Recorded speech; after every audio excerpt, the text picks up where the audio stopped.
Merry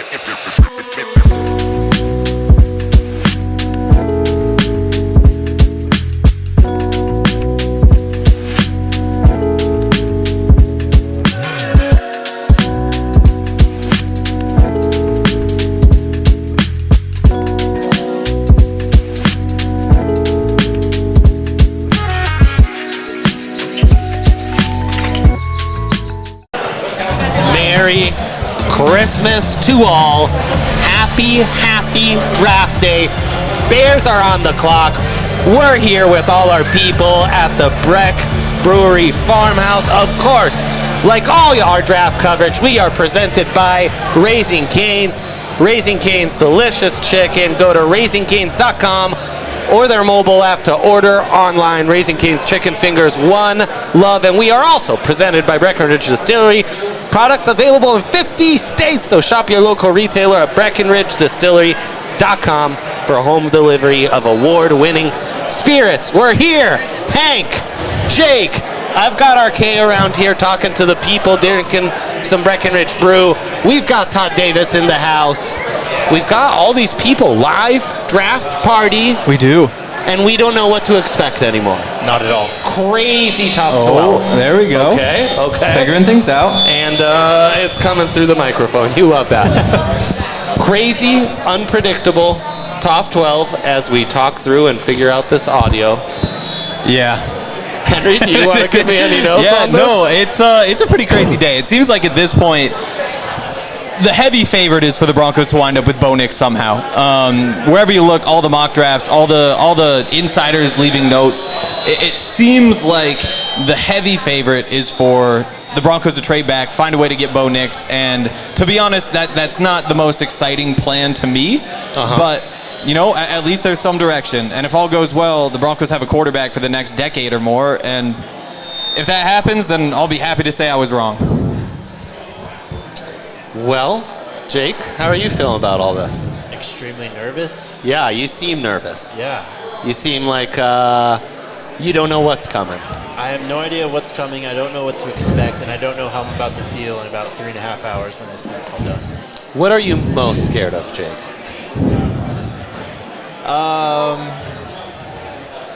Bo Nix. What is it that scares you about Bo Nix? He's 24 years old. Uh-huh. When he played in the SEC, the best college football conference in America, he played like a chicken with his head cut off, and his decision-making in impactful situations scares me. Yeah, and I think the Auburn stuff is the stuff that most of us big college football heads are struggling to get over. I was hearing one of the big national analysts talk about how it's something he hears from NFL circles all the time. Like the Auburn stuff comes up. It matters. And it's hard to get over, but we have given Jaden Daniels a pass on that stuff. I'm not as high on Jaden Daniels as many other people, and it's nothing to do with his talent. It's more so his durability. I just don't want to see the guy get snapped in half, especially in orange and blue. Oh, totally. I mean that's a big fear. I think, did you see the picture that came out today of him walking down the red carpet and I didn't. Cam Newton interviewed him? I didn't. Tell me everything. Well, obviously, while Cam Newton was interviewing him, Cam Newton was standing right next to him, and Jaden Daniels looked tiny. Like he looked about 6 inches shorter. He looked about 100 pounds lighter. And that, for the first time, was when I got nervous about it. Also, do I see Eminem on the stage here? Yes, Eminem and Roger Goodell. Can we center that up a little bit? The best matchup in history. We can center it up. Thank you, sir. Ryan's joining us. Hello, Ryan. Until the audio's fixed. Oh, so it is fixed? Wow, that's it sounds smart. fixed to me. That's really there we smart. go. That screeching in my ears. Oh, like that. Yeah. I jinxed it. You did jinx it. How are you feeling today, Ryan? I feel great, man. I have to say this. Great. What a divisive time in Broncos country. Yeah, no, people have just been being mean to me on Twitter Such for the a last great way to few put days, it. and Yeah. I'm ready to just move on. I know. So here's what I have to say, because I have strong opinions on this. Yeah. But no matter what, we all have the same opinion on one thing, which is that we want the Denver Broncos to win football games. So my message is, no matter who they pick, whether you like them, whether you don't, let's rally around them and rally around the one thing that we can all agree on, which is go Broncos. It's true, and we're in a situation where it's in Sean Payton we trust right now. Oh, yeah, we have no choice. So if Sean Payton, whatever route he chooses today is the route he chooses, then we accept it. And we are ready to see the plan and embrace it wholeheartedly. Right, Jake? Yes. Jake, Yeah. get on board, okay? There are a couple plans that could take some time to get We ready to have embrace, though. 5 months until the season starts. I've got plenty of time. Plenty of time Yep. to come around. I need you to come around tonight, Yeah, no matter what. we need you hyped. Do we buy into the conspiracy theory? You know, Zach Wilson has number 10 now. Yes. Bo Nix wears Yes. number 10. Less. Also, the only quarterback number left is number 16 for the Broncos. So whoever they draft is either buying a number or wearing number Bubby 16. Brister coming back? No, you're thinking of Jake Plummer. No, Bubby was 6. Yep. Oh, also, I, you pulled out a Jake Plummer, Zach Wilson comparison in your film room? Did I? Yeah, I don't think anyone compared him to Jake Plummer. I don't think ever, bro. Oh no, that's not true. Lance Zerline. Lance Zerline did. NFL.com. Wow. Yep. I What just a gotta pull. say, Jake Plummer has a magnificent beard, or had a magnificent beard. Yeah. Zach Wilson couldn't grow a beard if he wanted to. No. Did you see the picture? That's the a fake sick picture? photo, Yes, dog. that was That's a sick photo. That's the best thing AI's ever done. Yeah, AI. I would actually be in if he looked like that. Really? I like a rugged quarterback. I don't mind. That's a little too rugged, though. Honestly, it looks like my cousin, which isn't a bad thing. But I want my Whoa. quarterback with a big old beard flipping fans off on the sideline. Yeah, that'd be amazing. Ken Stabler, basically. I was thinking Jake Plummer. You're really off right now. Yeah. No, I am. That's true. This is your day, bro. We need you. Yeah, we no, I need you know. in peak form. he does not seem locked in. I need to restart the audio, and the Roku and everything's just throwing me off, right? We've got Nuggets enough. coming. The Bears are on the clock. The I Bears wonder what are on they'll the do. clock. Yeah, the Caleb Williams dream dies. Hmm. They were ahead for 3 quarters on the Broncos, and then it all came crashing down in a Russell Wilson fever dream of a 4th quarter comeback. Hated every second of it, Yeah. Okay, and here we are. hold on. I can't get off this 16 is the only number available right now thing. No, yeah, no. That Every other seems number. I'm awesome. disgusted by this. So number 1, Trayvon Smith. Number 2, Cut him. Pat Surtain. You can't cut him. Number 3, the kicker, Yeah. Will Lutz. Yeah, Number just 4, re-signed him, right? no longer Big Jarrett Lutz. Stidham. Who took number 4? Is 4 open? No, it's not open.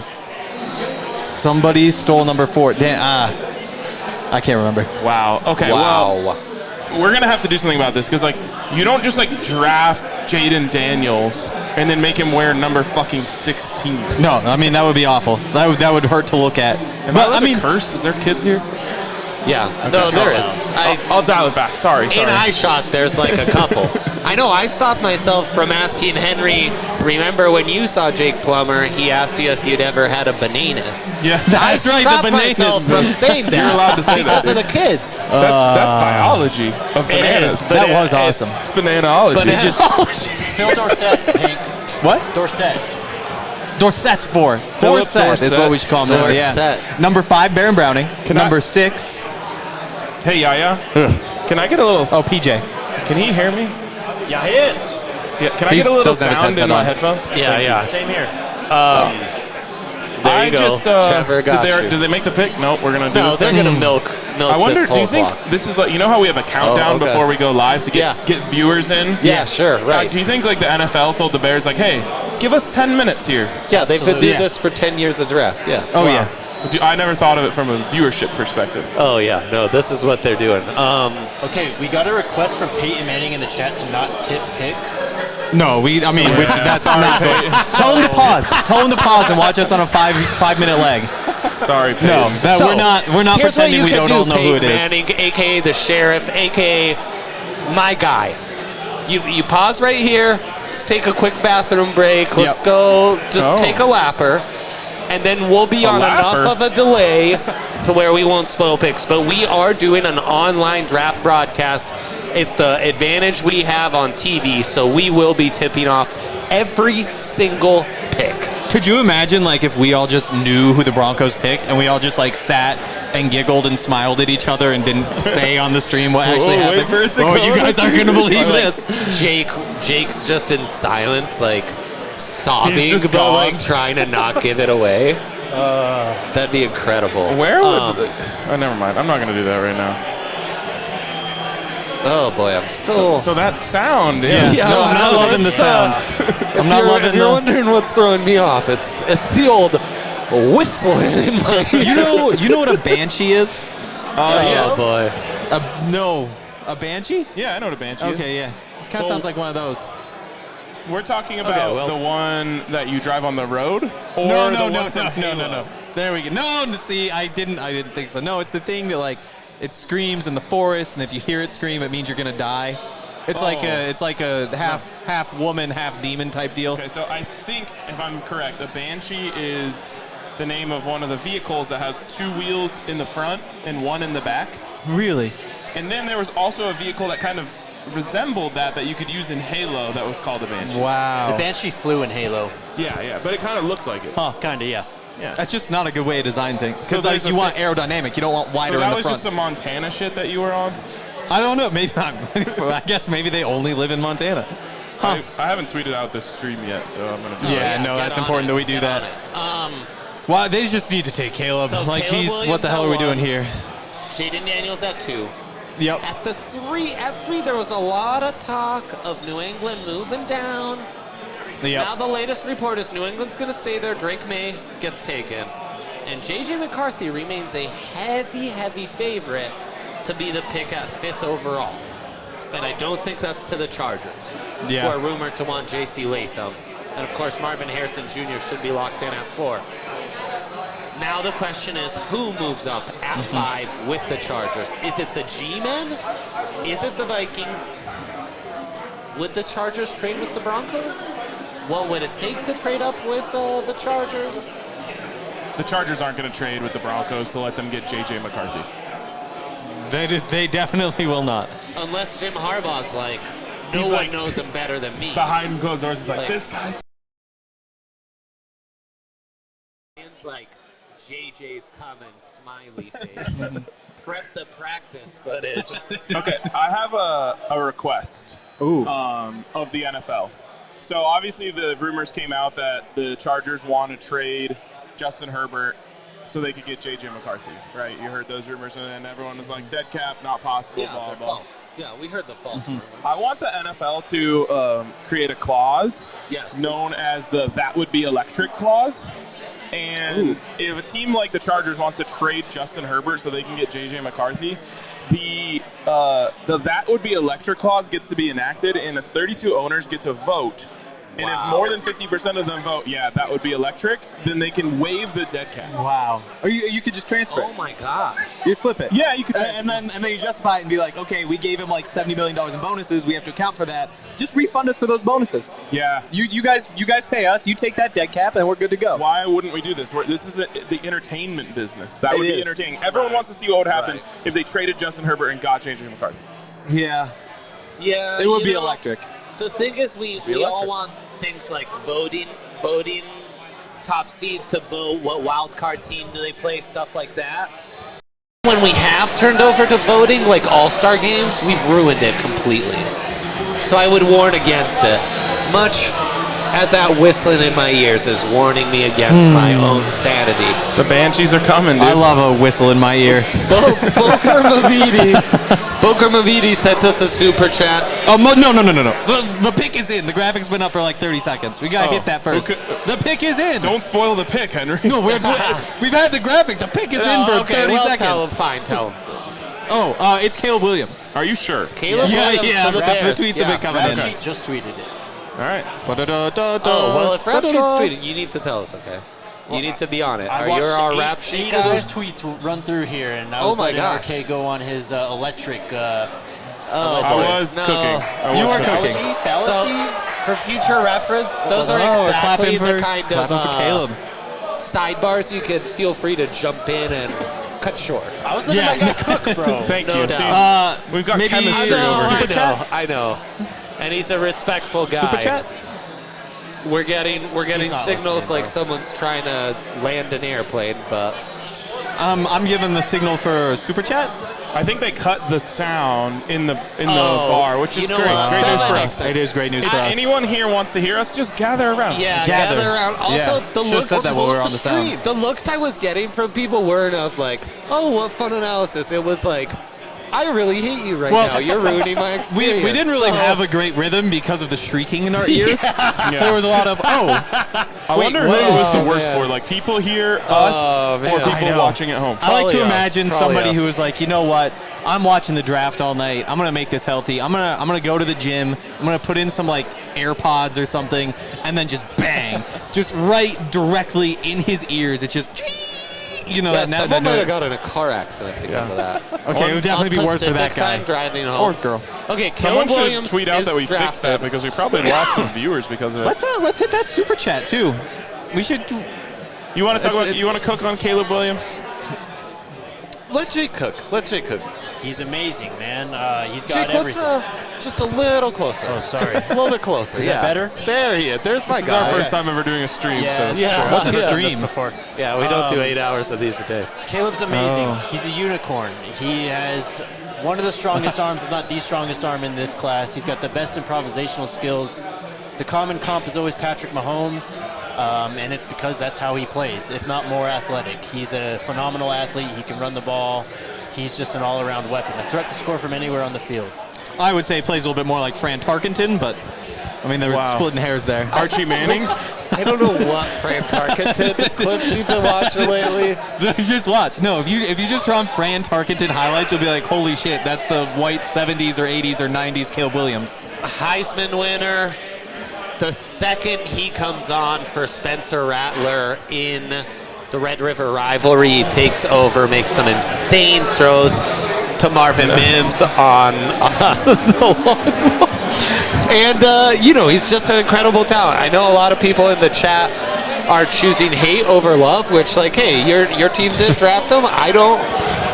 I'm with you. Like, that's fine. I think it's fine to I hate. can't blame anybody for choosing hate over love in any situation. Right, Wow, I right. can. Well, yeah, no, totally. I just have to say that someone called him Gen Z Aaron Rodgers, and I haven't been able to get that out of my head ever since. And that's a good and a bad thing. Yeah, no, there was a who was it? It was one of right. those like notes before the draft things. It might have been like Dan Graziano, somebody like that, who said Shout one out. one NFL front office guy was saying like, yeah, it's a weird personality. It's kind of like if Prince was your Prince. quarterback. Prince. I love that one. Got my brain going. Yeah, elite comp. Also, Prince Exactly. would have been an amazing quarterback. We know he's a great Prince would hooper. ball. Great hooper. Yeah. And great, one of the all-timers. One What? of the all-time great musicians. My girlfriend went to a party at Prince's house once. Wow. Whoa. Back when he was alive. No, we can move along. Can we hit I'm not that gonna super say chat? anything else. Can we hit that super chat? You guys are trying so hard to derail me. No, It's this is working the well. rail. This is our rail. This is our rail. Okay. Huh? This is our rail is a great. All right, Broker Not me. Mavity Yeah. Broker Mavidi. Yeah. said Caleb Williams is going to be a bust in my opinion. Spoiled Cali boy.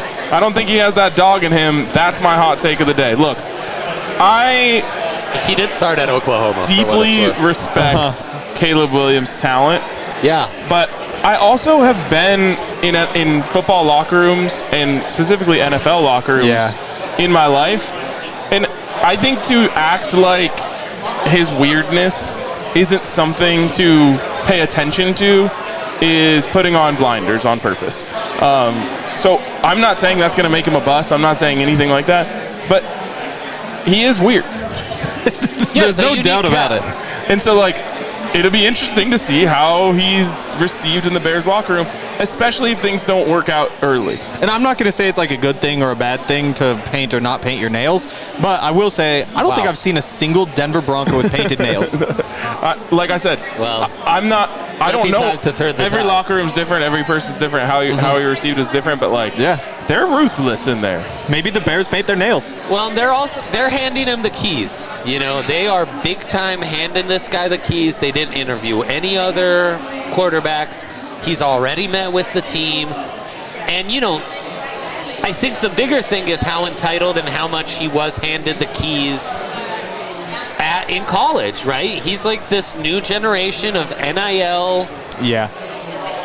Leave Caleb alone. I mean, He's a professional quarterback. Leave him alone. He's a Putting the professional blinders on. quarterback. He doesn't want to have a conversation. you never see a quarterback like he's the first USC quarterback to live in a penthouse in LA.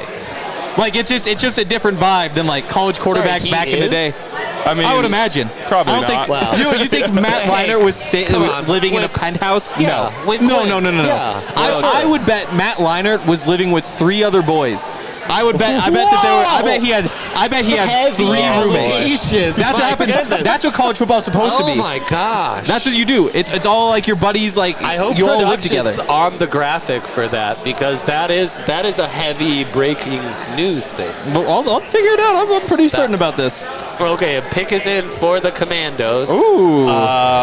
Who? It's Jaden Daniels. Jaden Daniels. Okay. Damn it. Wow. Yeah, see, what people are saying about Caleb and the Bears will ruin him, I kind of feel like that about Jaden Daniels and the Commandos. That's, you're trying to get ruined as a young quarterback, go to the Commandos. Yeah. That sounds like a great plan. Yeah, that sucks. I'm sad. Cliff Kingsbury, though, might be a great match. Scary Terry, Jahan Dotson, and yet they'll find a way to ruin him. People don't know that Henry and I were the original Jaden Daniels guys. Jaden Daniels. Back in the day. Yeah. Way back in the day. Henry drafted him in Madden like 3 years ago. Yeah. No, Wow. Madden 20. He was my quarterback with the Patriots. It almost came true. Wow. That's crazy. So let's see. Yeah, so Matt Leinart's senior year, his college roommate was suspended for violate NCAA rules, did not pay enough of his portion of the rent in the apartment he shared with Matt Leinart. Damn, I would have loved to suspend some of my roommates for that shit. Yeah, that really would be See, amazing. That's what college football is. It's not diva penthouse boys.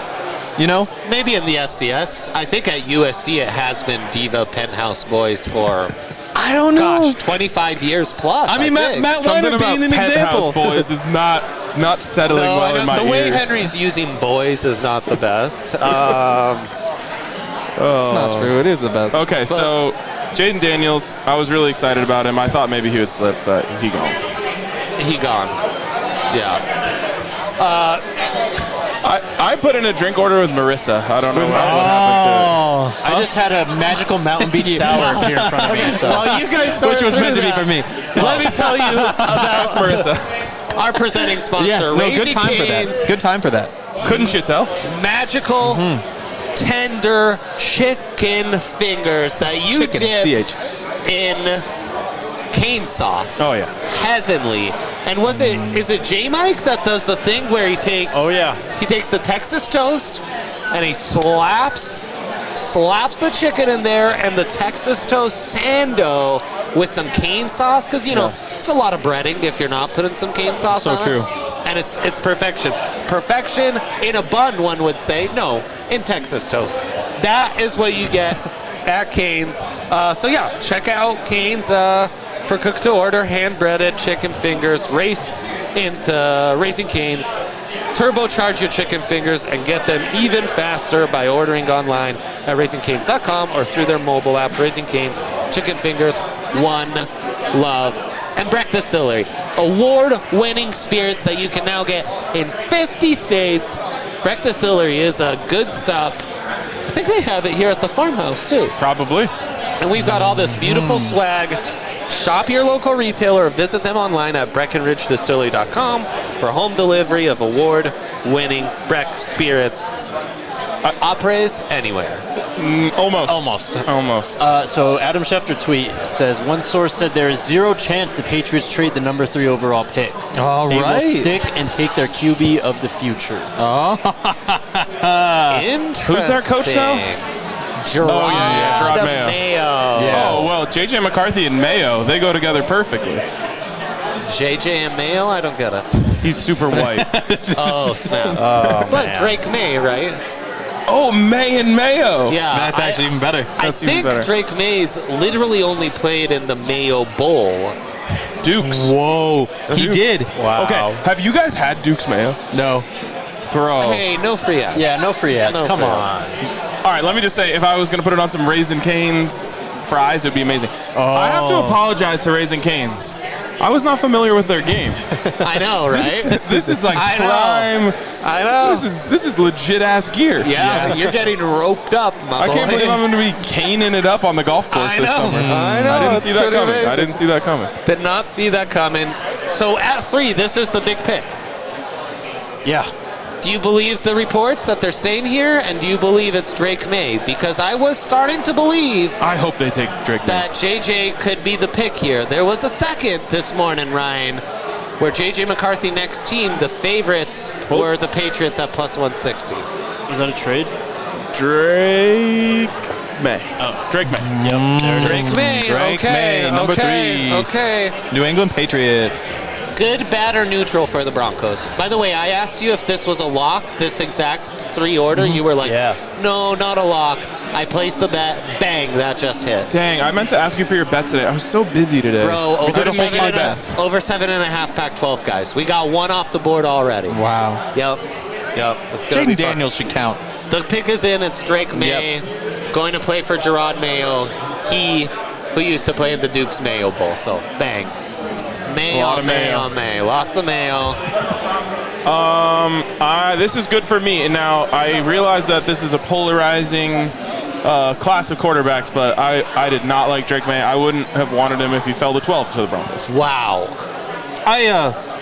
I don't know that I go that far, but yeah. I'd rather have Penix. I do think best case scenario in terms of getting Penix would be a receiver going off the board here, but that seemed like a stretch anyway, or at least as recently. Yeah, Drake May, I mean, super Tell them your talented. conspiracy theory of Penix to 13 to the Raiders. Oh, boy. Oh, Do you that's remember right. it? No, You yeah, forgot sorry. it? Come No, on, you sorry. gotta remember It came this to me last night super late, and then I remembered, and then I forgot. yes. I remember. This is going to be good. This is a good one. Yeah, It's a no, good it one. was late, Let's too. hear it. So, what if the Raiders don't actually like Michael Penix? You What ever if- think of that? What if When there's smoke, everything... sometimes there isn't fire. So Jake. you're saying So- someone else is trading up to 13 to take him? Or what if maybe Or- the Broncos have kind of like Michael Penix all the way through this entire draft, and that's why there's been no buzz? Because it's just like, oh, what are they going to do? What are they going to? Is it going to be Bo Nix? Right, what if right. they actually do like They're Michael just telling Penix? people like Henry. And what if the Raiders realized? And that's why the Raiders just start saying, hey, Mr. Schefter, we're thinking 13. Maybe Right, we're going to be right. going after this Penix guy here to So that the stop the Broncos Broncos from trading Can't trade down, down and getting still more get picks. him. Instead, they just take him Wow. at number 12. Wow. Subscribe. Yes. There he is. Subscribe. Because all the mocks this morning, bang. Penix What? at 13. Penix at 13. Penix at 13. Drake May looks so uncomfortable. Maybe he's just used to that He because just of the squints, protection he had. Oh. Also, going to New England, that's a terrible spot, man. Yeah. They're getting dragged right now. You could almost... Really?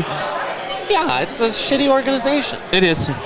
You could make the case, though, that of all these quarterbacks, other than Caleb's always in his own conversation, Drake May might be the most built for this particular situation. Oh, he's You show up, built you have for no this, help, yeah. you just go and do your crazy things and see what happens. That's what he did Yeah, last no. year. at Exactly. UNC. Yeah, and as much as we hate on him, no college football player counted for more total yards over the past 2 years than Drake May. Hey, NFL scouting really is about just adding bigger, stronger dudes and seeing if they pan out. And My- Drake May is that. My thing about Drake May is I don't think he's great in any category. Yeah. That's fair. Arm strength? That's where I think the biggest... Throwing on the moves? I think that's where the biggest miss is on him. I really don't think his arm is like that. He has easy power. He's had some but he throws doesn't. the last couple of years that definitely have stood out to me like He that. has easy power, like the I like get a when he straw? doesn't step into it. But he isn't Joe Milton. He isn't Right. Drake May. Or Right. sorry, Josh Allen. He literally is Drake May. He's got That'd be crazy if... I mean, look at this. yeah, Look at that thing floating. off his back foot lobbed into the air. I mean, it was like a fadeaway. That he does have an easy throwing motion. Yes. I'll give you that. But I don't think the ball pops off of his hand like some of the better arm guys in the NFL. yeah, no, I agree. I think there's a tier above him. Thank you. Yep. And that's Penix. Is J.J. McCarthy a tier above him? JJ is. Yeah, Just a bit. Really? I would probably take May over McCarthy, but I just go back Arm and forth strength? on those two. Oh, arm strength. Yeah. I would. The easy power that May has sometimes, where like he doesn't set his feet, that might be the tiebreaker. For But I sure. think in general, it's pretty similar. I think Drake May is a guy there was a little prospect fatigue on, maybe. Sure. Yeah. I think most years that guy goes first overall. Look, he's from a family of athletes, of course. He is very athletic, probably more athletic than many people give him credit for. He can run the ball. A lot of the analytics people are like, he's the best over-the-middle thrower in the class. So Got a little touch to him. yes, he does. He knows how to layer the ball. So it's just consistency. Yep. Yeah. And learning that's my thing is I feel like habits develop in this last season, right? he just doesn't seem like he knows football. Like somebody's gonna need to like bring him up there and just be like, okay, here's what we're doing. Like, here's how you identify one-on-one. Here's how you win football games. Yeah. Like he just doesn't seem to have like a good feel for like the art of ball knowing. I mean, yeah. Like I feel like that's number one is you just have to teach him like I know that how sounds to win. I know It that sounds can be crazy. tough. I know that sounds crazy, but like Zach Wilson was the number 2 overall pick in the NFL draft. Correct. And 2021. Henry immediately after the Broncos traded for him, pulled out the clip of him throwing to the flat against the Broncos. Yeah. The guy getting tackled in bounds and then taking 3 points off the board at the end of it. Zach is here. Oh, Zach. What's up, Zach? I don't know. How long have you Hey! You guys got me excited. I thought like something actually good happened. Oh, whoa. But what if he popped on for Okay. I could read his lips, but I can't hear him. Okay, so this is going to be a really cool interview, and What an I epic actually moment. remember doing this last year because the exact same thing happened. We can't hear Zach, so all we can do is ask him questions, Oh, man. and he can give us yes or no. The people have get to the tell answers. us what he said in the comments. Right. Okay, let's just start with the big one. Is number 4 in play for the Broncos? Is there a chance they try to go get that? You gotta give us body language. Yeah. Okay. Oh, thank you. Okay. Oh, man.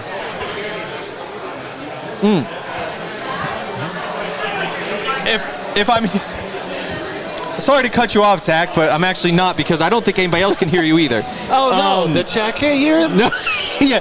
So apparently we're just going straight yes or no. This is a Okay. question. Oh no. Okay. Here we go.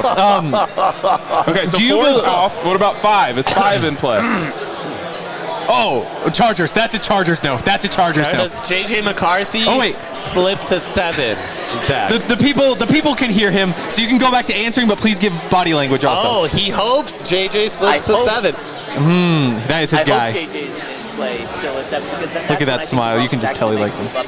All of the buzz here at Broncos headquarters is about a quarterback. From people inside the building to all the media that are here, it's all about the Broncos getting a quarterback. Whether it's Bo Nix at 12, whether it's a trade back, everybody loves that, or whether it's a trade up for J.J. McCarthy. Right now, with Drake May going 3 to the Patriots, it's kind of been a dream scenario for the Broncos in terms of how this draft has played out with J.J. because I do believe J.J. McCarthy is Sean Payton's number 1 quarterback. He's spitting. And if he falls to 7, then that is going to be an area where the Broncos would trade to 7 or 8. And the Vikings are also going to be a play right there, too. Incredibly, I could get the vibe of what he was saying. Okay. He was like, the Broncos are really trying their best to move up for J.J. McCarthy. Right now, it's all about the quarterback for the Broncos, and J.J. McCarthy is the apple of their eye. Of course, he said it way more eloquently, the real insider shit.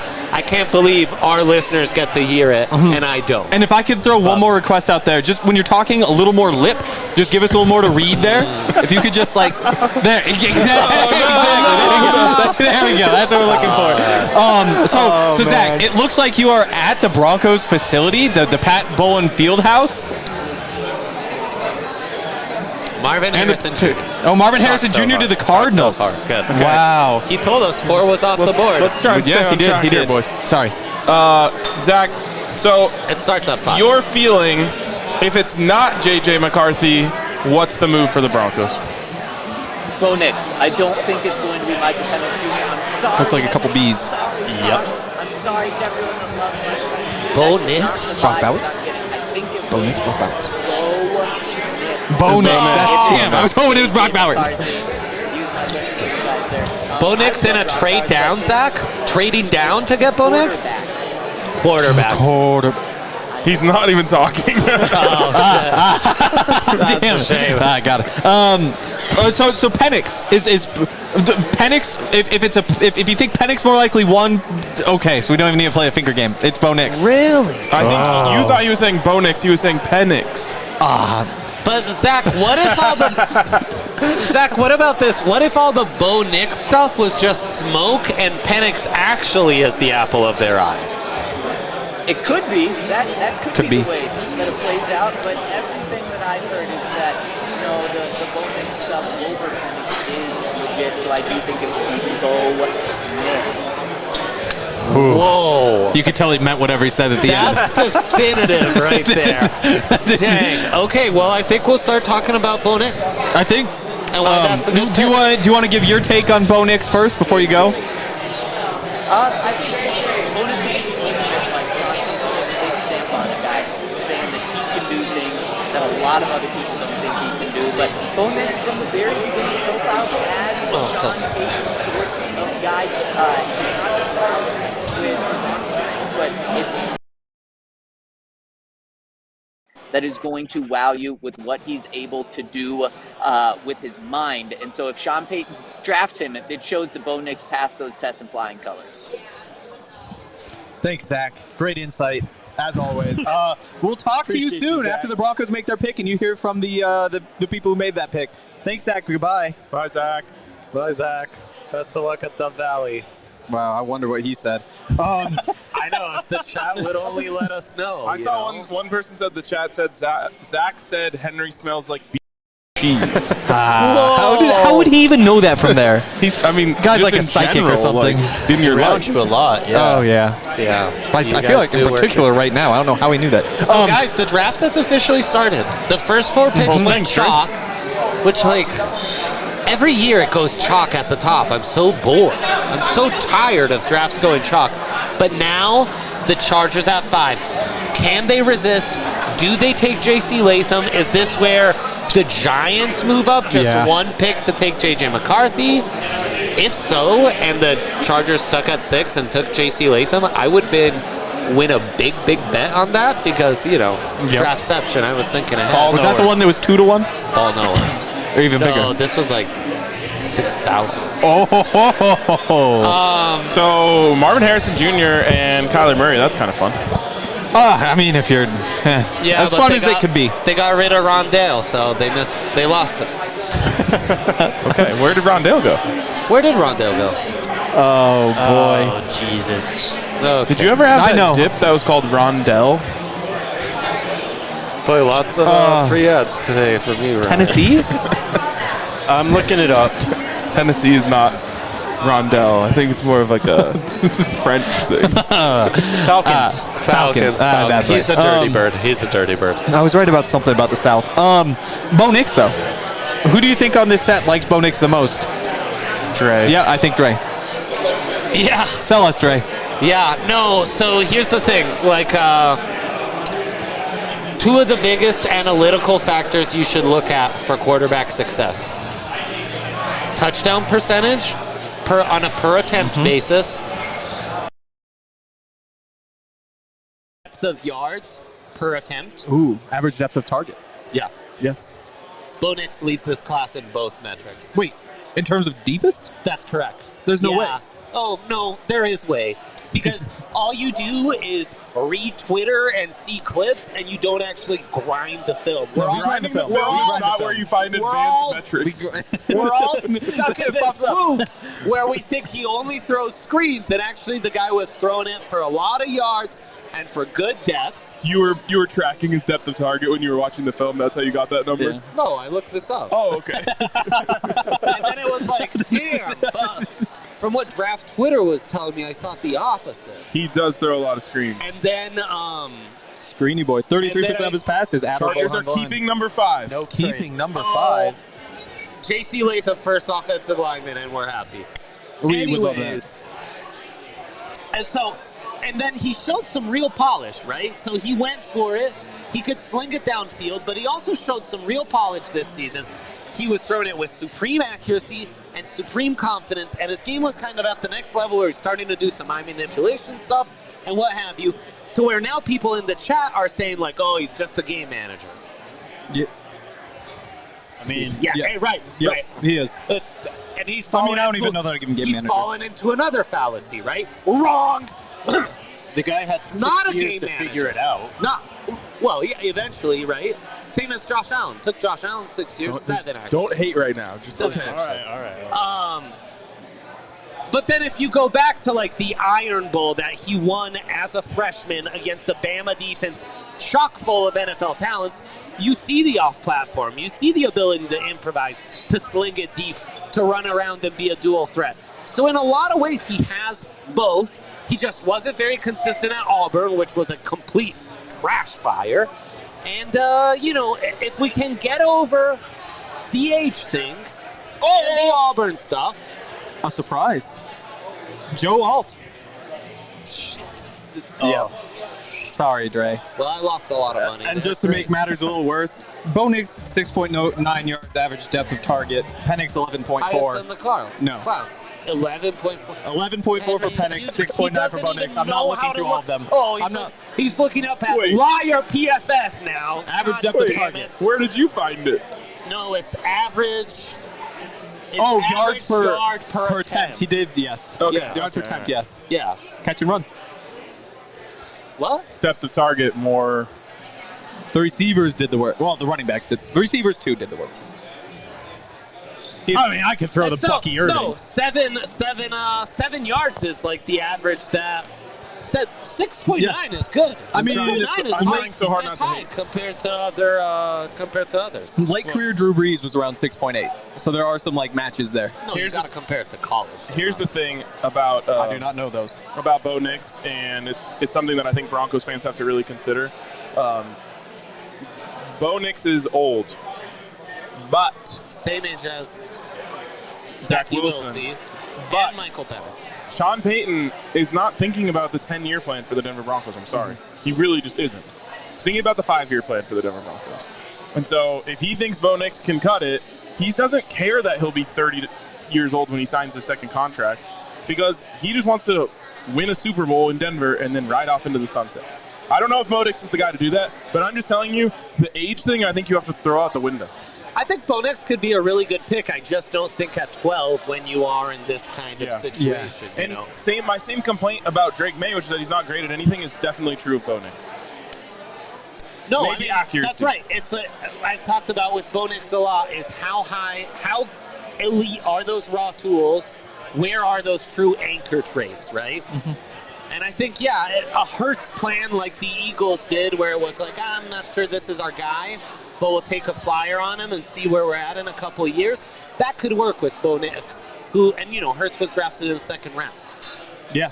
No, 12th totally. overall is just No, that's tough, my favorite man. comp. It's just tough. That was your when you made that comp. I was like, holy shit, that's who he is. It's Jalen Hurts with a lighter arm, and he's not as fast. So J.J. McCarthy has made it out of the top 5. Yeah, that's big. Yes. I mean, The odds We're in the makers range. didn't have that. It Doesn't might be know. time to get Todd on it. Well, the Todd father, Start talking ball. which we actually shouldn't say because he's literally sitting with his father. So that'll. but he That also would is a confuse father. He is. So I Yeah. guess they're both Todd fathers. And spiritually, he's kind of our father. He's our Todd father. He is my Todd father. No, I'm not saying that. Who's going off? I'll jump off. Okay. Is he coming in now? Go tap him in. It's like yo. WWE or Yeah, whatever. it is. It is. Ryan, good. Yes, Yeah, I very know. good. He I know, does thanks. ball. He does WWE. ball. They don't have a ball on that. Dang, I'm gonna miss your tweet deck.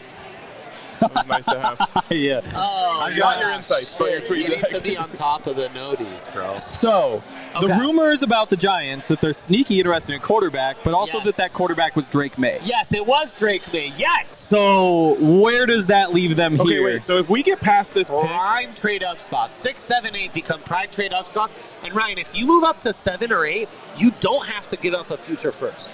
Maybe a future third, but not a future first. if the Ryan. Broncos pick J.J. McCarthy at 7, Yes, yes, yes. would John Elway be willing to unretire the number? Because we have this numbers dilemma right now. Absolutely not. Wait, Like, if Peyton I mean, Frank Tripucka did it for Peyton Manning. Frank Trapuka's family Yeah, did. no. Frank had passed, and that was Peyton my Manning, not a gosh. college guy who didn't even wear number 7 in college. Trapuka, R.I.P. I don't think that's true. I'm pretty sure. Yeah, no, I think Frank was with us. Was he? Yeah. Maybe he died And after. not just in spirit. Just rest in peace, though. Bronco legend. also, oh, the pick is in. Holy shit, give it to us. Malik Nabers. Wow. Okay, JJ's making it to 7. Let's go. I would just like to say, if we Let's were in a go. tag team cage Let's match, go. Nabers. Neighbors at Malik 6. Nabers. Neighbors at Yeah, 6. there were some yes. crazy things coming out today. I think, was it Schefter? Oh, Field sure. Yates. See, I never know. Everybody puts out these You know notes. what, Henry? God damn it. You don't need to cite them. But they deserve it. The note was, though, you do need that to say. one of the big conversations and one of the areas where teams differed on Malik Nabers Yeah. was the coachability. Uh-huh. Some people said he's not coachable, he's kind of just an ass, and others said, Yeah. like, he's just so competitive Yeah. that it's actually a skill that's the way that he approaches things. But he went so far as to say He's a dog. that there's at least one team that thinks he ran the second 40-yard dash just as like an FU to Marvin Harrison for not running a single one. Oh, I like that. He's got the dog in him. He does have the dog does. in him. There's no What- doubt about what the did dog. Jokic He's say? sick. Is that what he said? He has that dog in Or him. he has a dog in him? There was just one more. I It like was the like way a he said it preposition in better. there or something. By the way, if this was a tag team steel cage Inside of him. match, Inside him. Oh, he inside has of that him. dog inside him. if this was a tag team steel cage match, we would be fucked. Oh, we would all Because just got our wrecked. fourth never got tagged in. And our fourth was Dang. Todd. And speaking of neighbors, I wish I had yeah. one right now, but I I'm not don't. tagged in at all. No. Do we call? Do you think Call Jake under just the drop? didn't talk to Todd at all? I think so. I think so. I'll text Todd. This isn't how tag team works. No, it's not how tag team works, Jake. I'm sorry to say. Also, When you tag love someone my in, text they're with supposed Todd. to. just tell come me with to you. reading the show. Yeah, he's really responding to Hank. Oh, all right. So it's a family thing, It is a family thing, which is fair. But You're JJ's muted. in play. and our JJ's producers in aren't paying play. attention. All you needed was JJ to survive past this point, and he has. He JJ. has. Also, do the Vikings like JJ? That's been the big rumor, but was it Drake May? all along? Or is it another note from today? Do they actually have some concerns Nix about interest. whether it's Penix was the one? Is it Penix at 11, or is it giving up more assets for one of these guys? Purple, right? So those were the rumored internal conversations. Wow. Yeah, I mean, the real connections in this draft class were Jaden Daniels to the Raiders, because there's an Antonio Pierce ASU connection. Caleb Williams to the Vikings, because then in purple in Minnesota, the Prince comps God. really write themselves. Jade. Sorry? And Commanders with the clip. Can we please put Jake's microphone on? Ooh, that'd be my vote. Wow, we got sales. hello. We got sales producing shows. Let's go.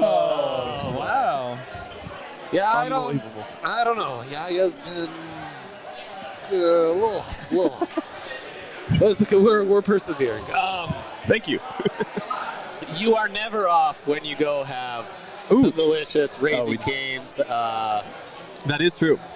What's your favorite part of the Raising Cane's? The sauce. The raising or sauce. the canes? So I always actually thought that it was Raisin Canes. As in like the dried fruit? Hey, Well, y'all, as- we're Raising Cane's As over here. in, like, you drop the G and throw an apostrophe on there, but it kind of sounds like the dried fruit. But no, there is a G for all of those who are wondering. It's also not silent like lasagna. Good, crispy chicken. Texas toast? Ooh. And then that cane sauce. Oh, they got that cane sauce in them. Don't forget the coleslaw.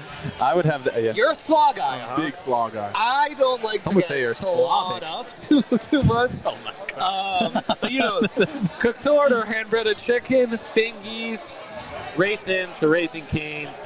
Turbocharge your chicken fingers and get them even faster by ordering online, raisingcanes.com, or through their mobile app. And check out the award-winning Breckenridge Distillery. We've had Breck Distillery. I've done a whole tasting at the DNVR bar, and came away feeling real nice, real warm in my tum-tum and my heart, if you know what I mean. I think we all know. Even if you enjoy spirits at maybe a more elevated level than what I just described as like a toddler having spirits, they have that for you. Truly delicious, enjoyable, award-winning spirits that you can find in all 50 states. Shop your local retailer. Visit BreckenridgeDistillery.com for home delivery of award-winning Breck spirits. Opry anywhere. There you go. Wow. There you Dude, go. Malik Nabers is so sick. Yeah, Oh, yeah. He's a dog. Oh yeah, and that's the only question about him is there too much dog? Too much dog? Yeah, That's the concern. right. You got. That's not a thing in scouting. Too much dog. That's actually. It's never come not up? a thing. Oh. Well, Kobe Bryant. Are you saying he doesn't love thy neighbors? Wow. Yeah. Wow. Yeah. Yeah. So too much dog would be like. MJ has to be suspended for 2 years because he's such a dog that when Yeah. he's off the court, he has to gamble to get that competitive juice. Oh, you're talking about this. You're doing conspiracy theories right now? Secret No, that's- MJ suspension? I don't think that's. I think that's entered the realm like. Why didn't we do that with Like, Shohei? The FBI introduced crack to Oh our my communities. God. Like I Oh think my that. God. Yeah. No, it's No, guys, I mean, it's not a conspiracy. no, it is It's true. proven It fact. is true. It No, is I'm true. actually. You are guys, totally I'm just right. giving an example. No, we know. of something that's like, I'm so glad we're not on We this. just wouldn't have brought it up. I'm so thankful we're not on this. That is feature anymore. absolutely. That is. It's not a conspiracy theory. It's proven fact now. I see movement The behind records us. have come to bear. It's proven fact now. I'm just going to tell you something. If you're ever trying to say something's not a conspiracy, don't talk like that. It's just true, guys. It's not a conspiracy. Hold on. I could do my own Alex Jones style show if I could do that tone for an hour. I could. I'd actually watch that. I actually believed it until you Yeah, I started would talking, too. and then I I was would like, too. oh, this Let's is see if there's absolutely another conspiracy. I know. Okay. Bring your, we need your overall. laptop back. Oh, the pick is in. Holy the shit. Tennessee Titans number 7 take. J.C. Latham. You guys, Guys! this is all working out really well. It's all working out Atlanta and Penix and J.J. McCarthy are still here, Todd. They're still here. Can you believe it? I actually Yeah, I can't. can. I can't. Can you believe it, Todd? I think Penix should have went first, so not really. Okay, let me just get your feeling on this. Are you in on McCarthy? What do you mean? Do I like him? Yeah.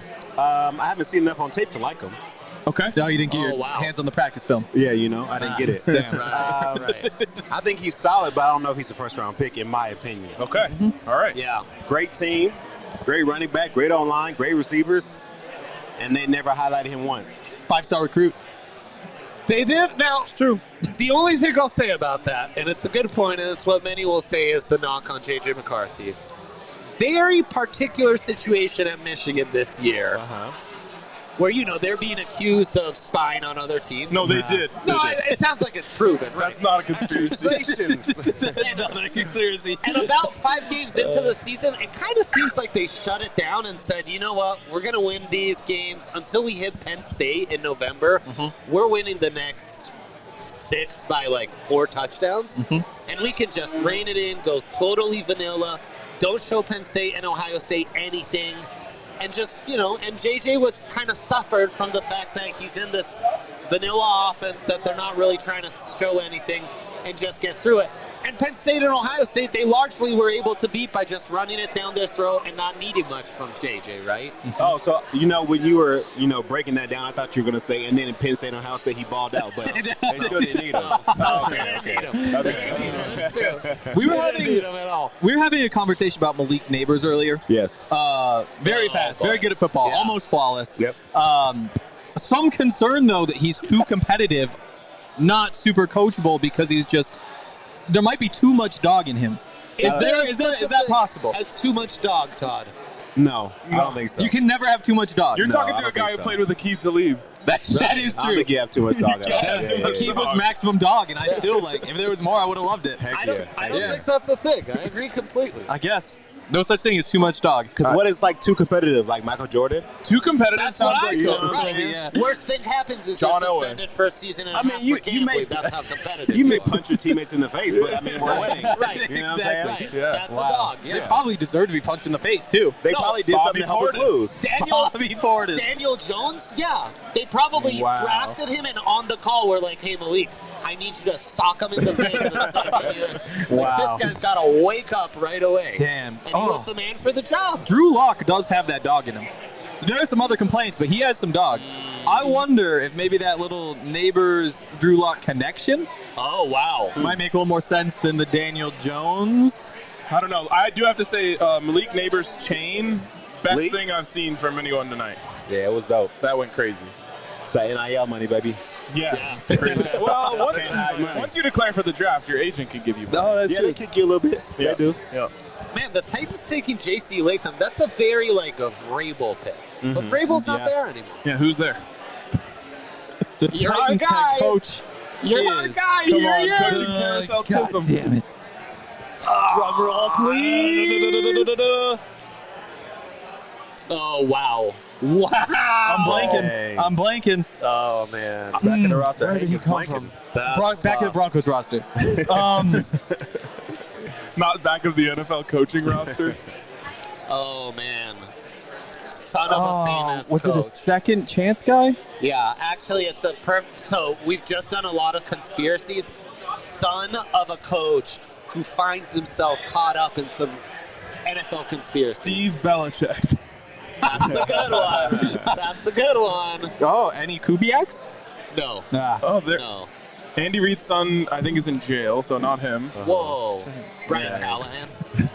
Oh, Brian Callahan. Oh, that's right. You ever heard about how his Yes. dad coaching the Raiders lost the Super Bowl so Gruden could win it and they could all stick it to Al Davis? You ever heard that? We're going one? all in, Oh my all God. in on the What? conspiracy. I've never heard that. Oh my. Who are you guys partying with on a Saturday night? Bill Callahan is a accomplished NFL and football mind. And the only thing I can think of him, when I Yes. think of him, Yes. is I when know he it's coached coming. in Nebraska. Yeah, I know it's and coming. in his last game against the Buffs, it was on ABC, and someone had a sign that said ABC, Adios Bill Callahan, and that's pretty good. I just loved it. Wow, that's great. That's great. Okay, Atlanta 8. Atlanta 8, are they milking it? Is okay. this trade time? The Broncos don't have to trade up right now. Well, Well, the question is, are the Vikings going to move Okay, up for all right. McCarthy? yes. But again, the rumors today were that they might sit at 11 because they like Penix for the value at 11 better than McCarthy or May trading up. 8 and 9 were said to be hot trade down spots. Yeah. Well, yeah, 9 is For what the I'm saying. quarterback, Roma Dunze still available. So why not? Why Yeah. not wait till 9 when Chicago's on the board, trade back Kings, and then start moving? Unless you think Minnesota's going up. But moving up 3 spots is not expensive. It's that game of chicken. It's not super expensive. Right the fact it's a now- quarterback makes it a little more expensive. Well, Right you could just say you're now- trading up for someone else. the vest with the no shirt underneath with the chain. You ever rock that look? You ever did that? Yeah. Hank. No? Honestly, surprisingly, I don't even think I have the vest. I don't think I have a zippy vest. You have no vest. That's my problem. That's why I can't do it. That's an upset. That's why I can't. Yeah. I know, right? Hank. That's I bet that's not why you thought I hadn't done that before. Yeah, that's actually 0 for crazy. 2 on those accessories. Yep. Trading up to number 8 for the Broncos should mean no future first, Yep. and you probably can get away with not giving up this year's third. So Like- just this year's. A fourth and Next a year's future second? third might do it. Wow. I You think, think so? To go from 12th to 8th? That's what Field Yates was projecting for the Vikings trading up to 7 was a fourth this year and a Oh, third boy. next year. That's not bad. the pick is in for the Falcons. Whoa, I did not see this one coming. Sorry, Michael Tom. Penix Jr. Wow! It is. to the Falcons. They showed it already? Are we Just tweeted delayed? it. Wow! They need to stop with all this hoopla. We need to see I it. know. Penix QB4. Wow. Now, I didn't see that coming at all. that jives with my rankings. And But the there was like a little Broncos bit of hype right about there. this. Like Yes. this was possible. Well, 'Cause they James said- Palmer on the pod with Yeah. you guys was saying Yeah, this. he brought it up. I Yes. mean, Kirk Cousins, you got 2 years. Right. And now you get a young quarterback to kind of learn and then kind of groom him. Like, He's going to be 26 by the time he's a starter? Yeah, not that sure, old. who cares? if you're like Tom Brady, you can play to you're like 49 now. Right. Yeah. Get the fountain of youth, maybe. I mean, maybe like full health in the knees and shoulders for not playing for a couple of years. I mean, Kirk Cousins is coming off an injury himself, and you never know. think of how old Kirk Cousins is. He was drafted in the Andrew Luck RG3 draft. Okay, I just got to say this. Wait, that was like the draft, like right before me. I was wondering if that was the Todd Davis guy. Todd, you're younger than me, you know? Like, Holy shit, he's old. I'm just saying. The other Is sitting here with us. Russell Wilson was also in that draft class, right? Tannehill also in that draft class. Seems to me most of those guys retired or over the hill. Okay, here's the question. This is as much as I like Michael Penix Jr. for the Broncos, this is a bad pick by the Falcons. I mean, Like, what are you doing? What is your plan? You went and spent $1 billion on a quarterback to just draft another quarterback? you trade Kirk after the season. Teams trade for quarterbacks. Or what? No, but You don't think they'll trade for him? An AARP subscription? I mean, I'm not trading for him, but somebody always wants Kirk Cousins. I think it doesn't make sense. I think signing Kirk Cousins to the monster deal you did is a win-now move. Yeah. And this is not a win-now move. Honestly, I didn't like when the Broncos signed Peyton Manning and then drafted Brock Osweiler in the second. Kirk Cousins isn't actually going to win you anything, though. He's a bridge. Like, Penix he's could not. actually win you a guy. You don't think so? No. He can win a Super Bowl? No, he can't win a Why did Super you pay him Bowl, all but that he money can if be he's a a good bridge? quarterback. He can be a good quarterback, but I don't think $40 he million can. is not a bridge quarterback. It shouldn't be, but I won't see him win a Super Bowl. Also, former Todd teammate, Kirk Cousins. There is a Shout out Yeah, Kirk. I forgot about Also, that. Big money Kirk. Big money Kirk. there's a ceiling to what you can do with Kirk Cousins. Though, That's right? what I Like you think. might be able to win the NFC South. Are you contending for Super Bowls? Also, I find the contrast between the two quarterbacks that the Atlanta Falcons now have just incredible. They're going to be best friends. Well, they both wear chains. Yeah.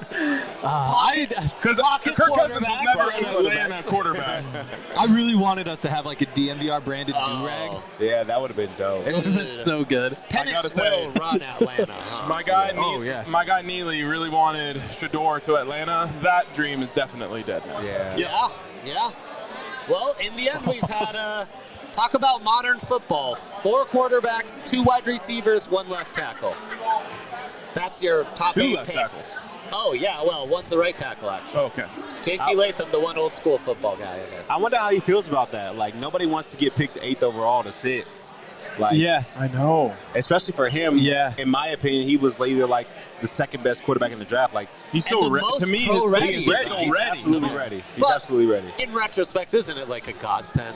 Why Like, wouldn't all you these pick guys who have the benefit of waiting, though. Yes, it's it so works much out. It always works out. If you're So going it to pick a always guy to works out. sit behind Kirk Cousins for 2 years, why would you not pick the 21-year-old? Because he's Oh, not I as know. good. Because Michael Penix can pick you apart. He can hit every part of the field. He's got a massive arm. He's proven like that's a great quarterback. I mean, I had him above Drake May too. Like Me I too. don't- Me too. I don't think the situation changes it. It should. He's still the better quarterback. You It still got is, to take who's better, not you just know, like who makes sense to Us sit. Penix believers do need to feel good about this. It's true. Oh, yeah, though, all the these idiots on situation Twitter tell me doesn't I'm feel wrong. great. makes no sense. It doesn't feel It great. makes no sense. That's all I'm saying. That's true. Oh, Henry, let's see it. 26-year-old first chance, maybe. Whoa! No, What happened? the word Broncos was in a tweet, but I don't About think- the Bears and the next pick at 9. Zach just Oh, mentioning great tweet, Zach. the Bears on the clock. Bears won't trade. Oh man, The Bears won't trade the Vikings. with the Vikings. Sorry. reaction Penix at pick the just came draft up. party. This is crazy. We've been. So wait, does that mean you move up to 9 since they'll trade with you? Yeah. Does that mean you move up to 10 to the Jets to just snipe them? It's just a strange. No, the Bears will give you a good deal to stop the Vikings from getting who they want. Also, the Vikings have Little waited. all-city connection? The Vikings waited till 9 to take JJ. What do you mean? That wasn't the plan at 7. They could have moved up to 7 and done this. Maybe they didn't like the price, or they didn't want to trade 7. This is an interesting situation. But if I'm the Vikings GM, I'm calling the Bears right now and saying we're taking Rome Odunze if you trade with the Broncos. Right. And then it's time to call the Jets at 10. See what you can work out. No, then the Trade Broncos back up. actually win because they just no, they don't. I remember that play. You got to make the move. I made so Give much him money the on that extra play. 4th just to get it done. Yeah. At this point, it's well Look at worth this. it to move Perfect. up for JJ. On a roll. It's always perfect. The man can sling the rock. I'm sad that we don't get to watch him. Dang. I'd be hyped about JJ McCarthy here. I would be. Oh no, I'm just really- saying. I'm sad as a football fan that we aren't going to get to watch Michael Penix Jr. play anymore. Yeah. No, I got that. I was changing topic. As I said on my tweet today, I'm in on J.J. McCarthy because I think Sean Payton is incredibly in on J.J. McCarthy, and that excites me. Does it make you nervous that after the hype, I guess this is kind of like J.J. McCarthy sliding? Pick is in for number 9. Romo Dunze. Romo Dunze. Romo Dunze. So 2 more picks before the Broncos. There we go. Okay, so now you got to go up at 10. I think it honestly just justifies what we all saw with our eyes. You know? Where he really Yeah, JJ's intriguing, and he's lost 1 game his whole college career. Yep. He's done shit that no Michigan quarterback has maybe ever done. But yeah, there's a lot of holes in his game. There's a lot of refinement that still needs to occur here. Also, and to that point, I would probably say the team has done stuff that no Michigan quarterback has done. Not necessarily. 100%. You know, 100%. You know who For else sure. in the past decade has played 20 games and has only lost 1 game as a starter in college football? Trevor Lawrence. No. 20 2 losses. games. Brett Rippon. No. Joe Burrow? No. Kellen Moore. Trick question. J.J. McCarthy's the only one. Yeah, Everybody okay, else that lost checks. at least 2 games the past decade. That checks out. Okay, so this is we're in the mix now. This is intense. Also, shout out to CHGO, who has basically been saying Caleb Williams and Romo Dunze for like 6 months. It's just adds up. Like, you have a chance to get a freak receiver at 9. Like, it felt like the board was going to fall so we'd still be there. It's awesome. Don't they go get Brendan Rice later too? Just We've got 3 because you could. 3 Pac-12 players off the board for my over 7.5. I mean, all of these were projected. You're So gonna come down to Bo Penix, Nix. I guess, was that He helps was, you. he was minus 350 today. To go in the first round. But his over-under was 32.5. Like, they never changed that. No, they they just changed the juice. I mean, no, the Atlanta thing is crazy. Man, these next 2 picks are intense. I I don't know. If you're the Broncos, this Are is you you playing? go. But If are you love playing JJ chicken at this point and No. saying, Vikings, we know you don't want JJ? Todd, how validated do you feel right now? I feel very validated. Yeah. You know, I have a different way of evaluating quarterbacks than other people. Apparently. Yeah. Like Sean Payton, me and him have the same way of evaluating. So I knew what I saw on tape. You know what I'm saying? Now, like everything, it's just all valid. Yeah. We were right. We said Penix was much better. Over than and over and over and over. Vikings just traded up Oh, with no. the Jets. Jets working on trade. Vikings trade up to 10. Yes, Vikings have traded to 10. So that's McCarthy, right? It's got to be McCarthy. Gotta be. That sucks. So what are we going, guys? We gotta go Shador. defense. We can get the best defensive play off the board. Yeah. Or Yeah. Bo Nix. No. So I we mean, get the sorry. best defensive Brock player Bowers, off the Brock board. Bowers, Brock Bowers, Brock Bowers. Brock Bowers? Not Bo Nix, sorry. Yeah, Brock Bowers. The bees. That was Turner, Quinion Mitchell, yeah. Brock Bowers. Byron Murphy.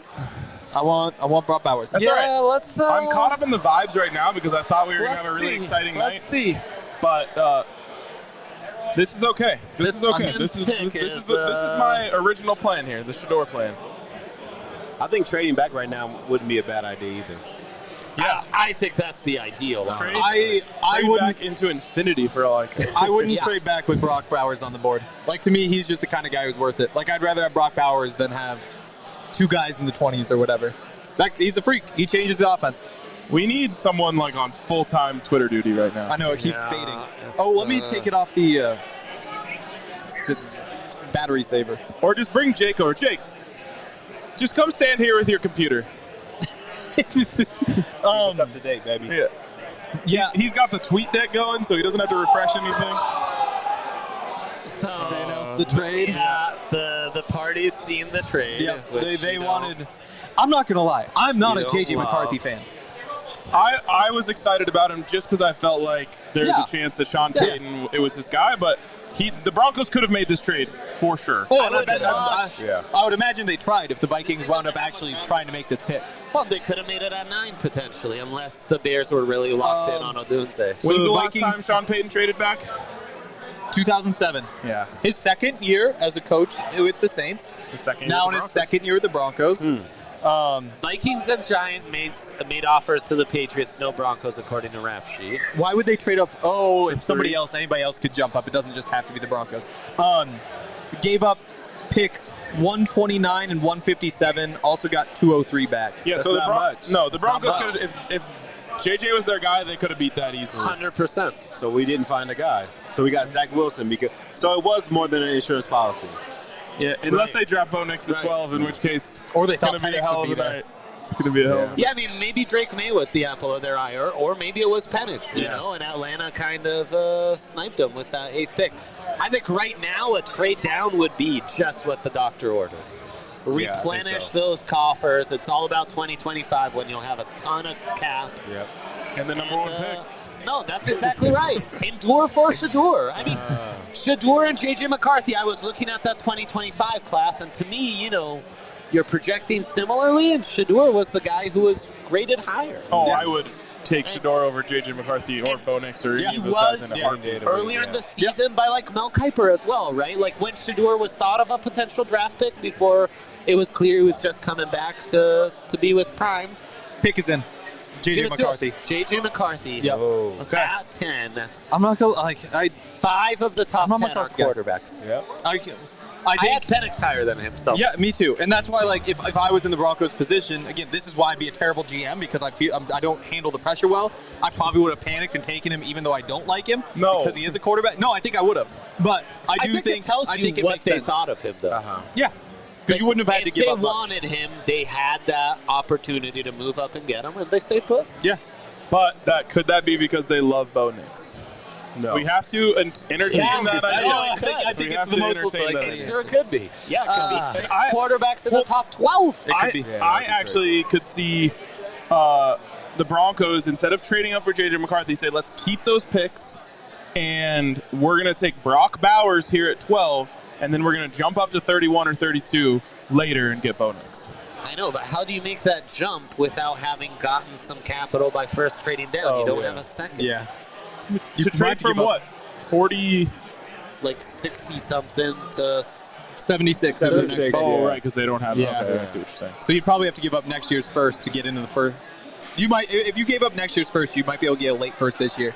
You don't need to do that. From James You don't think Palmer, so? the record of quarterbacks taken in round 1 is 6. We're already at 5. And the 11th pick is on the board now. What if... Well, 7 won't go, I can tell you that. Spencer Rattler. I mean, he's going in the second round if he doesn't go in the first. I take first I over know. third, given the way this is going. Wow. We just hit such a lull here. What's going on? Yeah, it needs to speed up. There was a lot going. Text from a Vikings fan. I feel about JJ. Hell yeah, good for you. My girlfriend. Yeah, we know.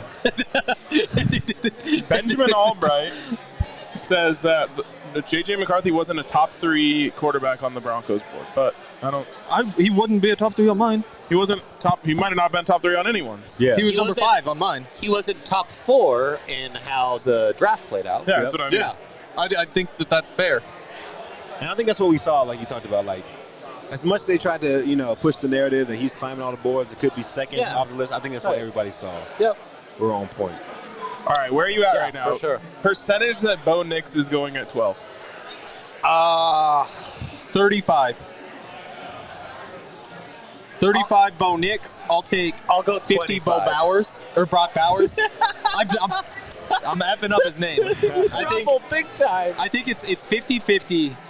I think either Brock Bowers is the next pick or he's the Broncos. Nix Bowers is the dilemma for you. What about you? It's What's your Bowers if he's on the percentage? board. It's Nix if not, and there's a 50% chance I'm wrong. I would say 17 that he goes at 12. Okay. I think I like that. I think there's a chance that we get him, but not at 12. I think yeah. Trey, what's your percentage? No, I say 25 Bo, 50% trade down, 25 best play available, Bowers, defender, Yeah. O-lineman. I mean, we just had Zach on here, and he said Bo Nix. I'm at I know. 75% Bo Nix. You can't take Bo Nix as well. Oh, you Chat, can. is that what he was? He said if it's not JJ, it's Bo. Todd, you missed it. We couldn't hear Zach, so we just had to ask him questions that the outsiders could hear. So we're kind of lip reading. Yeah. He did say Bo Nix. At 12. He didn't say, we don't know. We can't give you anything more than Bo Nix. But he did definitely articulate Bo Nix. We saw that part. All right. We got to be getting close here. Oh, we still, I guess, have the Jets pick. Yeah. Yeah. Well, and that's where Brock Bowers. Brock Bowers is probably going, you would imagine. Yeah. Yeah, the top wide receivers are gone. It's Brock Bowers time. Has Aaron Rodgers ever been a tight end guy? I mean, I feel like he's a tight end maximizer. Like Bobby Tonyan had a really good year recently. Yeah. Who do you have? Didn't he have Jimmy Graham for like a season? That sounds familiar. Jimmy was old though. Yeah, there was another big guy they had. They did have a big You go back to like Jermaine Finley, something like that. Mercedes Lewis? I think he was actually there. Mercedes Lewis was big. He was a blocker. Mercedes Lewis, I think, is still in the league. The Vikings don't seem He very played with happy. Maurice Jones-Drew. Yeah. Everybody thinks they can just find a blocking tight end. They're a little tougher to find than people give it credit for. Oh, yeah. They're hard to find. The Vikings didn't seem excited at all. This was not why they acquired the 23rd pick. No. What do you mean? Like, their whole pre-draft plan was not to just move up one spot and take J.J. JJ. Oh, so you're thinking maybe they This wanted seems to. like a plan B. They tried to go to 3. I think I they think wanted the Penix at NFL 11. was high on May, man. Maybe. And maybe Penix. Maybe Penix Yeah. more so than we thought or gave anyone credit for. Except for Todd. You know what I'm saying? Do what I can. That's true. Todd could see through the BS. Todd, do you think that as an undrafted guy who had a very successful career, you see the draft as maybe a little more BS-y? The hype? Yeah, Yeah. I do. And I feel like overall, people get drafted off of hype Yeah. more so than actually what you put on film. So I feel like if I was a GM in their shoes, I feel like I could evaluate talent well. I don't think it's hard to see guys. Like, there's so many guys I have seen over my career. It's like, how did you, you know what I'm saying? Was Even if there- you have the height or the size, like, you just don't have it. Yeah. Were there guys in your career, you don't have to name names, Oh, no, I'm naming it. but you got there and you were just like, Please do. you were like, whether he's at your position or another position and you win against him, like, you're telling me this guy was a first-round pick and I didn't get drafted? Heck yeah, without a doubt. I mean, there's guys that came on the team while I was there that were former first-round draft picks that just didn't pan out, and then they were on the team for like 3 weeks. I'm like, it's crazy. Yeah. It's crazy how it happens. Yeah. It really is. Yeah, just so you know, we are not on screen. Brock Bowers and Olu Fashanu are the considered picks for the Jets They got at Brock. 11? No, Yaya? Did that happen? That happened? I haven't seen it. I can't hear what he's saying. You said they no, it take didn't happen Brock yet. Bowers. Many people are just asking the question, do they take Brock Bowers? Not necessarily is confusing. confirming that he has been taken. Does Yaya know where the camera also went black on us? I don't don't know. know. Can Yaya hear us? Does Yaya, you might want the camera up for when the Broncos come up. Okay. Oh boy, what a... And we're still What a unsure about whether this actually happened. No, it did not happen. Brock Bowers is not a Jet. That's got to be really confusing for our Yeah, viewers. Yes. our viewers are probably like, All we can do "Wait, is repeat that. was Brock Bowers taken? As far as we know, Brock Bowers not No taken by trade. the Jets yet. Ian Rappaport saying no trade. Okay, No good. trade Sticking by at the 11. Jets. Okay. Good. Thank you, Rap Sheet, for reporting. Oh, the pick is in. Oh, no, not shoot. Broncos, not Broncos. Oh, okay. They're behind. Henry. The Jets taking Penn State's Olu Fashanu. Oh, that. snap! To me, Love this that. is Brock Bowers. He's Love that. sick, man. Olu's so sick. I gave him out as the third O lineman. You poo-pooed it, and that just hit. Screw you, Henry. Screw you. Okay. Broncos on the Broncos clock. time, baby. Let's go. Let's lock in. Trade down. Brock Bowers, I just don't know. He's tiny. Have I you don't considered the care. fact, though, that if they trade down, they might overlap with the Nuggets game? I love ball, man. I don't care. All right. Henry brought this TV. It's working and, great, by the way. It's really working well. Well, the and game hasn't we'll started. be able to see it that way. I feel like Brock Bowers, Oh, God. he's not that small. Pause. Hey, But I first one feel, today. you know what I'm saying? And with me, I feel like with the guys that produce in college, especially at a high level like he did from such a young age, Yeah. it's only about 4 years before all those guys that he played against are now in the league. Like, I think he can stand the test of time and be a good tight end. You know? Yeah. He's I mean, another dude that I swear has lost like 2 games his whole college career. well, Yeah. and for me, it's Sean Payton. If Sean Payton looks at that and says, that's my weapon, my Oh, Joker, yeah, if sign you me will, up. then sign me up. Sign me up. 100%. No, To me, he's the best player on the board. And we did go over like who are the players that are like the best players available that you can't pass up. He was kind of the Mendoza line, right? Yep. I mean, I would would fall in that group. While Quinion Mitchell, What about the Dallas Quinion Turner, Mitchell, maybe Pat Surtain lockdown combo? If you say cornerback in front of Broncos fans, they will kill you. I'm just saying, just a warning. It's a possibility. It'd You be don't a have to good convince pairing, me. but Terrion Arnold and PS2 would be a good pairing. Nate Wiggins and PS2 would be a good I pairing. don't want a player to get picked right here that we haven't talked about yet. Kool-Aid McKinstry could be a good pick. Yep. Yeah, Leitu Latu, Byron Murphy, a little pressure from inside. That'd be very like Sean Payton, take care of the trenches, very Parcellsian of him. Yeah, and I hear a lot of good things about Byron Murphy. One of my friends used to coach at Texas. I'm no longer there, but he says Byron Murphy is the real deal. Like, hell of a player. We saw it on film, but he was just like hell of a. All right, everyone go retweet the tweet that says the Broncos are on the clock so we get a bunch of new viewers. He lives in the backfield, that Byron Murphy. All right, so the Broncos are officially on the clock here, despite what ESPN says. So the clock is ticking. Yep. And Andre was going to retweet it by just scrolling his timeline until he sees it. wow, that's insane. That is insane. All right, I've got eyes locked on. I think, no, I was looking at my notifications. I've got eyes locked on TweetDeck here. We'll know as fast as anyone. We will. Yeah, and we're gonna spoil the pick, so you don't want spoilers. Give us a pause. Pause her up. Pause her up. Oh boy. Tom Brady? No, I'm just playing. It is an old TV. Still in play. Still in play. Yeah, I mean, again, Bowers is the pick to me. Trading down, I get the temptation. To me, those are the only two options here, and I would Bowers prefer or trade down. This is your tweet. something like, we missed step one. So, step one was to not trade up, so we did that. Step two is draft Penix. He's no longer there. That's a fake. Yeah. It's These fake? tweets are just getting me going. Wait, how would you can't get just put notifications from a fake guy? No, they're not from a fake guy. It just, you see Broncos and Brock Bowers at the top, and you're like, that's a thing. But no, it's not. Then you read the whole thing. Oh, okay. If you could get down to like 18 for a second round pick or something like that, I would totally get it. But again, you've got, in my mind, an all-pro tight end sitting right there, and you need offensive weapons. I think that was a pro Bowers reaction. It's got to be pro Bowers. Yeah. Unless somebody's really worried about Bo Nix backing up Right, could Aaron be a Rodgers. Pro Bowers reaction.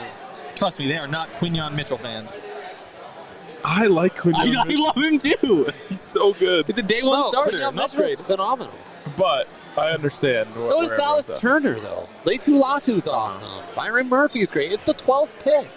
And, 5 of the top guys were quarterbacks. Like, there's plenty of talent left on the board if you want to go get it. I can't believe you could draft the number 1 defensive player off the board without a doubt. 12. Yeah. That's crazy. Right, exactly. Oh, yeah, that's rare.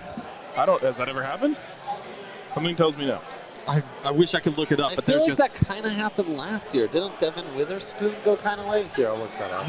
But Will Anderson went super early. Anyone want predictions on who's going to break this?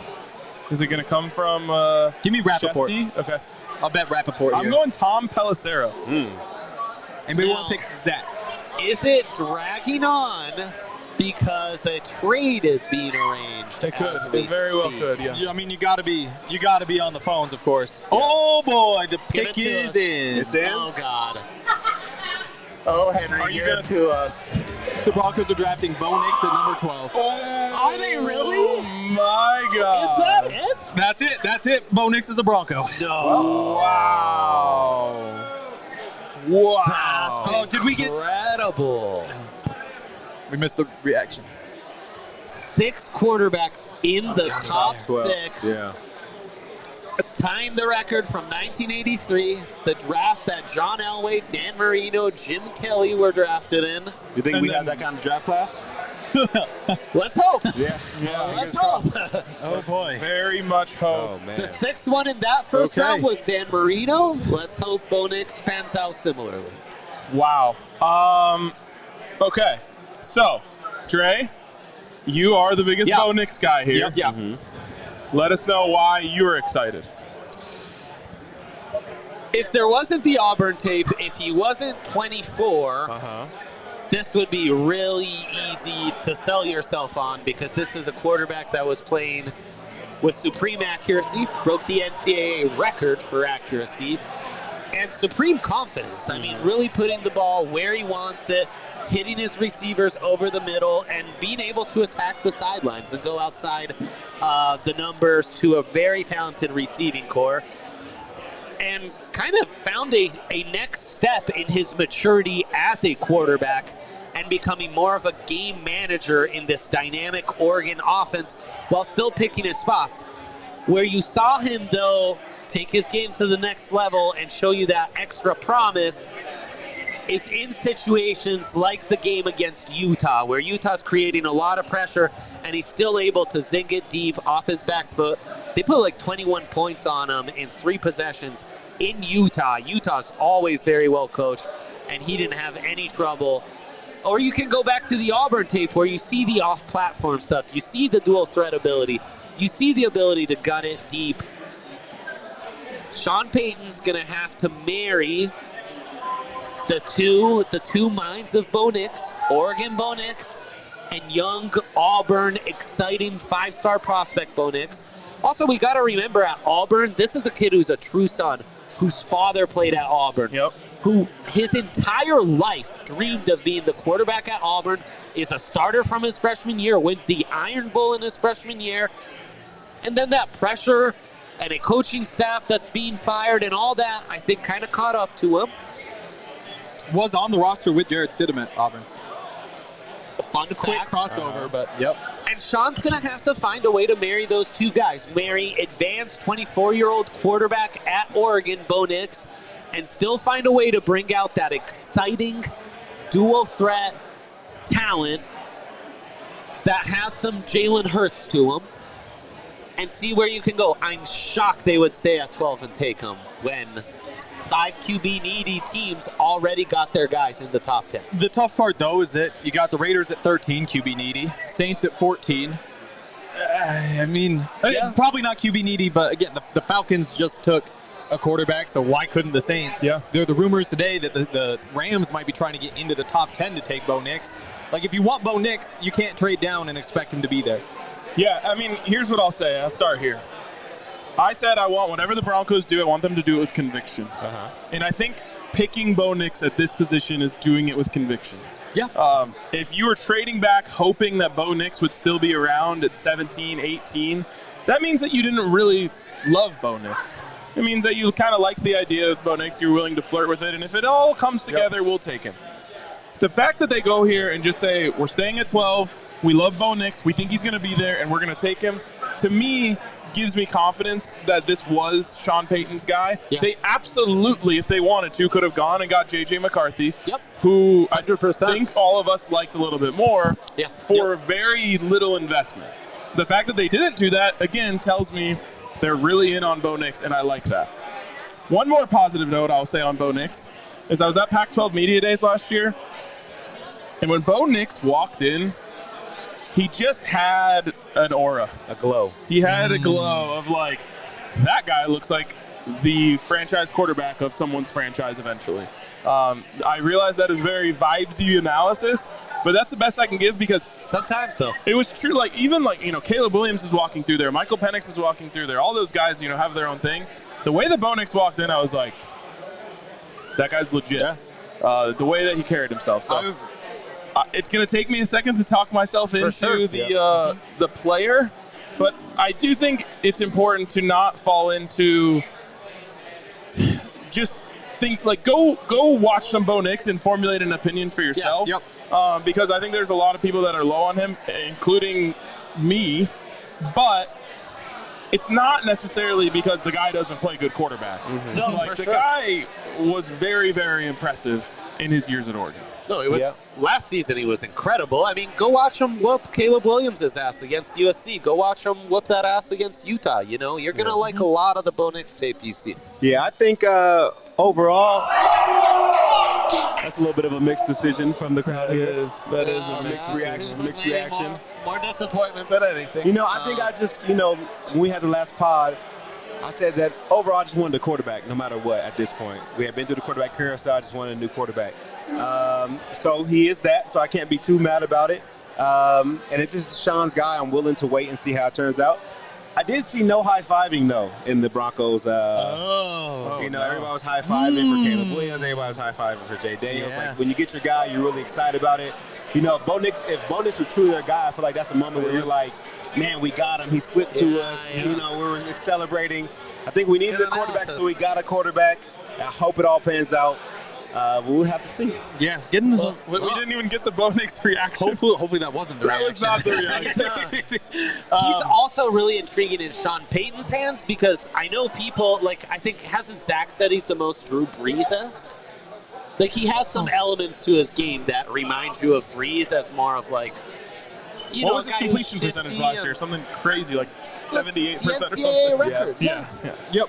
But he also has that stuff that modern Sean Payton has shown you as he's experimented with the Taysom Hills and those mobile quarterbacks. Yeah.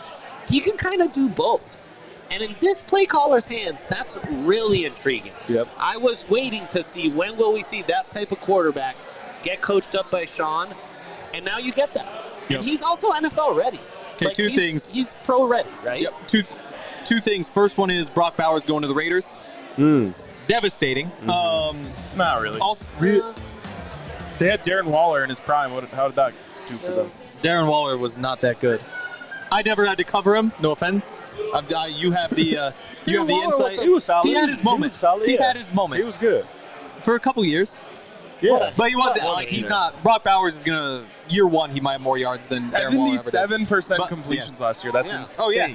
He set the record. And what's interesting about that fact is, like, people like to say a lot of his passes were behind the line of scrimmage or screens, 33%. whatever it would be. Like, that is Sean Payton's offense. Like, what we saw Russell Wilson was a lot of screens, a lot of quick check downs. Like, if he can just get our players the ball. Oh, there we go. There's excitement. Yeah. There it is. Also, they kind of missed the high five. That's okay, though. And he can do the Russ stuff and, scramble and throw it off his back leg and pull a rabbit out his hat as well. Okay, so a couple Adam Schefter tweets. It's been like 5 minutes. This is a three. You could send them to Yaya and he could bring them up on the street if you Nobody wants to read for themselves here. Right. Broncos center Alex Forsythe, who played with Nix at Oregon before Denver drafted him in the 7th round last year, raved to Denver's coaches about his former college quarterback. Forsythe told the Broncos coaches that Nix is smart, knows every protection, handles it all at the line of scrimmage, had universal respect. Controlling protections in the line of scrimmage, glad to hear that. We knew Penix did that, which is one of like the thing, but hadn't heard too much about the others. The other one, Denver held a private workout with Bo Nix the day after his pro day. The night before the workout, the Broncos sent Nix 3 packets of offensive play installation. The next morning, as they worked in the classroom with Nix, he crushed it, per Broncos source. The Broncos then took Nix from the classroom to the field, watched him throw for an hour, and were convinced they had a quarterback they wanted. So this is what I said when I was on the show last Friday is we don't know who Sean Payton's guy is, but he's going to have a guy. Yep. And I told the story of when he and Drew Brees met during free agency, and Sean Payton came with all of this stuff. And Drew Brees was like, wow, I love this stuff. Is this what you like to call? And Sean Payton was like, no, this is what I want to call for you. And that's kind of where their relationship blossomed. And it was all about that meeting that kind of made it all happen. And I said, Sean Payton's going to have someone. I don't know if it's J.J. McCarthy, that's who I thought it was going to be, or Michael Penix or Bo Nix. There's going to be someone that something happens during those meetings when they're talking on the board and talking football where it turns it on and it sounds like this was it. Yep. I do think that week one, if you just had to go win a game, I would take Caleb Williams to go win that game, but second behind him, it might be Bo Nix. Yeah. The tough part... Got to take Penix, who beat Bo Nix twice in the biggest game. But the thing is, with Bo Nix, you're building an offense around him. It's RPOs, it's quick game, it's all this short stuff. Whereas with Penix, you plug him into an NFL offense, it might just take some time. And so I think that's the big appeal for me with Bo Nix, is that right away, you know exactly what to do with him. The blueprint is there. You would hope that he grows and can kind of expand that and start running more of an NFL type of offense. But you know that if you're willing to run the quick game, RPO, slants, all that sort of stuff. Like Philadelphia. He'll put stuff on target. And hopefully you teach him how to do that other stuff down the line. And hopefully you have the playmakers to take advantage. Because that's the other thing, Troy Franklin, he's a catch and run specialist. There are a lot of times he's catching balls 5 yards downfield and taking it to the house. Yep. He might be a first-round pick as a receiver. Bucky Irving, he's going to be one of the first running backs off the board. He's the best receiving running back in the country. I think led the nation in receptions. You feed him, and he just goes and makes plays. I'm not convinced that the Broncos have those guys on the roster right now who you can feed and let them do the work and take the load off the quarterback. But I do think that there is the way you build this offense is very, very clear right now. And I just hope the ceiling is higher than I've thought it is. Let's break it down. Yep, it's all about that ceiling goal tonight. How do you feel like this affects players, specifically like Cortland Sutton? How do you feel like this affects his game? I think so. He's a tough one because you might say, hey, there's your one deep threat. Marvin Mims, a different type. But if you get Court isolated, maybe you do have him throw some of those balls up the sideline, just jump balls, back shoulder, that sort of thing. Yeah. Got it. I think you have to. But again, that's not really the Bo Nix type of game. You can do it. You think so? He can throw that I feel slant like- all day long. okay. And Yeah. And that's the thing. So you Yeah. might just have him play more of a true X type of role. He can throw Get that those slants. outside like back shoulder to Okay. Court, that contested grab. Okay. So, Here's my message to Broncos country. We have something to be excited about. Whether you wanted Bo Nix or not, this season just got infinitely more interesting. 1,000%. I, as someone who was team pack it in and get ready for Shador next year, I also knew that this would probably be the worst, least exciting Broncos season ever if that was going to be the case.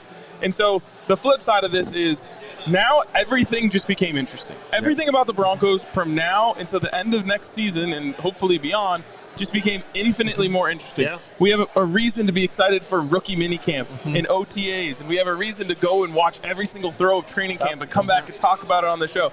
Every single preseason game is going to come with like a little bit of extra buzz and excitement. And then you go into the season and it's like, did he get it right? You spent all this money. You traded picks to get Sean Payton because you believe he's the guy who can get a quarterback right. And everything now is we get to find out, was it worth it? Was that investment worth it? And that to me is what makes this exciting. And I'm ready for it. I'm ready to ride the Bo Nix train. Yeah, and just running through more of those guys like Marvin Mims, you know he's a deep threat. Again, I don't know that that's Bo Nix's game, but you do start. He's probably your featured screen guy. Like he's probably getting more of those than everybody. And for somebody who He'd be your Troy Franklin, right? exactly like you knew he had that one skill going deep. Now you get to take advantage of what should be a second skill without asking him to learn a bunch of other routes. And hopefully he's doing that, so at some point you can do it. Tim Patrick, a great blocking receiver. I don't know that any receiver wants that to be the first thing said about him, but in this offense, he's going to be doing a lot of blocking, and he's really good at it. So I think Tim's a great vertical threat, too. yeah, I mean, we'll see post-injury how much of that's still there. I just want to see Bo Nix be a guy who takes advantage of the vertical threat. No, I mean, he better. I mean, Exactly. drafted in the 1st or 7th round. If you can't hit a guy deep one-on-one, you're not going to last in the NFL very long, right? Yeah. Yep. You might as well be wide open in the NFL if you're like one-on-one outside. You got to take those shots, and you got to hit them more often than you don't. Those That's just the opportunities, I would just like to say, are a lot less than they used to be, though. Most teams Let are saying, safeties play, exactly. They're moving the safety, they're putting 2 safeties back there and saying, we're not going to let you chunk us down the field. It's a Take him out cover the 2 game. league. It is. It is a cover It's a 2. cover 2 So, league. You're right. honestly, if you're willing to take your medicine and win on the short stuff, and you have a quarterback who completed 78% of his passes in those areas, then maybe you're taking advantage of the way that NFL or defenses are being called right now. Also, if you're playing with 2 deep safeties, great way to counter that is have a quarterback who can lower his shoulder, just take it and run it. Yep. Also, I hope we get that. 14th pick. No, you have to. You're not getting Bo Nix without some QB runs. I'll tell you that right now. Exactly. Yeah. QB runs are part of the marriage we just entered. It's read options, it's RPOs, it's slants, and then that's kind of your offense. Also, You real think quick, so? Because we didn't see much of it with Russell Wilson. I mean, there was a handful of plays, and that was part of Russ's game. Bo Nix You might think it's already more be of Russ- faster. I No, think I Russ agree. might have slowed down so much.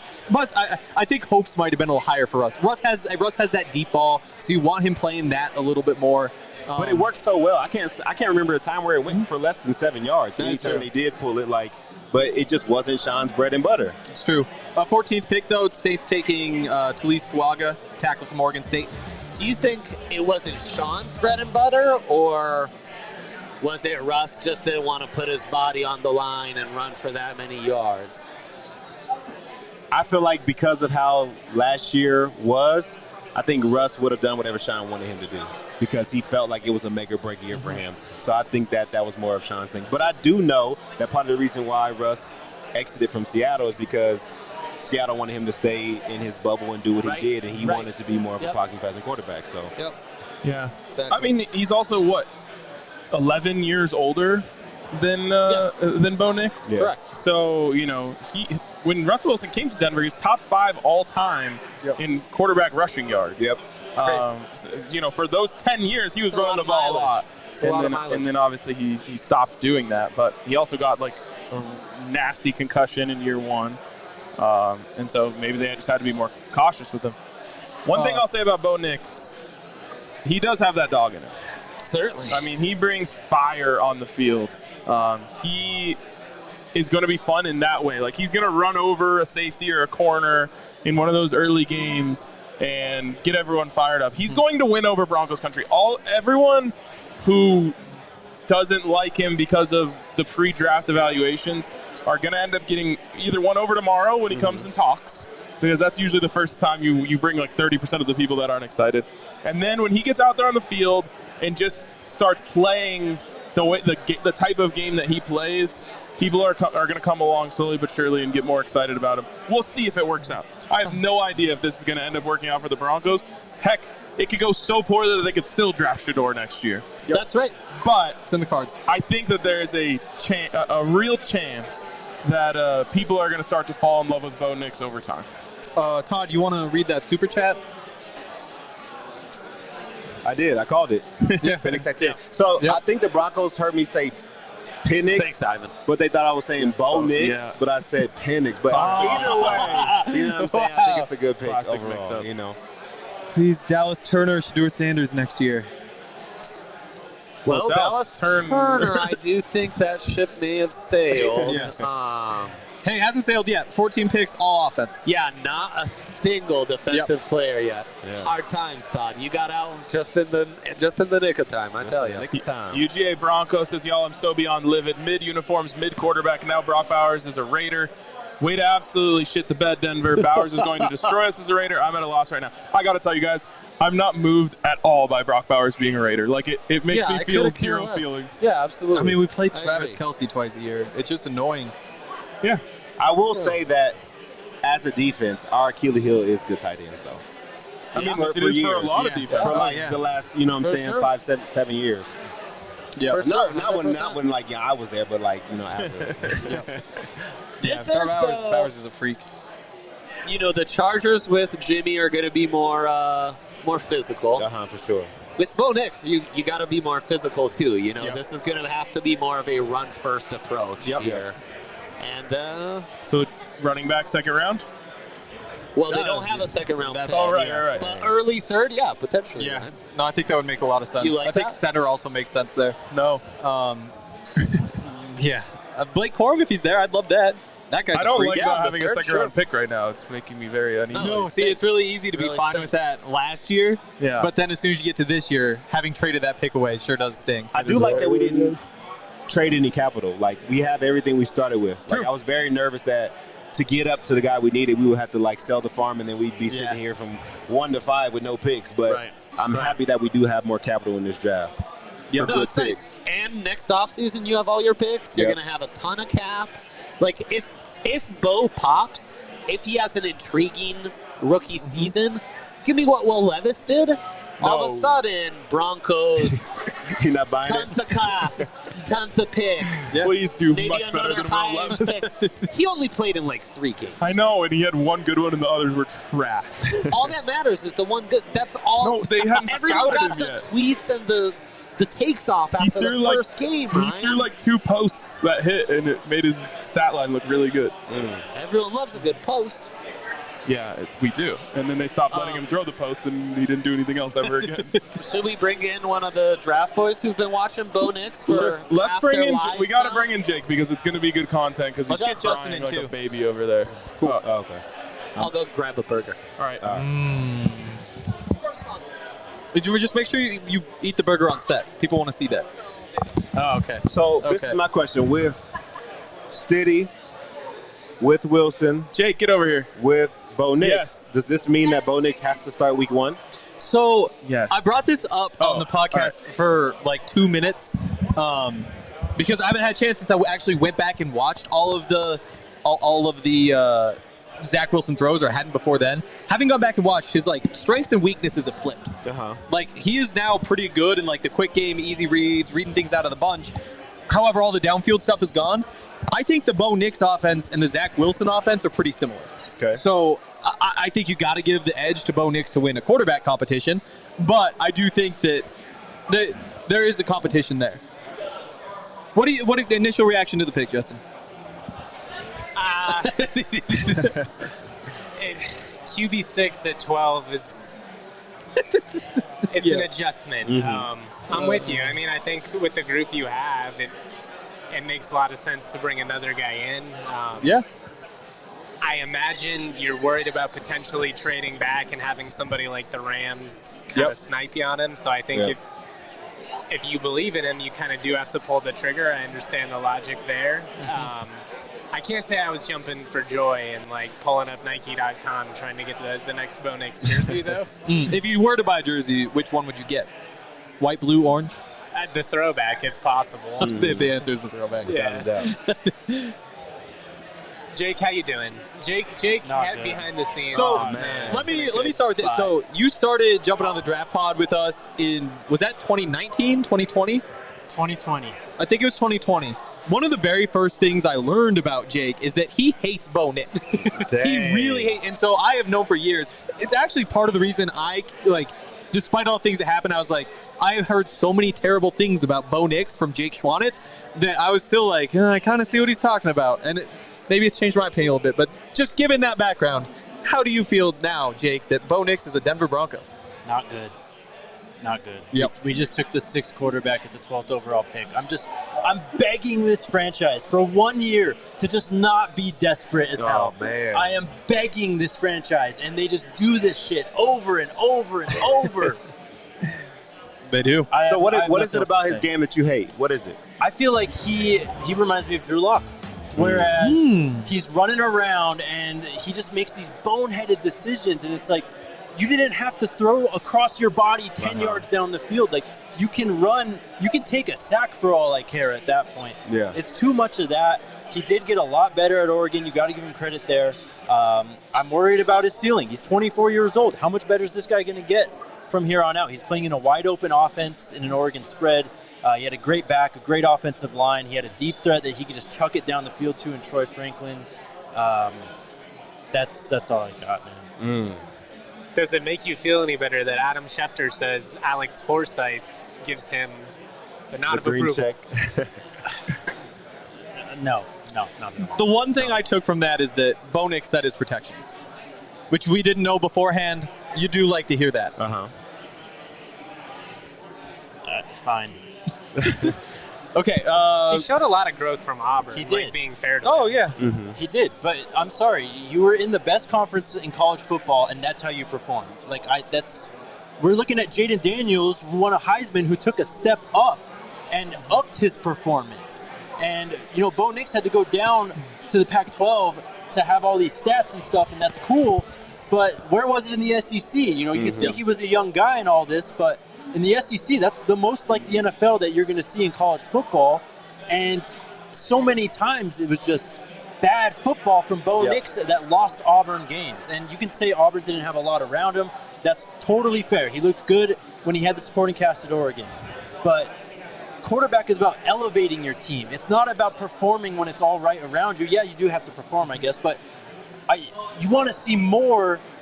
You want to see a quarterback elevate and just pick up a team rather than play up to his team.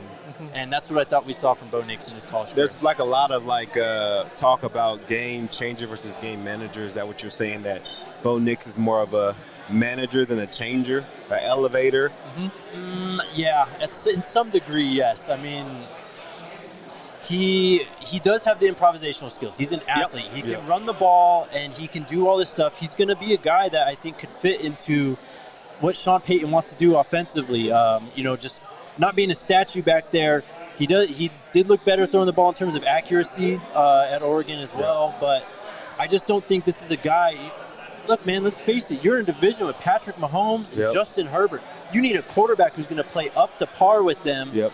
And if he can't, play out of his mind and elevate this team on a consistent basis, what are we doing? Yeah, I think that's a concern. I think we've talked about it a little bit, but you can build an offense around him. It's the quick game, it's the RPO, it's the read, it's all that short stuff. Yep.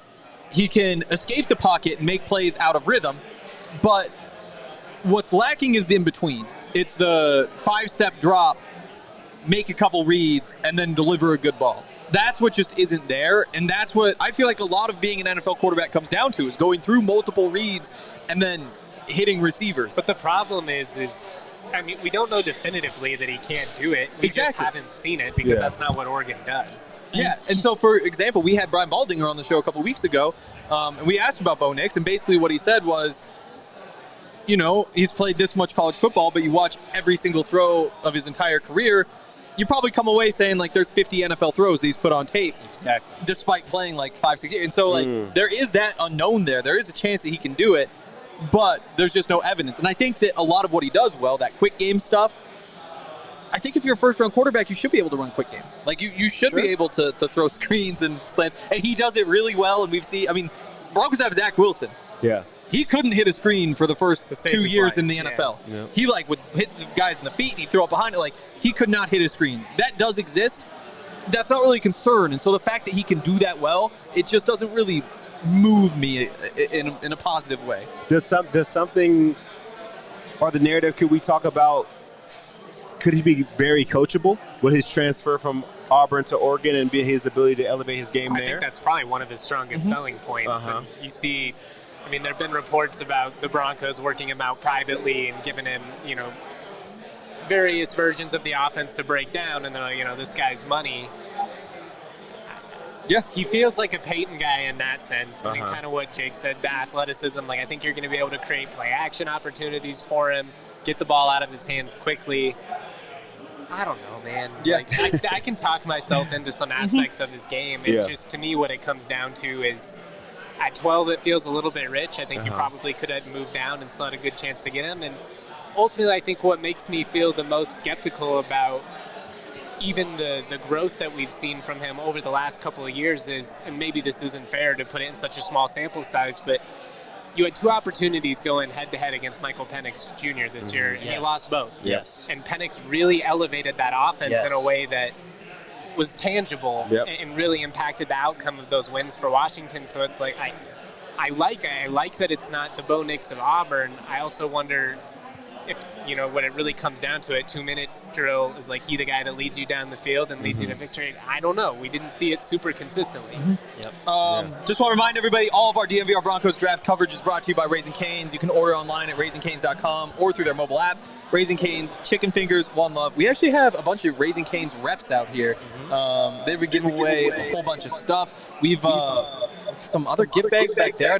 Ooh, is that some free food for Todd? We gotta stop this. Echo. There we go. Breckenridge Distillery also, their products are available in all 50 states. You can shop your local retail. Visit BreckenridgeDistillery.com for delivery of award-winning Breckenridge spirits. I thought you were doing the safety dance for a second. No. Oh. Obviously, Breckenridge Distillery, local company, the world's highest distillery up in Breckenridge, founded in 2008. They're widely known for their blended bourbon whiskey, high rye mash, American-style whiskey. Our Breckenridge bourbon is one of the most highly awarded craft bourbons in the U.S. Breckenridge Distillery is more than award-winning spirits, offering an immersive guest experience. Eat at their award-winning restaurant, enjoy their show-stopping cocktails, learn about their highly awarded spirits with an in-depth tasting, get an inside look at their active production facility. If you're new to the distillery, guests have the opportunity to blend their own whiskey as they learn the inner workings. Like I said, available in all 50 states. You can go to your local retailer or go to BreckenridgeDistillery.com for home delivery of award-winning Breckenridge spirits. Operate anywhere. Look who joined us. Zach is here. Zach Stevens himself. Hey, I got a question. I know Sean Payton does a lot of foreshadowing, and I think that's the Bo Nix cut on your head right there. Did you know this pick was coming? Oh, he left. Oh, there he is. I knew it was coming. I knew it was coming so much. I could do it. We can hear him. Go ahead. You got me? Yeah. You can hear me? Of course I knew this was no. This makes so much sense. This is a Sean Payton type of quarterback, not just because of the system and the fit, but also he had a workout on March 18th. The Broncos did exactly what they did with J.J. McCarthy. We all heard about that workout. They did it with Bo Nix. After his pro day, they sent him a bunch of information, saw how he could handle that cramming and crunch time, because then they had a meeting with him the following day and a workout on the field. He absolutely crushed, from my understanding, he crushed that meeting that they had with the information and the processing and the ability to pick up on offense quickly. And then they were very happy with his throwing on the field. And of course, that's kind of the biggest question with Bo Nix is, well, how good is his arm? Can he do anything over 5 yards down the field? And to my understanding, that is not a question that Sean Payton came out of that meeting with him with any questions about. They think that he can operate his offense. And really, after just talking to Bo Nix too, it really seems like Sean Payton and Bo Nix click in terms of the offense. And it seems like those two are really going to see things the exact same. And what have we said? It's all about Sean Payton finding his guy at quarterback, and his guy is the one that can be the guy on the field that does what Sean wants. And that's exactly what Sean Payton thinks that Bo Nix is going to be. Seems like reactions from Broncos country have been pretty mixed on this one. You have been hanging out with all the media people down there. Was it generally positive vibe, more concerns? What's going on? Yeah, I know you guys couldn't fully hear me, but this was the expected thing that was going to happen from about this afternoon until right now. It was just a question of were the Broncos going to have to trade up. They really never thought about trading down, especially with the way the board fell. Once 5 quarterbacks have been taken before their pick at 12, they were not going to trade down. I do believe there were opportunities for the Broncos to trade down, but they were in no position to trade down. So kind of not surprising at all here at Dove Valley. This was the expected pick from this afternoon, and that's what ended up happening. Bo Nix a lot higher on Sean Payton's board than he was clearly the rest of the NFL, being the 6th quarterback taken. But let me remind you, Lamar Jackson was also the 6th quarterback taken in that draft too. So just because where you're drafted doesn't mean that you're going to be the 6th best quarterback in this draft. And Sean Payton, Bo Nix couldn't have landed in a better place than the Broncos working with Sean Payton. Zach, is your impression that that's genuine belief in Bo? Is there any concern on your part just in terms of the reality is he was probably the most realistic quarterback in their range? Is there any, I don't know, just fear of you're talking yourself into him, I suppose? No, I think it's a totally fair question to ask, Justin. I think that's a big question that a lot of fans are going to have too. But here's the reality is J.J. McCarthy also profiled as a Sean Payton type of quarterback. The Broncos liked J.J., but weren't over the moon on him. And he was there for the Broncos. If they wanted to trade to 7 to 9, probably not with the Falcons at 8 because they were going quarterback, they could have made a move and it wouldn't have costed them a haul. So because of the way the board fell, I think we can look at this and say that the Broncos aren't just blowing smoke at Broncos country here and hyping Bo up, because they could have had Michael Penix Jr. if they wanted to. They could have jumped to 7 for that and maybe not even given up a future first. They could have jumped to 8 or 9 and gotten, or even 10, and definitely not given up a future first to go get J.J. McCarthy. But the way the board fell, they felt comfortable that the Vikings were going to go up and get J.J. there, and then the Jets weren't going to draft Bo. So he landed right in their lap. And again, they could have traded back. There were offers there, but they decided with 5 quarterbacks already off the board, we don't want to miss getting our guy. And that's the exact right approach. I told you guys, and I've been saying it for months, I would have been so concerned, upset, not happy if they traded back and then still drafted a quarterback, because it just meant that he wasn't their guy. And so I'm happy that they stood pat and took Bo at 12. Do you have any idea of the teams that were potentially in the mix in terms of that trade back conversation? There's a lot of teams that the Broncos talked to today about potentially trading up, but then also trading back. A handful of them. I believe the Eagles are a name that's been thrown out a lot. But I mean, there were a number of teams, a handful of teams actually, that the Broncos could have, or at least had talked to in the past 24 hours about moving back. But when Bo was there and Bo was the only guy there, that they weren't moving back. Do you like the pick? Yes, and I like the pick because Sean Payton has identified his quarterback. Look, coming into this draft, the Broncos had the worst quarterback room in the NFL with Zach Wilson, Jarrett Stidham, and Ben DiNucci there. What? Did that change? We'll see. But I like that Sean Payton has identified that this is his guy, and this is a big deal. I know staying at 12, picking the sixth best or sixth quarterback in the draft isn't that sexy for Broncos country to fully get behind a guy, but Sean Payton has never drafted a quarterback in the first or the second round, and this is the second highest that the Broncos have ever drafted a quarterback. So view it that way. That shows how big of an investment, how much Sean Payton and the Broncos really liked Bo Nix in order to take him here. Again, when you look at it as he's the sixth quarterback taken in this draft, you can be like, oh, man, that's not very exciting. But when you look at it as only Jay Cutler has been drafted higher in the entire Broncos history than Bo Nix, and also Sean Payton has never come close to drafting a quarterback this high. And the Broncos brought Sean Payton in here not to have a good team, not to have a good defense, a complete team. They brought him in here to make this offense good, specifically starting at the quarterback position. And so I like that Sean put his stamp on a guy. And Bo, we talked to Bo right after he was drafted, and he was asked, has he been given any assurances that he's going to play early? And he said, no, I understand that everyone has to compete. Bo Nix is the Broncos' week 1 starter. Let's not play games here. There might be a quarterback competition. There might not even be a quarterback competition, but there might be a little open competition for training camp and OTAs. Bo Nix is the Broncos' week 1 starting quarterback. He's a guy that's played, I believe, a record number of college games. If anyone is ready to hit the ground running, it's Bo Nix, and Sean Payton feels comfortable with that. Yeah. Very interesting. Does that, in your opinion, does that mean that either Stiddy or Zach Wilson will not make the final roster at the end of training camp? Yeah, probably. And now just throwing numbers out there, the Broncos are going to have to pay Zach Wilson just under $3 million in guaranteed money, but they could save $5 million if they decide to move on from number 8 now, Jarrett Stidham. They save $5 million in cap. If he's on the roster, it's $7 million cap hit. He only has $2 million in dead caps. They'd save $5 million. So now that competition, I think the real competition with the Broncos quarterback room is for that backup spot now.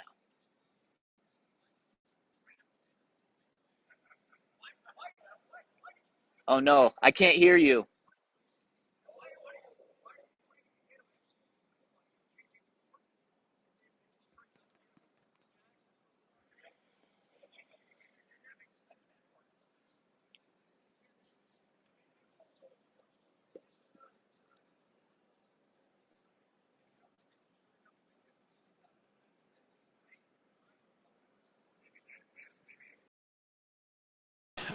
It's a conviction thing, right? Well, like if that's your guy, that's your guy. And what Zach is saying is this was the Broncos guy, regardless of how some of this played out. But how also, does that make you guys feel, though? I'm curious, just in terms of hearing that they did have those conversations about moving up, moving down.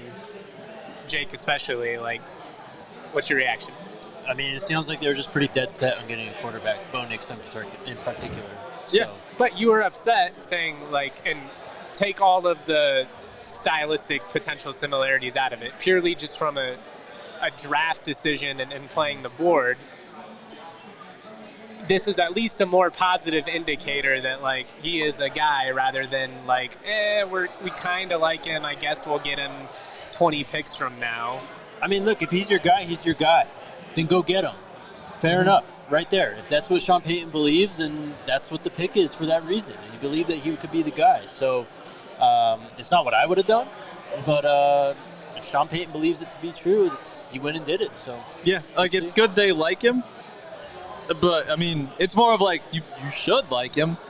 If you didn't like him, that'd be the real story, you know? So like I guess it's you could take that as like it's good they didn't trade down, but I mean, my opinion isn't really going to change based on how much they like him. It's like I've seen Bo Nix. It's Bo Nix, you know. I mean, it's not like they're going to go out and be like, hey, he's all right, I guess. But yeah, I think fell to us. But. What do you think the precautions were? What do you think the reason was for calling the trade up? Was it precautionary, just in case more quarterbacks went off the board faster, or was there somebody that they could have probably been like, we really love this guy, but it's too expensive to get here, so Bo Nix is a tight close second, and we'll take him at 12. And that's what I wonder. That's kind of what I was trying to ask him. Of like, is he really your guy? Yep. Or is he your guy because the quote-unquote hot girl you wanted to ask to the prom already has a date? Yep. Yeah.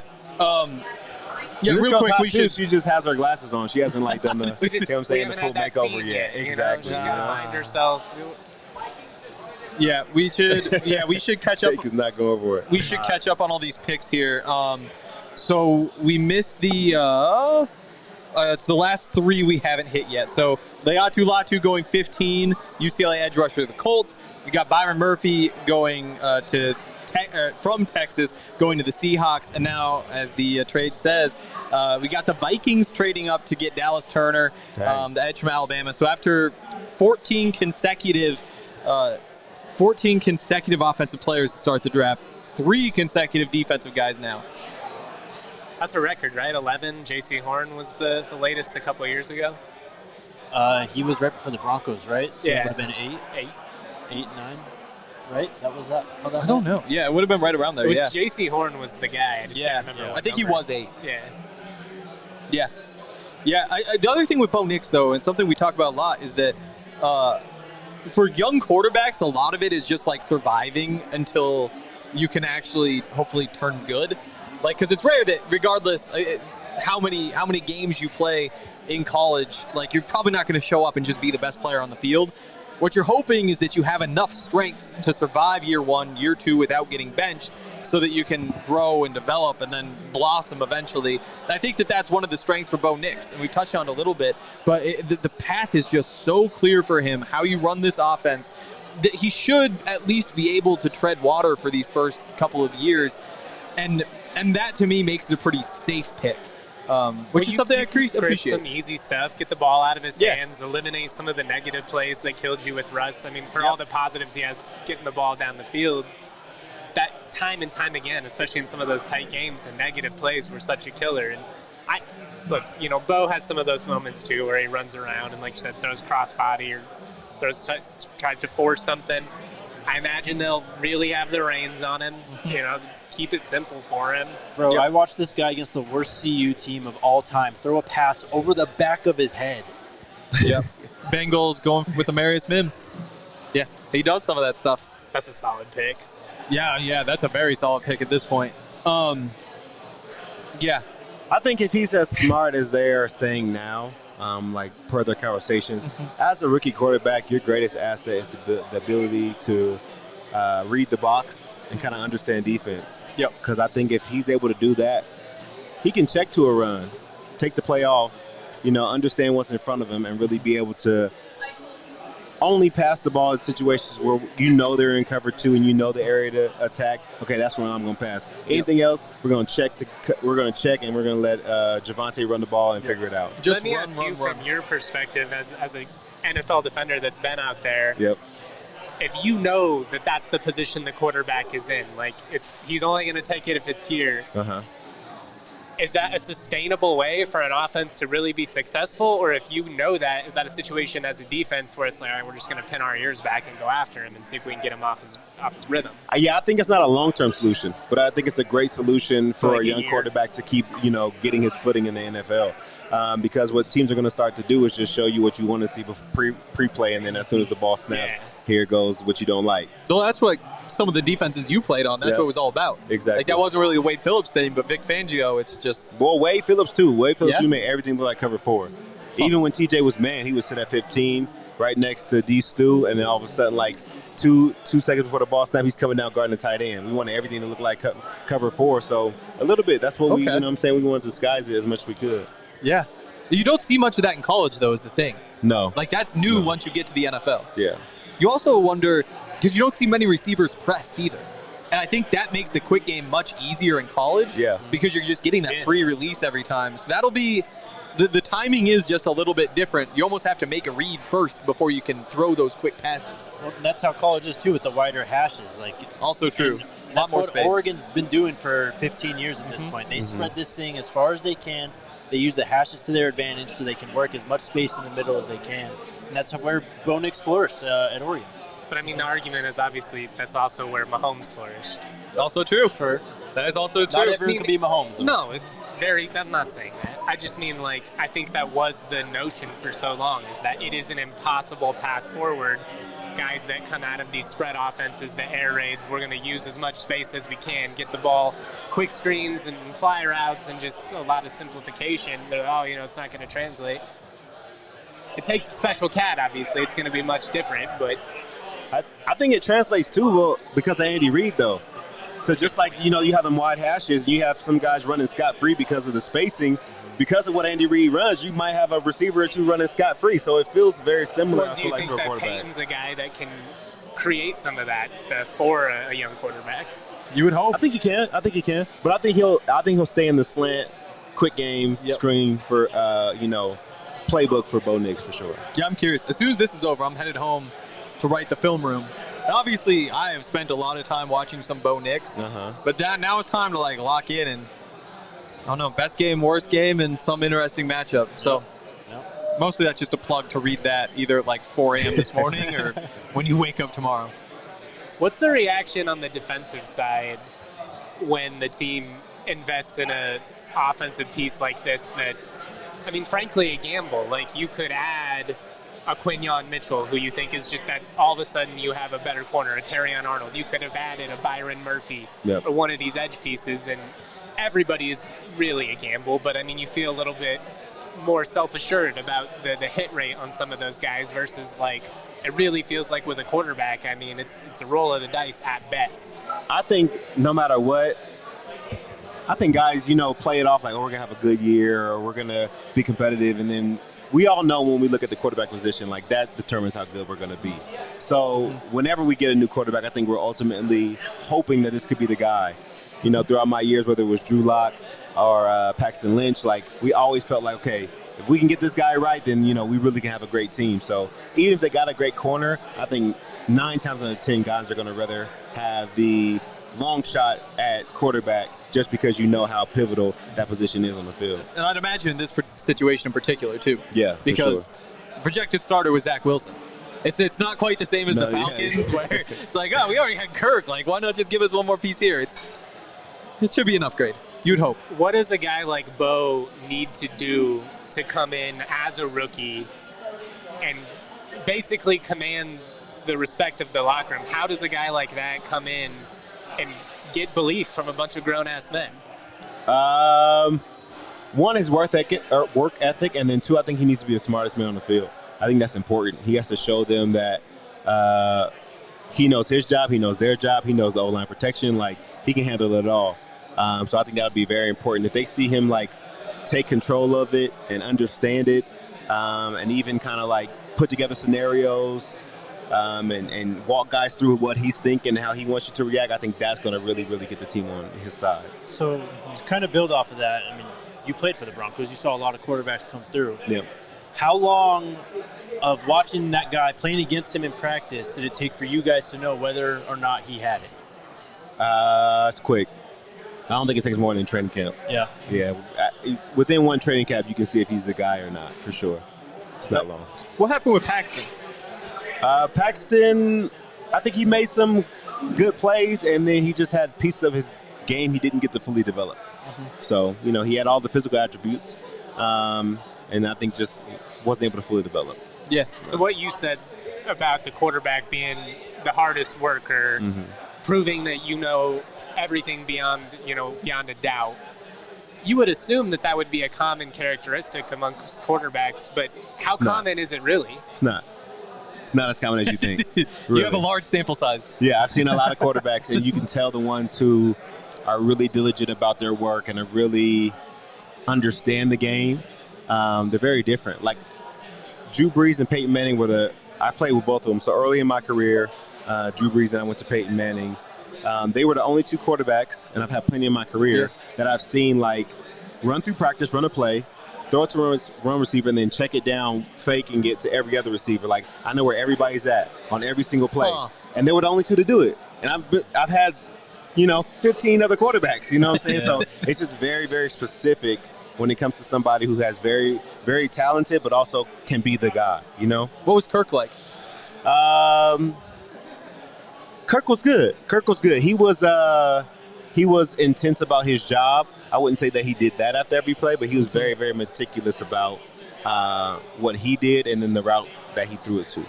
What would be a tall tale giveaway in terms of this guy doesn't have it? I mean, being unprepared, I guess, would be a pretty easy one, showing up late and that type of stuff. But I don't know. Is there like a giveaway just in terms of the way a guy carries himself? One thing, if you go out to practice and the quarterback's not already out there, you're Bad like, sign. It's not a good sign. If you leave the field and the quarterback's not still out there, not a good sign. You know what I'm saying? So I think those two things are just little signs of like, you got to be here before everybody else. Like Drew Brees, like no matter what time I got into the building, like his car was already there. No matter what time I left, his car was still there. Like it's just what comes with being in that position. But that's the standard you are walking into if you are Bo Nix. Like this is what Sean Payton has experienced, and even before that, he's a Bill Parcells disciple, quarterback guru.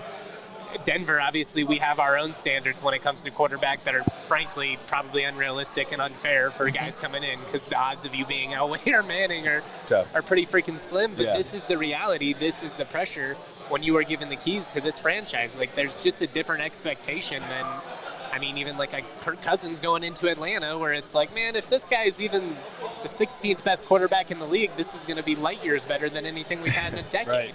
Yeah, that's the big thing. Also, real quick, I believe we've got one more pick. The Rams taking Jared Verse at number 19. It's kind of interesting how these are all falling. Those, I mean, you got to rebuild that interior D-line, obviously. Now, it makes sense. They've had some free agent signings. I love Verse as a run stopper. Yeah, oh, definitely. Also, Sean Payton was just on McAfee. Interesting. Cousins said he was didn't get the vibe he was looking for from him. Interesting. Yeah, which I'm curious. I think Dre's going to swap in a second. I'm going to go back and watch that.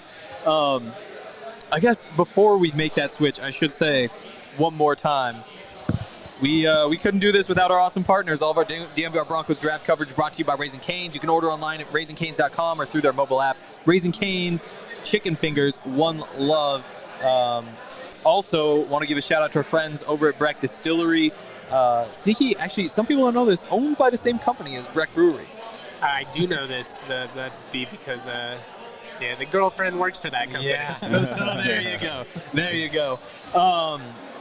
Yeah, so this is actually a great spot. Breck Brews, whom we love. Also, Breck Distillery, whom we also love. All in the same place. I'm not sure. Check out that bourbon this August. It'll hit the shelves every year. It always comes with the sweet design. Last year they did the throwback logo. Yeah. It's one of those, like, you can sip it and it kind of works as decoration. So kill two birds with one stone. Class up the joint and get yourself a drink. Yep. You guys know all our partners. Toyota, all the boys.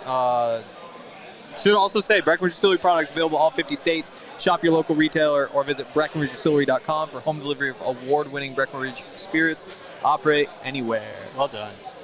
All right. Are we caught up on the picks? Yeah, we should be caught up. Oh, I got a question about Bo Nix. You mentioned the pressure of playing in Denver. Yeah. And the expectations at quarterback.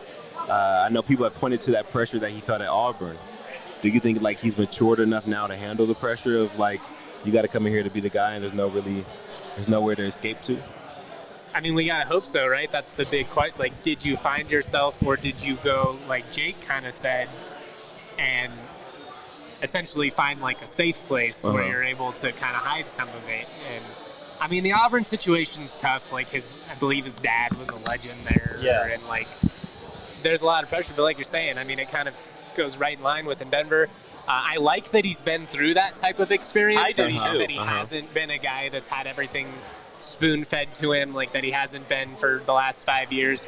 Oh, this guy can't miss. You're so perfect. Everybody kisses the ground. Like, frankly, like Bo Nix has had to prove to a lot of people that he isn't the crappy quarterback that Jake and I have kind of been saying that he is for the last couple of years. Yeah.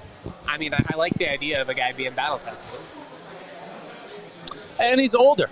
He's older, too. So he's been through it before. And, being Auburn starting quarterback, Oregon starting quarterback, that's a big deal. There's a certain amount of media attention that's going to be on you. And then he's 24, so he's actually got the maturity. He's been through it. He's mature. And then he fits that duality, this Sean Payton 2.0.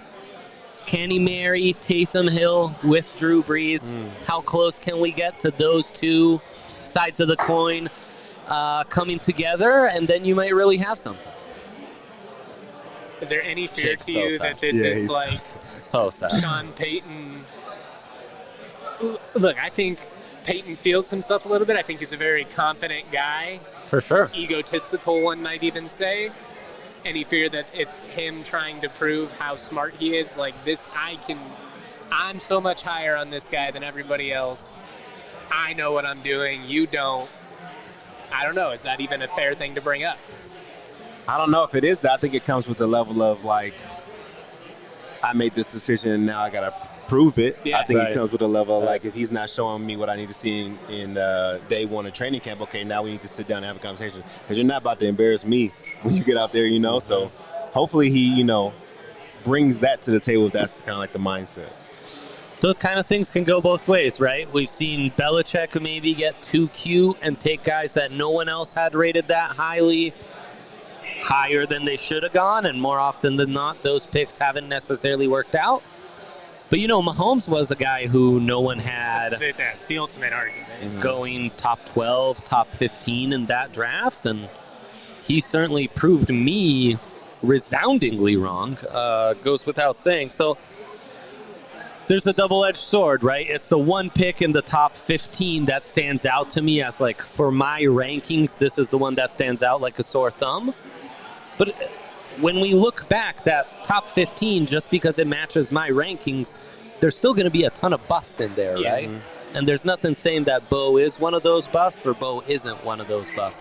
Time will tell, really. Let me ask you, so when Zach was on, he talked about the Broncos had opportunities to trade up. You could have probably gone up and gotten Penix ahead of Atlanta if you wanted to at 7. They also Right. had opportunities to trade down. Or trade up for JJ if Or that's what they JJ. want. And, you know, Zach is saying Bo is their guy. This is who they wanted. The Yeah. board played out the way that they wanted. Yep. Cynics like Jake would argue you could have maybe traded down and still gotten your guy. But does it give you more confidence in a guy that you're maybe a little on the fence in, knowing that this was the draft practice? Like, no, this is our guy and we're going to get him. We're not going to get cute. We're not going to trade down. We're not going to do the Drew Lock thing and hope he falls to the second. Like, we believe he is a guy. We believe he's a top 15 pick. We're taking him. 1,000%. 1,000%. I think there's some real confidence in that kind of conviction to go get your guy. Also, look, we talked about it earlier today. A lot of times we get here day of, week of the draft, and we start to talk ourselves into, oh, Will Levis will be the 5th quarterback to go top 10, or, oh, man, Sam Howell, Malik Willis, Kenny Pickett, they might all go first round. And then it's like, that was bullshit. That was fool's gold. This year, that was true. 5 guys in the top 10, 6 in the top 12, making draft history. And there were rumors from Diana Rossini and others today, just hours before the draft started, that teams like the LA Rams were interested in Bo Nix. Well, and I think that's probably, I think if you're Denver, I think that's the big fear. Like, how cute can we really get here? Like, yes, in a perfect world, and I think you see trades like this in basketball more often than football, but like you do the, we're going to trade back 2 spots, we're going to still get our guy, and we're going to add a second-round piece. That'd be awesome. But, I mean, there is a world where the Rams just come up and snipe you, and now you're in Spencer Rattler territory or whatever that might be. Yeah, no, and I think they really like Bo Nix. I think Bo Nix probably was their 3rd-rated quarterback, right? If not, I don't think they stand pat and don't go get Penix or don't go get J.J. McCarthy. Because like you said, the opportunity was there. The opportunity was 100% there. So I'm guessing he was their 3rd-ranked quarterback. I love podcasting with you guys, talking ball every single week, having, texting back and forth on a Saturday, and then going back to talk about it every week on the draft pod. But then, come draft day, what interests me more is why guys who have one of 32 jobs in the entire world, why guys who are paid millions to do those one of 32 jobs that are coveted in the entire world thought that Bo Nix was worth that pick. And why maybe I differ on him, right? It's trying to understand why would someone like a Sean Payton want a Bo Nix less so than why I wouldn't. So let's try and talk that through to an extent. why, if you had to pick one thing in terms of why do you think that he is a Sean Payton guy, and then why are you skeptical? And I know you've probably gone through some of this, but I wasn't necessarily on. Totally. We have different And it's a people good conversation. Exactly. To me, it all comes down to the raw tools.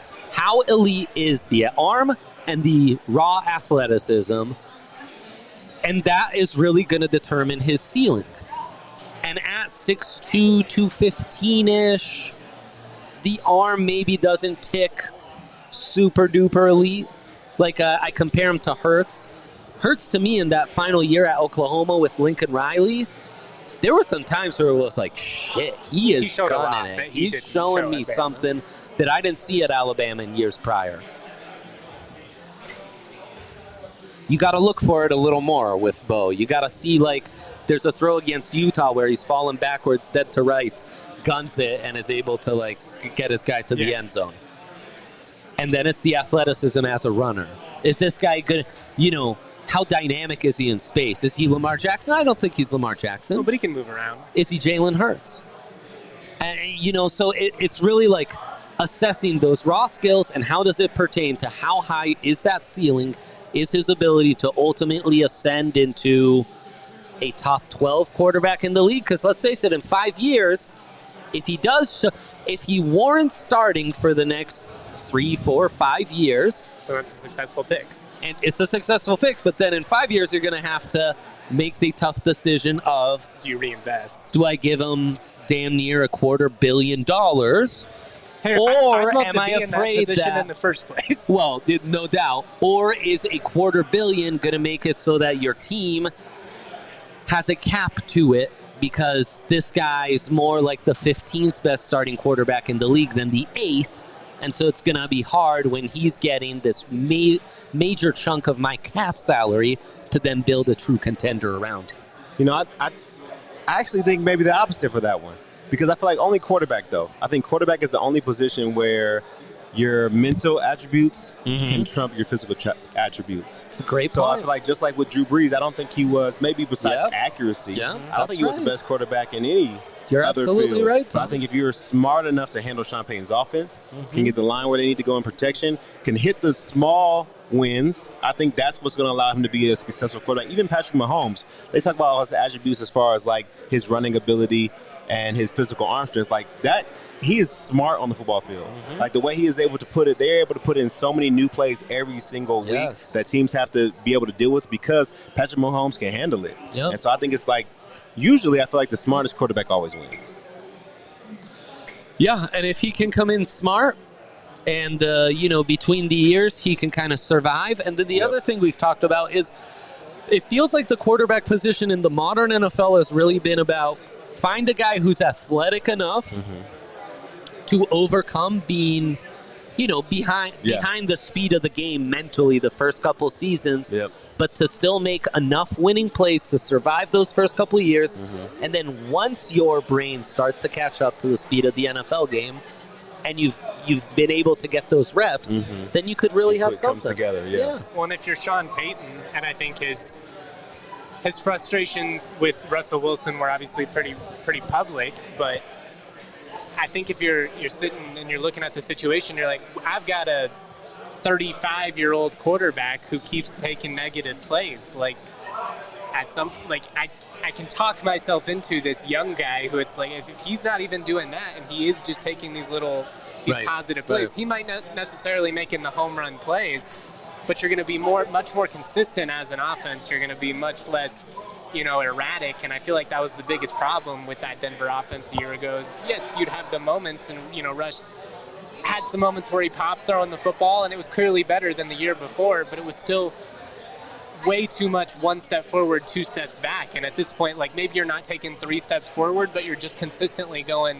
1.5 steps forward. Well, and you're staying on time, which is like that was really the thing about the offense. The offense could not just stay on time. So it was, I can't imagine what a nightmare it was to be the play caller for that Broncos offense last year, but it wouldn't have been fun.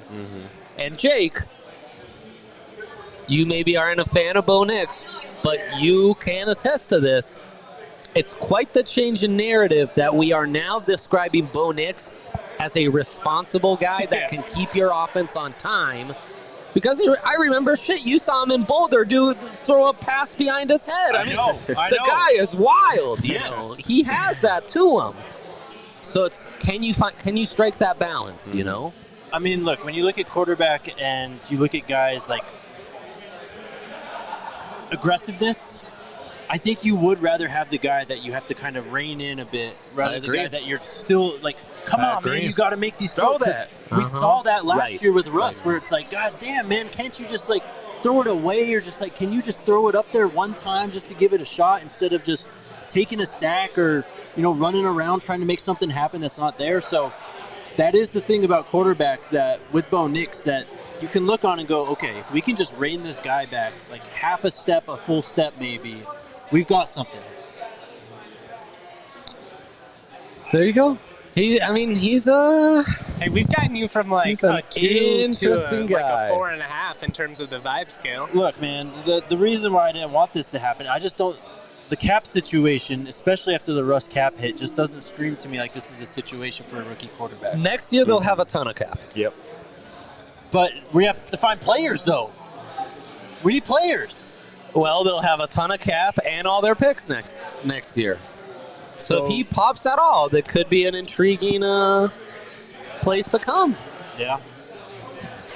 Yeah, if he just has like a good year or a cool year, it could be really interesting. I mean, think of Mac Jones's rookie year. Everyone was excited after that. Doesn't take much. It's true. Davis Mills. Yeah. Davis Mills, right? Like that People were hyped on Davis Mills. 5-6 game stretch at the end. Ooh. Yeah, that's exactly right. I said some crazy things after that. Bo Nix doesn't have an RAS score, right? No, I don't think he tested enough. I haven't checked. I've just been going through. First time in a while we got a George Payton pick that doesn't have an RAS score. Yeah, quarterback's a little different, though. Chop Robinson to the Dolphins. Ooh. Wow. Full speed. That's intriguing. Yeah, Bradley Chubb and Jalen Phillips already there. It's a great situation. Another pass rusher. Yeah. Todd, are you an RAS guy? Yes. So no. Relative athletic score. They take like your height and weight and 40 time and bench press and all that stuff. And it comes out to a score. Yeah. That way, if you're a D'Anthony Thomas and you're super small, you're not getting boosted because you ran a 4.3. Yeah. And so, it's relative. And George Payton's got a lot of guys who score very highly in the RAS. This wasn't around back in your day, Todd. But with the power of the internet, I was able to calculate your RAS. Bring that up for me. Come on. Let's go with an nice little. Look at that. In the green. Well done, Todd. So that's hilarious. The height, Todd didn't score well. The height? Yep. That's interesting. Look at that. In the red. You're 6 foot. 6 foot flat with the 3. I don't know. I grew up in Italy. 3/8, yes. 24 bench reps. They played me. That's impressive. 24 bench reps. Yeah, they stopped me, so I did like what? So I did 13 reps. Whoa. And then the guy was like, "Hold on, none of those counted." And he didn't even let me. So I just sat up and I was like, "Oh my gosh!" So I tried to take a couple deep breaths, and I got right back under the bar, and then I went again. And he started from 1. Technically 37 on record? That might be a record, Todd. This is what happened at my pro day. You might have a pro day record. Strongest linebacker in NFL history. 35-inch vertical. Look at that. And then, Todd, I will say this. There was a wide range on your 40. The lowest I saw was 4.77. Think that. That's the fine. highest I saw was in the 4.8s. I gave you the 4.77. We're friends. Why not? That's elite 3-cone there, Todd. I mean, sideline to sideline, baby. Dude. You ever think about playing on the edge? I did. That's what I went to college for. So, I played outside linebacker my first year in college. It shows here. That I did red shirt, baby. You know what I'm saying? What's funny is the 4.77 scores in the yellow. The 10-yard split scores in the red. They didn't but your 20-yard split was phenomenal. It's crazy. Isn't that crazy? That's, you know what I'm and saying? as a linebacker, that's exactly as far as you're dropping, right? That's 20 hilarious. yards is all you need to do. Yep.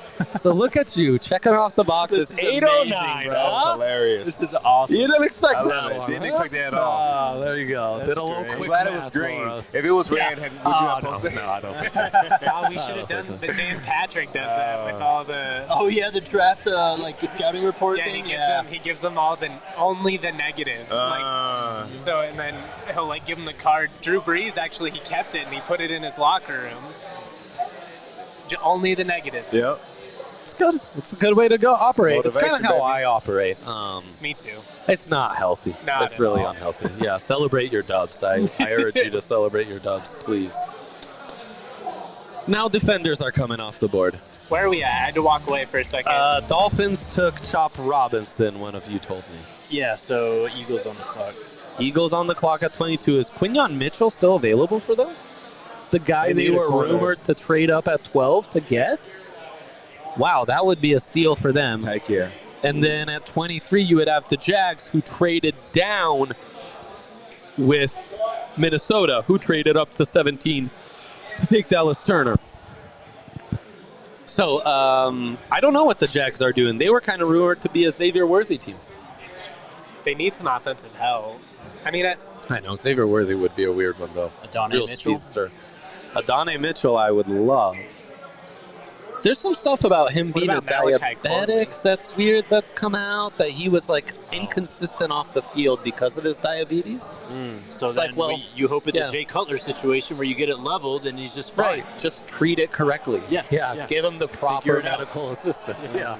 And then gamble in this guy being a star. Yeah, that sounds like the correct way to go about it, Jake. No, I don't know that anything else stood out to me. I could not believe 6 quarterbacks in the top 12. Just nuts. I mean, it is very validating in terms of, like, we do this draft pod every single week, and one of the things we talk about is, like, when it comes to investing in these positions, like, it comes down to quarterbacks, receivers, offensive tackles, edge, and corners. Yep. Premium That's positions. this entire round. I mean, this is modern football, like, To a T. to a T. Like, Yeah, 100%. You don't have any of the outliers of like, oh, we had the running back still go top 10. Like we could add an Adrian Peterson back in the day, and I still think an Adrian Peterson goes top 10 in any class because that dude's Absolutely. fucking freak. As should LaDainian Tomlinson, Yes. Marshall Faulk. Like, special running backs are still special running backs and should be valued as such. But No so doubt. more so John than ever. Robinson go top 10 last year. That's what I mean. Right. Like this year, like this is draft nerd central. Like if you want to nerd out and follow the positions and even halfway sound like you know what you're talking about, just follow the tackles, follow the edges, follow the quarterbacks. That's true. Follow the receivers. That's where all the money goes now. 100%. Those premier positions that can play the pass. Do you hate that, Todd? Yeah, it's trash. Yeah. Yeah, absolutely. The NFL game's still about stopping the run at its core. Absolutely. And I think you need linebackers to do both. Yep. Like, Yep. linebackers are undervalued, but somebody got to guard Brock Bowers every once in a while, or Travis Kelce, and then we also got to tackle Derrick Henry or like Isaiah Pacheco, like, or cover them coming out the backfield. Like, Because it's all linebackers tough. might be the most undervalued position in think football so. right now because you've never asked them to do more or cover more types of freaks like the versatile tight ends, the running backs coming out of the field that can do it all, the weird like in between hybrid Ayuk type players that are running back receiver. Like, I mean, we felt that in Denver when you don't have a quarter or a running or a Linebacker, yep. that's can handle these guys. Yep. And the thing about it is, you still got, like, if Joe Alt's coming down the block, you still got to get off of that too. Right. Like, you can't let him block you. Like, you got to be able to do it all. It's tough. It's true.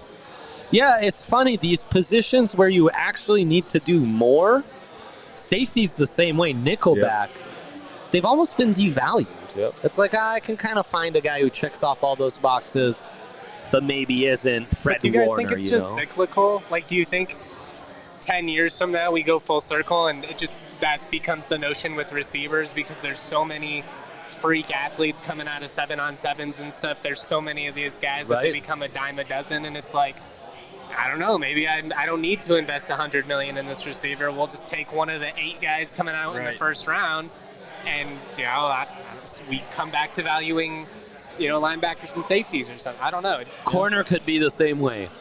We will never devalue the big men. The big men will always be valuable and hard to come by.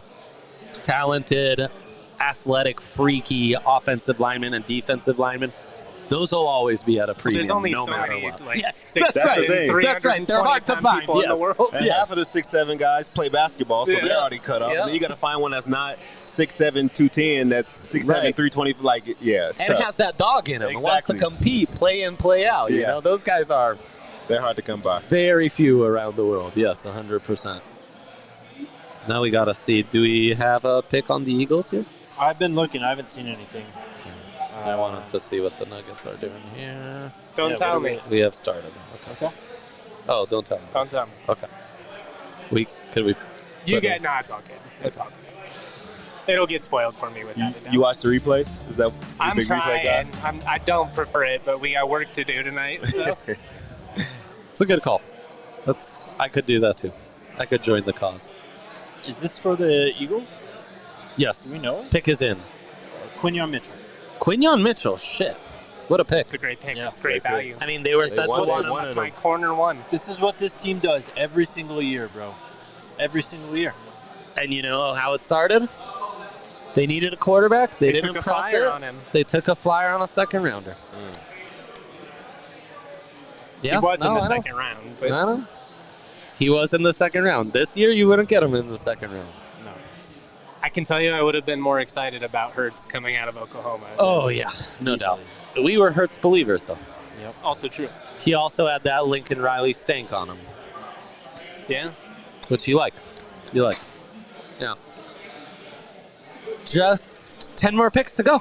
9, technically. Jags on the clock. What's the nightmare pick for the Chiefs here at the end of the round? Corley. Yeah. Oh, man. Baguette. The Yak God.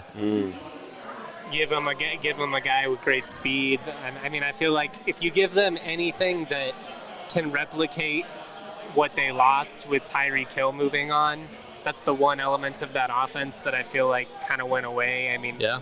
Mahomes is still Mahomes. They're actually a more consistent, like between the 20s, I feel like staying on schedule offense than they were a couple years ago. Mahomes has taken some of the erratic decisions out of the picture. But all of a sudden, if you just give him a freaking Ferrari on the outside that can create in space and can beat you over the top and can beat guys in the open field, that's terrifying to me. It's giving a team weapons who doesn't need weapons. Yeah. They proved it this year. Like they've had, even when guys are bad, we got everybody we need. We can find a way to win. Now they're going to add another weapon to that. It's like you're already winning the war, and you show up and they got tanks too. Where'd the helicopter Where'd come they from? get a tank? Like, Well, that speed from a vertical wide receiver really does open everything else up, right? Like, that's a team that maybe doesn't even need a speed threat to be any good at wideout. Just the threat of having that kind of guy can go a long way. Though, of course, McCole Hardman didn't work out for him. no, but like for a guy like Kelsey, just having him out on the field and having the threat of him going over the top, like you can open some things up in the middle for a guy who's maybe lost a step. Kelsey's still great, obviously, but I mean he's getting up there in age. To me, that's the scary one. Is if you get him that or did Brian Thomas go yet? No, he's still available.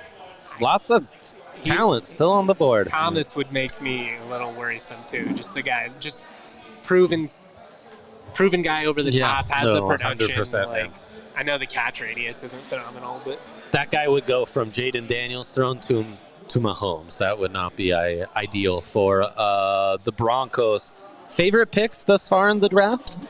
Todd, I have a feeling you're going to go Atlanta at number 8, or you kind of questioned that fit for Penix getting benched? I question the fit, but it lets me know just how good Michael Penix is because they pick him, they didn't even need him. Right. They just this guy's too good to pass on. We need him now. I don't care if he sits for a year or two. He needs to be in our building. So I understand it. Don't like it. Wish he would have fell a little bit more. Yeah. Maybe to 12, but it's a good pick. are you a big Penix guy? I take it. Oh, without a doubt. Without a doubt. I think he's the best quarterback in the draft. Period. Period. You're not the only person I've heard say that. Yeah. I may stand alone in that opinion, but Why? you know what I'm saying? Why?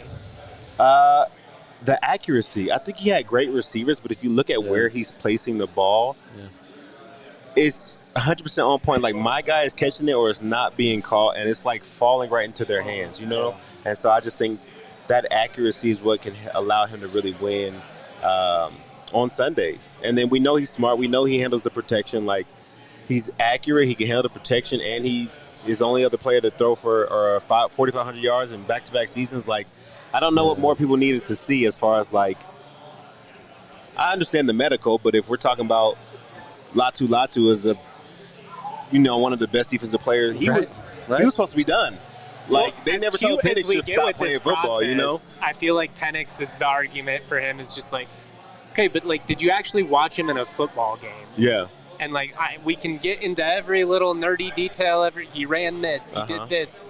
These are his precision passing. Okay, just watch the game. Like, the dude is just slinging the hell out of it. Heck yeah. It's always exactly where it needs to be. He elevated his team in the biggest moments. I'm sure these are all points you've made at some point on the Broncos pods, but just it's been a long show. People might be tuning in at various points. Yeah. You're so high on Penix, you would have him as quarterback one undisputed.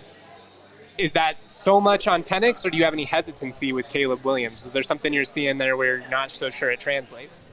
I think everybody's looking for Mahomes 2.0. I think Mahomes is in a class of his own. I think even what Lamar Jackson does and other mobile quarterbacks is not what Patrick Mahomes does. Yeah. So I think he's just in a league of his own. And for me, I personally love great pocket passing quarterbacks who can put the ball where it needs to be. So when I see Penix do it, just like I saw Peyton do it or Drew Brees do it or Tom Brady do it, like, I love that more so than the off-cadence throws. They work, but I like to see you just drop back, know what you're getting, just fire a rocket, and it goes for, 15, 20 yards. Like, I like quarterbers like that. Is there a reason you prefer that? Is that because as a player you felt that's tougher to defend? And until Patrick Mahomes, it worked the best. Yeah. Like, that was the staple for the longest. Mm-hmm. So many great quarterbacks, even guys like, Phillip Rivers or so many different names. Like, that's how you win football games. Yeah. You didn't win with the off-rhythm, throws. But it's working now, but I still love, great pocket passing quarterbacks. Well, and the question, so much of what is exciting about Caleb Williams and the plays you're going to see people sharing is him running around, throwing it off his back foot. And the athletic ability, the fact that he is able to do those things is incredible. Brian Thomas to the Jaguars at 23. They trade down and still get the fourth wide receiver in this class. Dang. Impressive. I don't know if I like that fit with Lawrence. Why not? I would have liked to get a more intermediate guy. I think you need a guy to stay on rhythm more than a big play. Yeah, they did try that with Ridley. Yeah, it just feels like another one of many similar types of receivers that have gone down there and just kind of got buried in the DJ in the Chark, mix. all these guys. Yeah. Well, they traded down. They could add a pick and maybe That's a good more point. of a route runner. Lad McConkey later on, something like that. He's a fine lad. Yeah, he is a fine lad, no doubt. This is my favorite pick in the draft so far, though. Quinion Mitchell to the Eagles. Yeah. I mean, this secondary right now. 22, that's tremendous value. You got Draft Darius pod Slay, darling. C.J. Gardner-Johnson. You might have a whole free safety. It says Reed Blankenship starting there now, but now you have Quinion Mitchell, James Bradbury, Vontae Maddox, Eli Ricks. That's a damn good secondary. Yeah, and I mean, highly criticized last year. Very. Yeah. And now they've got all that talent to come back this year and contend with the NFC No More Super Bowl hangover. That often does loom large. Yeah. What about you? Favorite pick? Yeah. I think if we're going just based off how the board fell, I would say the best value picks have been Bowers or I like what Minnesota did as well. Dallas Turner and J.J. McCarthy. Yeah. With two trade-ups, slight trade-ups. But I think you land two really solid pieces that make that, clear pieces that those team needed. Minnesota's defense was a mess. They couldn't get off the field a year ago. Now you had a versatile edge rusher. Yeah, it's an and you get a quarterback. offseason. You lost Daniel Hunter and Kirk Cousins, and you replaced them with J.J. McCarthy and Dallas Turner. Could do a lot worse, right? And you didn't have to give up like a king's ransom to go up and do it. You're not doing the 49ers trade of 3 firsts and a third just to go up and get the guy. Like 100%. I just think, and Demarius Mims of Cincinnati at 18, I think the value there, you get an offensive tackle with great potential. Massive potential. And you don't have to go up or lose any value. No, 100%. I really like the Olufashanu pick at 11 for the Jets. They're able to move down a spot and get a guy who Had Fashanu declared last year, I think we were all in consensus that he would have been the top tackle. He's the third tackle. You still get him at 11 this year. I just think he's a franchise left tackle. You were talking about those premier positions and how important it is in the draft, and you can just follow those 4 positions to kind of see who's going to go round 1. A guy like that with those kinds of chops in pass protection, I kind of don't care about anything else. And, when you're committed to protect Aaron Rodgers by any means necessary, and you can get a guy like that, pretty impressive. The biggest knock on Fashanu, Todd, small hands. Under 9 inches. Wow, that's what she said. Yeah, that's right. Which, hey, we should all get such complaints. I just saw this on the timeline. Nick Saban, I guess Nick Saban's on a draft broadcast or something? Yeah, he's on the ESPN broadcast. Yeah. So he said that Quinyon Mitchell was Alabama's #1 guy in the portal last year. He obviously never got in the portal. This is a team that had Terrion Arnold and Kool-Aid McKinstry. Dang. Wow. They lost the kid to LSU, too. Yeah, I've never been more validated in being high on a G5 guy early and having it come to fruition. No kidding. Well, and Terrion Arnold was playing safety, They might have had to convert him from safety to corner. And he's still on the board? Yeah. Yeah. The corners are falling. The corners are falling. Yeah. Surprising you at all?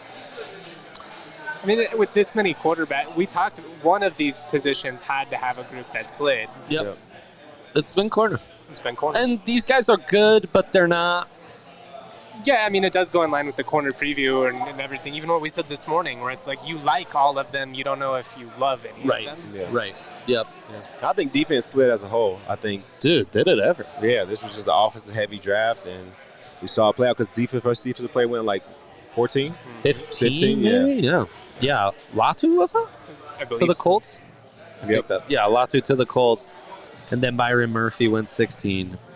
And there's since been a run. I need 1, 2, 3, 4, 5. I need 2 more edge and or defensive linemen to be drafted. To have a bet hit, let me see how many Pac-12 players we have off the board. 3 with Bo Nix 4, Fuaga's 5, Latu 6. Fatanu is 7. I just need one more Pac-12 guy. Wow. I know ball, huh? Who are we looking for? Who do you think it is? At this point, I had 5 locks. Have all of the locks gone? I think maybe all of the locks have gone here, Jake. So we have from the Pac-12 available Jordan Morgan. Oh, yeah. Yeah. He would be my favorite to go next. Okay. JPJ also in the mix. Yep. Jordan Morgan's the one I'm counting on, Cole though. Bishop, the safety, is also on the board. Jalen Polk. Does one of these second or third Washington wide receivers go in the first round? Could be. JPJ, Troy Franklin, and Jordan Morgan in reversed order are the guys I'd have my... Henry, No Graham Barton. He's not a Pac-12 player. Oh, okay. I thought we were talking offensive. No, I just need one more Pac-12 player to hit my over. That was a 4-unit play for your boy. Henry, proud to tell you, I put a plus 4,000 bet on Penix at 8. Wow. No way. Yeah. Wow. James Wall on the DNVR Broncos pod talked about it, and I was like, shit, let's see what those odds are. Wow. Actually, Jeremy Fowler came out, at 8. Just at 8. Oh. At 8, but exact pick. That's no one insane. had that. Everyone had Dallas Turner, right? Oh, yeah. So, plus 4,000 was... And with JJ still on the board. I mean, come on. So I've been trying to figure out what games to go back and watch. Yeah. I need 3 games from Bo Nix for this Utah. film room. Utah's okay. So I was thinking Washington, Utah, and Oregon State. Just because I remember that Oregon State game being a lot of fun. Yeah. Yeah. And they'll go through. He only threw 3 picks. And then watch them Go find those. whoop on Caleb Williams and USC, man. That's a fun one too. Maybe it's a quarterback. Maybe 4 tonight. Buffs? I'm not. No, don't want. That game, they just ran it down their throat. That was Exactly, the Bucky Irving show. That's a tough part with the Pac-12. God damn it, he's good. Because you go through and you're like Portland State, I mean, that's not a test. Yeah, Texas yeah. Tech, like, you know what that game's going to be. They almost Hawaii, lost same that thing, game. close. They almost lost that game Yeah. against Texas Tech. Play like Tyler air Shock, raid, right? like a strange vibe to it. Yeah. Hawaii, no interest. Colorado, like, and then defense wasn't perfect last year. Stanford, He did throw a no pick interest. in that game. Yeah, I'm definitely going to go find all 3 of the picks just to see what was up with those. But I've just been game planning over there. Good. No interest in Hawaii? Hawaii You game? have strayed from your college football roots, Hank. I have interest in watching. I'm not sure it's the best evaluation of Bo Nix. It's like, hey, what'd you do against Hawaii? Same thing. It's like, what'd you do Well, against Portland State? The question is, Hawaii, was that on the island or off the island? Off the island. Oh, well then, no, meaningless. Meaningless.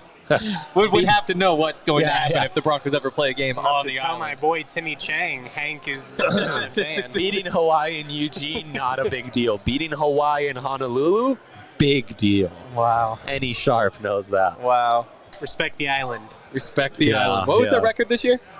Not good. No, not good. Bad at football. Must have had a lot of good teams out there on that island. Yeah.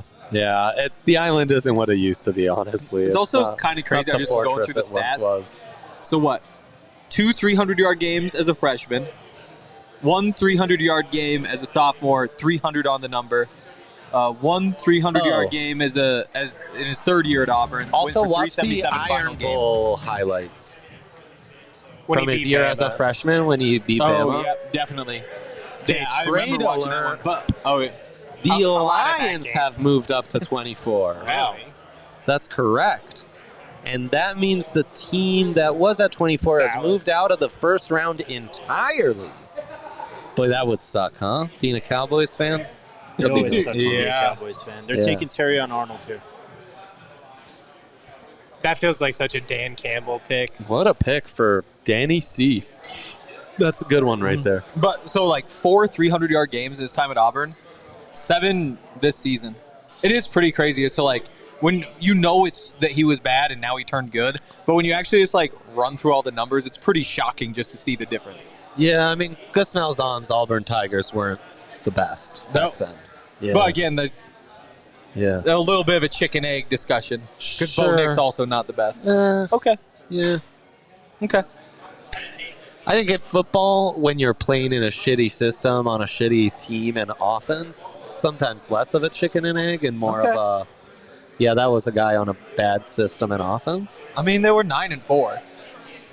Well, that's what I'm saying. Yeah. Was he bad? Well, I mean, but the Beat Alabama. Fly, Eagle, fly. Yeah. Oh, yeah. I mean, there's also the War Eagle. I mean, Auburn beat Alabama with Nick Marshall, too. Yeah, that was a classic. Iron Nick Bowl. Marshall. Kinda. I'm just saying. yeah. But it's not like Bo Nix underperformed compared to other Auburn quarterbacks of that era. That's fair. He was Definitely. very But, I mean, on par, if not above. no, yeah. said par. No, that's definitely. But the Yeah. standard's a little different. I would say he was above par at Oregon than Definitely. the par that had been set there the last 10 years post Mariota. I would say if you're drafting a quarterback at 12, you damn better be above par. I would agree. I would agree. You would hope. Yeah. I would agree. JJ Yeah. McCarthy above par? Par? Yeah. Above. He did what he needed to do. In my opinion, J.J. McCarthy has all the traits you'd want in a quarterback. Definitely no bogeys. Well, I didn't ask if he has all the traits you'd want in a quarterback. I'm saying, did he perform above par, below par, or I at mean, par? look, the TCU Per game Michigan's last year expectations. was, You was a hated big that so stinker. much. But, I mean, he showed his ability to shake that off and just keep on balling out. And he did that, elevated his game in the playoffs, too. He did. Or against Alabama, at least. Yeah, aside from that pick that got called back, thank God. Huh? That one sent you so hard. I mean, that was literally deja vu. I've never seen you so upset. That was deja vu. Yeah, that was crazy. Packers at 25. Eats. Offensive. I'd jump on that. I'd jump on would that. jump on that. Can I yeah, jump on I'd jump that? on that. Yeah, please go jump on Okay, it. thank you. Oh wow, so all those takes about Bo Nix, they're just coming on an empty stomach. I don't think you could even take those seriously. He's a little hangry. Yeah. Yeah. Yeah, you can't trust that. Yeah. Can't trust that one bit. No, I mean, yeah. It's definitely not what I would have done, but I do. It's not hard to understand why you do it. And I mean, anytime you draft a quarterback, there's a chance it works out. I mean, True. You're not going to get a Hall of Famer unless you draft one. Unless That's he correct. hurts his neck and the owner's dumb and says, "Oh, I'll just draft a rookie instead." That's and even correct. that, it takes a generational prospect to get him to do it. And a cokehead owner. And there are Yeah. very rarely And the owner has sure to be on things coke. at quarterback. Yeah.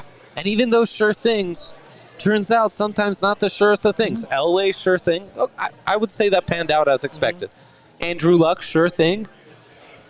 Very good player, worthy of the number 1 pick. His career doesn't pan out the way you thought. But that's circumstance. That's not about the player. But that's the thing about sure Yeah. things, you know? But- Sometimes circumstances True. come up, and even a sure thing isn't a sure thing. And also, Trevor Lawrence, sure thing. Has it turned out to be that way? no. I mean, if Trevor Lawrence wasn't Trevor Lawrence, I think he'd be talked about a little bit differently.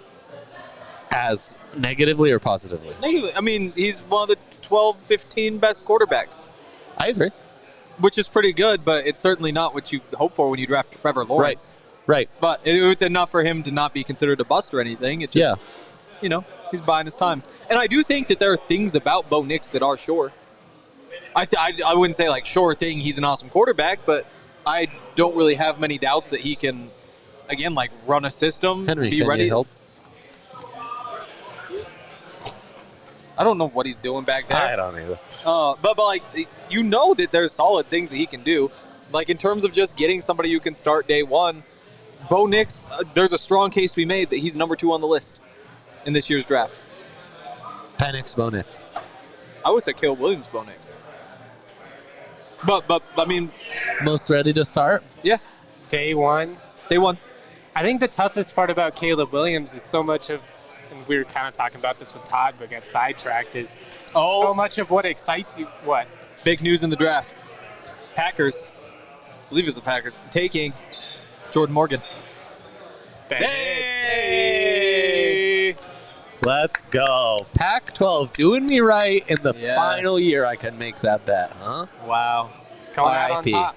Thank you, Pac-12. End of an era. Pour one out for the homies. Pour one out for the homies. Let's see what other bets I got alive still. Gone, but not forgotten. Gone but not forgotten. The Conference of Champions, as it was once called. I will remember. I think with Caleb, though,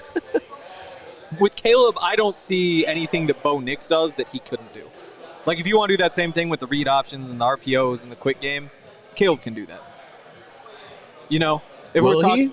Can I don't you know rein him in to just I mean, I think he can do take that at the the level. screen and survive to live another day? I think so, and I think even when he doesn't, enough of the time it goes well. That, like, if you're just picking somebody to win you a game week 1, like, you build that same Bo Nix offense if you want, and even if he isn't exactly perfect on the placement on every one of those, even if he fails out a couple, it's going to work out better than it does with Bo.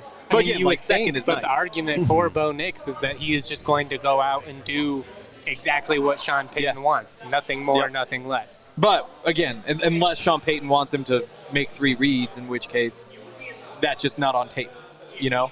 Yeah. I do think that there's limitations. I think he was going through his progressions a little more than we give him credit for. Really? Yeah. Okay.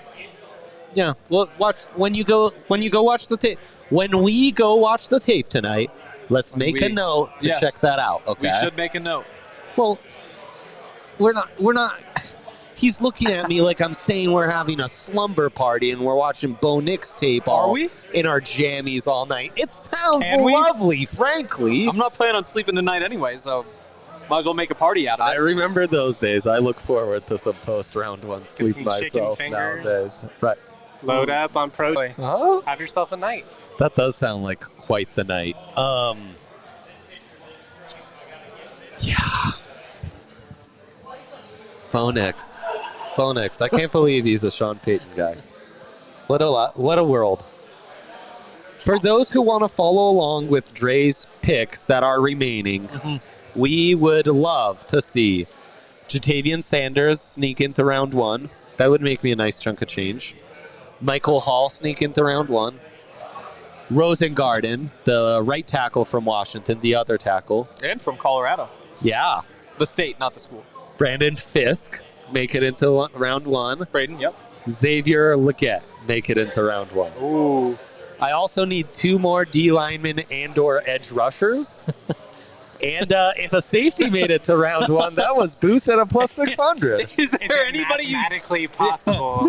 No, I mean, I'm going to lose some bets, but like already with the Penix bet, I'm like way in. And we gave out Bo Nix to the Broncos, boosted a couple weeks ago. Is there anybody you don't want to be picked in the final few picks? Anyone I didn't mention. Like someone you would, For example, someone you would expect to go in round one, I don't want. Name someone you'd expect to go round one that's still available. Oh, God. How about like Tyler Guyton? Tyler Guyton. Yeah, right? Tyler Guyton. No. Oh, don't want him in round one. That's right. Kool-Aid McKinstry, right? Everyone knows about Kool-Aid McKinstry? Yes, have heard, yes. Don't want him in round one. No, not Kool-Aid Yeah. McKinstry. Haven't bet on him. Can I just say, I have this exact same Broncos polo, and I almost wore it, and I'm really glad I didn't. You should have. We could be Good call. Here's the thing. Todd is going to look so much better in anything than me. I thought you didn't want to embarrass him. No, I didn't want to embarrass myself. I totally out a misread that. polo well, that Todd I Davis. totally misread that. We look a little. I look a little less physically imposing. Got a little less just general swag. Well, you look good. I think you look good, man. Yeah. Don't sell yourself short. Polos are made for that, man. You would be my first round draft pick. You know what I'm saying? Wow. Yeah, Todd, you're not wearing this polo to be intimidating or right? That's just not Tough. It's a polo. Come on. Exactly. That's Polos not are the not point of a intimidating. polo, J. Mike. Is there anything less intimidating? for polos? Exactly. No. Precisely. I wear this Precisely. polo to try and get people to guess like my handicap. You know what I'm saying? Oh, Right, yeah. right. Because this guy a good golfer, you know? Yeah. He knew he was mingling with the people today, so he Ready to put up schmooze, a button up. Yeah, exactly. grease some wheels. Damn straight. I can't Where we believe at, 25? 25. It was Jordan Morgan, so Tampa Bay's next up at 26. Decker reported as eligible. Good sign. What does Tampa need here, and how could I win some money on it? We will find out soon enough. I hit the Rockies bet today. Oh, wow. Yeah, I haven't been betting on them to win very often, but today's game plan was, okay, I got to stay up late last night, get things done. Going to be an early morning today for the same reason. Got to go do the draft pod. It's going to be such a late night, though, that I need a nap in the middle of the day. What better way to nap than to turn on the Rockies game at 1 o'clock? So I woke up in the 8th inning, saw him put up 6 runs in the 8th, come back and win, made some money. That is elite. It was a big day. Great day. Also, the draft. I wish I could have got a nap in. Oh, it was nice. Oh, no, I bet. Oh, okay. You're sleeping tonight, though. You already said that. Yeah. Yeah, I'm Yeah, not there staying we up writing late like you will. You're going film room right on us, or what's the writing schedule for tonight? What can people expect? Tonight is the film room. Tonight we're going to the Washington game, the championship game. I was tempted to do both Washington games. You might want to. I know. But again, I want to get this up tonight, and so I was thinking 3 games. So Washington, Oregon State, Utah, but also USC's a fun one. The other Washington game is a good one. And I think those are really all the State. It was such a good game that I feel like I gotta do that one. But there's a part of me that thinks like, what do they call that? Civil War? Border War? They do not call. Well, they used to. Yeah. What is That got formerly known. canceled because it was reminiscent of the past Civil War. Nobody's thinking that. I know. Sometimes they're Also, not even slightly. Like, I get that was like our Civil War. There are a lot of Civil Wars. We're going to keep calling it the Civil War. Yeah. Because We are. that's what college football fans know it as. It is. And we're not going to be Well, silly. now one team's Dre in hadn't the even heard. Pac-2, one team's in the Big Ten. Maybe we won't call it the Civil War anymore. Well, yeah. I mean, just as a... Or maybe now it becomes more Civil War than ever. Because it's in the Pac-2 past. versus Big Ten. Yeah, it's true. Shit. Shit. Okay. Yeah, I guess it is more accurate. Right. Right, exactly. Oregon seceding. Yeah, precisely. Brothers going against each other. That's right. true. That's right. We're getting into weird territory on this. Yeah. Yeah, no, that was the goal. It's 3 hours in, that's just natural. That's exactly right. Tampa Bay Buccaneers. Still haven't made a pick. I'm surprised the Bills haven't moved up to get their wide receiver yet, but fewer wide receivers has gone than I expected. Only 3 in the top 10, and then Brian Thomas just went at 23. But that's because, like, to me, I kind of figured this would wait? happen because there's like Can 10 you wait? more guys you could justify being the next guy. Well, that's the same with cornerback. I think the first corner went at 22 because it's like, nowadays in college football, you need like 4 starting corners, right? That's how you counter the spread offense. So we have a multitude of wide receivers and corners coming out of the draft every single year, and you can wait on those guys. That might not be a bad strategy for the Broncos to kind of wait. Receiver round 3, round 4, cornerback, wide receiver, hit it up then. Yeah. Is that what you do, Henry, the rest of the way? Now that you got Bo Nix out the way, what's the Broncos' draft strategies days 2 and 3? I think in a dream world you get Blake Corum in the 3rd. I think Wow. that's Why? I think that's just like a special kind of running back who can make things happen. Like, if you're really leaning on this running game, that's how you really lean on the running game. Plus, he's so shifty. I think he gives you stuff after the catch. I think there's some Austin Eckler-y type stuff right there. His vision is awesome. Insane. His vision and is like, awesome. you watch him make like a juke. Yes, you're right, Doc. That does help. You're right. That does help. But I'd look at that. Definitely some receivers I'd consider there too. Xavier Legette could be a first-round pick. But again, there's this whole big tier. If he's sitting there, then that would be a fun pick too. Corner, I'm a little less interested in because you're a Riley Moss believer. Well, you have a 3rd-round pick in Riley Moss. You got 4th-round pick in Damari. You've got like the veteran who's on just above a vet minimum. Are you really upgrading that immediately? And if not, do you really want another young guy who could pop, or would you just want to trust one of those two to figure it out? Well, is your second corner opposite PS2 a bigger need than like your free safety and replacing Justin Simmons? So I think Brandon your last Jones line can of play defense pretty important. I think Brandon Jones can play deep, and I think when Caden Stearns has played, they've spent a lot of time with him like as the dime back or in the box because that's how they got him on the field. In college, he was a free safety. Yeah, he was. And he ran has the speed. fast, super fast. So that's another spot where, like, if they take a safety, it's easy to see why. But I think with Jones, Locke, Stearns, you've got a nice little 3-man rotation if they're healthy and if PJ plays like he did last year. And then you got a couple other young guys. But I think the other spot, though, is center. Yeah. Because you can get a starter. I think the rookie center, rookie quarterback thing is always something you kind of hate. But that is a place where you could get a starter at a position of need, especially if you're trying to run the ball a lot. Well, projected by many as the top center in this class, Duke's left tackle, Graham Barton, who probably will have to go inside, a little length deficient, a bit of T-Rex arms. He goes to the Buccaneers.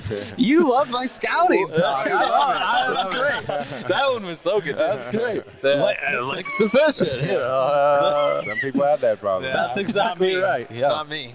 Yeah, you come home, you met someone at the bar, you can explain, I'm sorry, I'm just a little length deficient. You're going to have to get closer. Can't reach over. And they can't hold it against you. Yeah, you're right. Bros disclose. Yeah, exactly. Bros disclose. Didn't they say center was like, what was that stat they put out today about centers like hitting on the first round? Center was like a 90% chance. Yeah. Like, that's crazy. Yeah. If you're a good enough center to be drafted in round 1, you're going to work out more often than not. Yeah, that's pretty dope. Is that cheating, though? It's a small sample, it's still like 5 guys at 25 years. I don't know. Yeah. It's how many of those guys aren't Pouncey brothers is what I want to know. Pouncey, if the Pouncey brothers make up 40% of our round 1 centers, then I don't know. Maybe something's up, Pouncey brothers. Have they aged well, or they've got caught in all the Gator madness, huh? Wow. Swamp King stuff. Just a little bit. Yeah, in retrospect, to me, they don't sound like the greatest guys. Just because they're Gators? No, because they sounded like they were involved in some of that. They were featured Gators in the documentary. Yes. Maybe bullies, dare I say, Henry? But again, can you have too much dog in you? We've established the answer is no, in fact. Yeah. I think Justin and I abide by that as well. I agree. Yeah. The dog in us is limitless. That's so true. You need to before I can start being introspective, but next week I'll start thinking about that. When you guys brought up Florida, it kind of made me rethink my stance. Can you have too much dog? Right. You maybe could have too much dog. Yeah, exactly. Exactly, Todd. There's a fine line. There's a fine line in everything. Everything in moderation including inner dog. Yeah. It's like that scene in Friday Night Lights, the movie, where Billingsley's going insane and screaming, and coach is like, "My goodness, I appreciate enthusiasm. Sit down, son." A little too much dog in that moment. Yeah, that's right. Akeem Talib has to be the most dog of any of your teammates. But who else is up there? Like A lot of TJ would be people. up there. Like you think about a lot of guys. Yeah, like I mean, That whole team, like the point was that they were all dogs. you literally They're all played in the NFL. They're all dogs. they're all dogs. You, sir, are a dog. Who had the least dog? Will you go on record and say? Trevor Simeon seemed awesome, but the Skittles jacket, not a super dog move. Oh, Trevor, not a dog? I mean, You know who? he was the first that came to mind. Deceptively, Peyton probably as much dog as Sneaky most. dog. For sure. Sneaky dog. Like, he'll call you out on your Oh, yeah, shit. yeah, yeah. He'll like Yeah, he'll kick you out of the alpha huddle. dog. Yeah. Give me He's got another the guy. best This clip guy doesn't of know all what he's time. doing. Get him out of here. Right. Yeah, I love that. Nothing better than him doing a boot to Donald Brown with the Donald. That's the greatest clip of all. I love that so much. Oh my god. And I'm going to take a second to give a shout out to Raising Cane's, of course, presenting all our NFL draft coverage, of course, here on DNVR Broncos all off-season long. It's been phenomenal. They're bringing this here show. They will bring our live show tomorrow. And they'll be part of our recap show on Saturday, going live right when the sixth round starts, Henry? About there. And Raising Cane's, what's the play, J-Mike? You want to tell them about your Texas Toast Sando? Yeah, that's the pro move. You get a little bit of extra cane sauce. You want to smother it all on the Texas toast. You get a couple of chicken fingers. You get them in there. Make yourself a nice little sandwich, especially if you had a Look couple at of that. break brews. You need some carbs in you. You need a little bit of protein, maybe a little bit of grease. It's perfect. Honestly, it sounds like that would go down truly perfectly with some Breckenridge Distillery. It's a match made in heaven, I think. Some award-winning spirits, get some bourbon, whiskey. Oh, man, just the best. The official bourbon whiskey of the Denver Broncos. Award-winning spirits. There's Darius Robinson. His over-under was 27.5. He goes at 27. Some people made some money on that. Breckenridge Distillery products are available in all 50 states. Stop your local retailer or visit BreckenridgeDistillery.com for delivery of award-winning Breckenridge spirits, operas, anywhere. Also, got to give a shout out to Breckenridge Brewery, the farmhouse, having a good time. Yes, really Jake good has time. a massive plate of meatloaf over there. Yeah, he's a big meatloaf guy. He is. The meatloaf's good. What'd you go with? I went with the pot roast. Someone had a pot roast over there, and I Oh, was wow. certain it was J-Mike. Yeah, pot roast. it was Yeah. really good. I mean, that's the thing about the Yeah, it's some farmhouse. You can't go wrong. Yeah. Double cheeseburger. Got a fancy turkey sandwich here like a week ago. I have a feeling once Jake is done with his meatloaf, he's going to feel a lot better about the Bo Nix pick. Yeah, actually, meatloaf he looks from the happy. farmhouse might be just what you need to get in a Bo Nix Yeah. mood. Right? Yeah. By the time we were done talking with Zach, I went from like being upset about the pick to like at least I can be confident in the process. I mean, Yeah. Oh, yeah. We don't know better than Sean Payton. We just... That is also I mean, true. and look, sometimes we will. Sometimes we will know better, but it's not because we knew better. It's more happenstance. Luck. Yeah. Yeah. Yeah, and I'm not upset about the pick. No, Jake It is. just isn't what I would do. yeah, I mean, Jake definitely is. Jake Yeah, definitely is. It just Hey. isn't what I would do. There's a real chance that it works out and the Broncos have a quarterback, which is hey, the he best thing you claims can he have. loves JJ so much. We did those pods after the national title. and he was we were selling JJ, and he was out. So I call true. BS on that one. It's true. Darius Robinson marks 6 edge or D linemen drafted. Need one more. Who do we have left on that? Braswell? Brandon Fisk would be a fun 2 for 2 for me. Mo Camaro would be a 1. Yeah, I think we need like Johnny Newton. Yeah. I think we need the interior guys. The Yeah, outside Fisk. guys have kind of gone already. dried up. Yeah. I mean, and I know this is the Broncos show, but might have a little bit of overlap just in terms of people interested in what could happen with Mo Camara coming out of CSU. I would think that the board played out favorably if you're hoping for him to be a day 2 pick. Yep. I would agree. Yep, I would agree. Edges have gone early. And who knows, early second would not be a terrible pick for the Broncos. In fact, could be quite intriguing. You do wonder if he's a little Nick Benito-esque. You also wonder if another the only way undersized to get edge. an early day 2 pick is to trade your first round pick next year, which doesn't sound so great. No, I meant early round 3. Round 3. The round 3 Okay, pick. yeah, Yep. Early day 2 might be too. That's kind of the bummer about not having a second round pick. Is that usually at this point we're like, oh, here's these 6 guys we really like. Yes. Just got to make it 12 more spots. Right now it's just kind of like, well, we'll sit here now. We'll sit here tomorrow night and then see what they leave us. Exactly. Yeah, exactly. Around pick 60, we can start getting excited. And that's what it was like with Drew Sanders and Marvin Mims. It was like, oh, man, I like those picks. Like, I would have taken Drew Sanders as early as the late first, and Marvin Mims was a guy I liked in the top 50. Yep. But it's just going to be a long wait before we can start zeroing in on those targets. Yeah. Chiefs just traded up. Only a couple spots, obviously, but with the Bills at Again? 28. Have they not learned their lesson? Dude. I would never trade with the Chiefs again. And they're 2 wide receiver needy teams. Why would you let them jump you like that? Bills? Yeah. I mean, the Bills might like what they've got. Okay, scariest pick for the Chiefs, is it Xavier Worthy? The new record breaker, 40-time holder? Corley still scares me more than Worthy.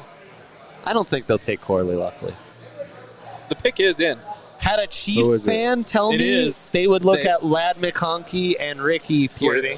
Xavier Worthy, yep. Yeah, that makes sense. But I mean, that is.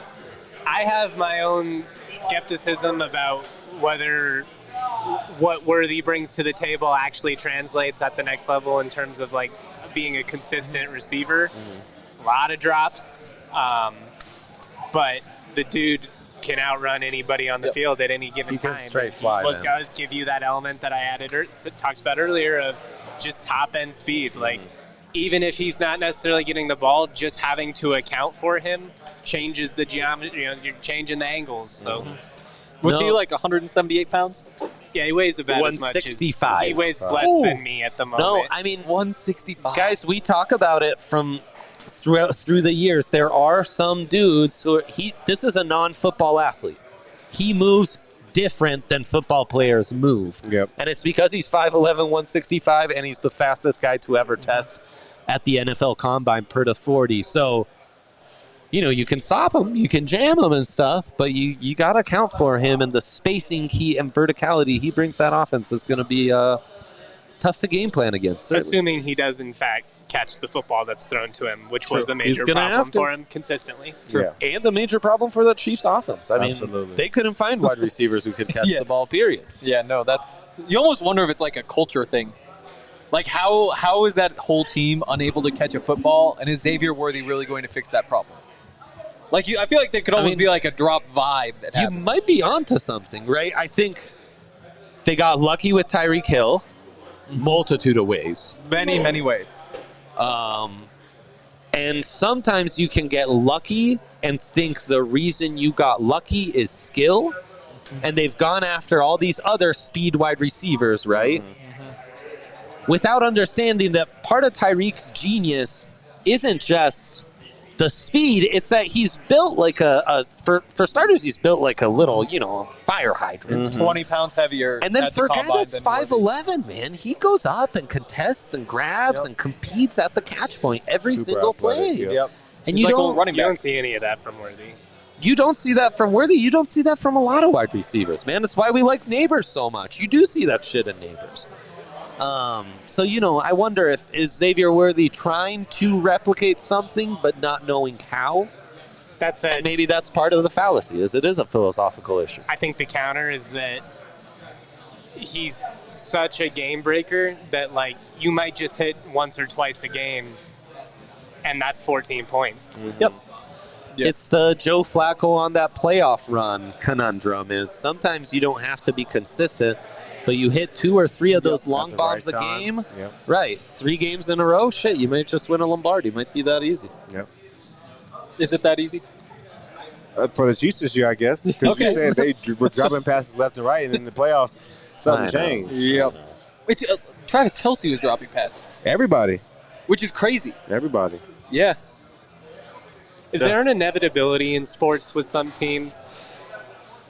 Like, is there that they figure it out? No, because I would say that the Bills disproved that. Yeah. We would have been thought the Bills had figured it out by now. Yeah. But they never got over the hump. And getting rid of Stephon Diggs and all the shambles that feels like the Bills are going through right now, I don't know if they'll ever figure it out. Because it looked like last year was the window. Yeah. Like now is when Now they it have feels to like it's reduce closed. the salary, all that sort of stuff. But you wonder that about, like, I forget which podcast. Somebody was talking about with the Ravens, too, where it's like, it's great that you're able to do all this, but it's only because you draft well. Which, credit to them for drafting well, but as soon as you have 2 bad drafts in a row, all of a sudden, the whole, like, we have talent every spot in the trenches. We've got all these studs everywhere. We can just keep replacing guys. All it takes is 1 or 2 bad drafts, and any one of those teams that's paying money to a quarterback, they're just cooked.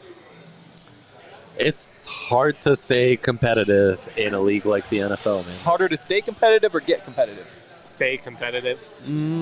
Once you got to pay a quarterback, I don't know. I think it may be harder to get competitive. It might. Sure, feels like it here. Yeah. I could go either way. Because everybody that is competitive now has been competitive. I don't think there's any true. real newcomers. I mean, but the commonality is a quarterback. Yeah, for sure. Yeah. It is a parity league, so like the Texans, Bengals can turn it around overnight sometimes. But doing Lions. that is fucking hard. Lions were in a job for a long time. We've been in a job for a long time. Raiders been in a job for a long time. Chargers can't. I they think it's haven't put harder it to together build for a a long team. time. Well, I don't know. It's tough. I don't know. It's a good question, though. It is really fun that the Chargers are, like, for forever they've done this.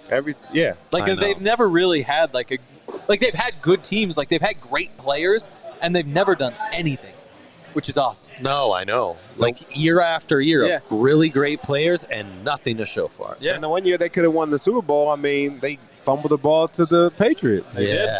Wasn't that like the first team in history to have, like, they had like a top point differential, or it was like they were number 1 in OV offense and defense or something? Yeah. They were so good, man. Yeah. They were so good. LT was just killing everyone. Killing it. Antonio Gates. Merriman was at the height of his lights out. Yeah. No, that's fine. I mean, on Twitter. like as a 28-year-old growing up, like we had a lot of success against the Chiefs for a long time. Even the Raiders, like the Chargers, were the team that I truly hated in my childhood. That's obviously since flipped with the Chiefs doing what they've done and the Chargers, shooting themselves in the foot repeatedly over the last 15 years. But like the Cutler Rivers showdown, I remember that Christmas Eve game, Rivers doing the crybaby motion to him, like lit a fuse. Matt Wilhelm. Yeah. He was out there too, yelling at Cutler. Back when the Chargers still had fans.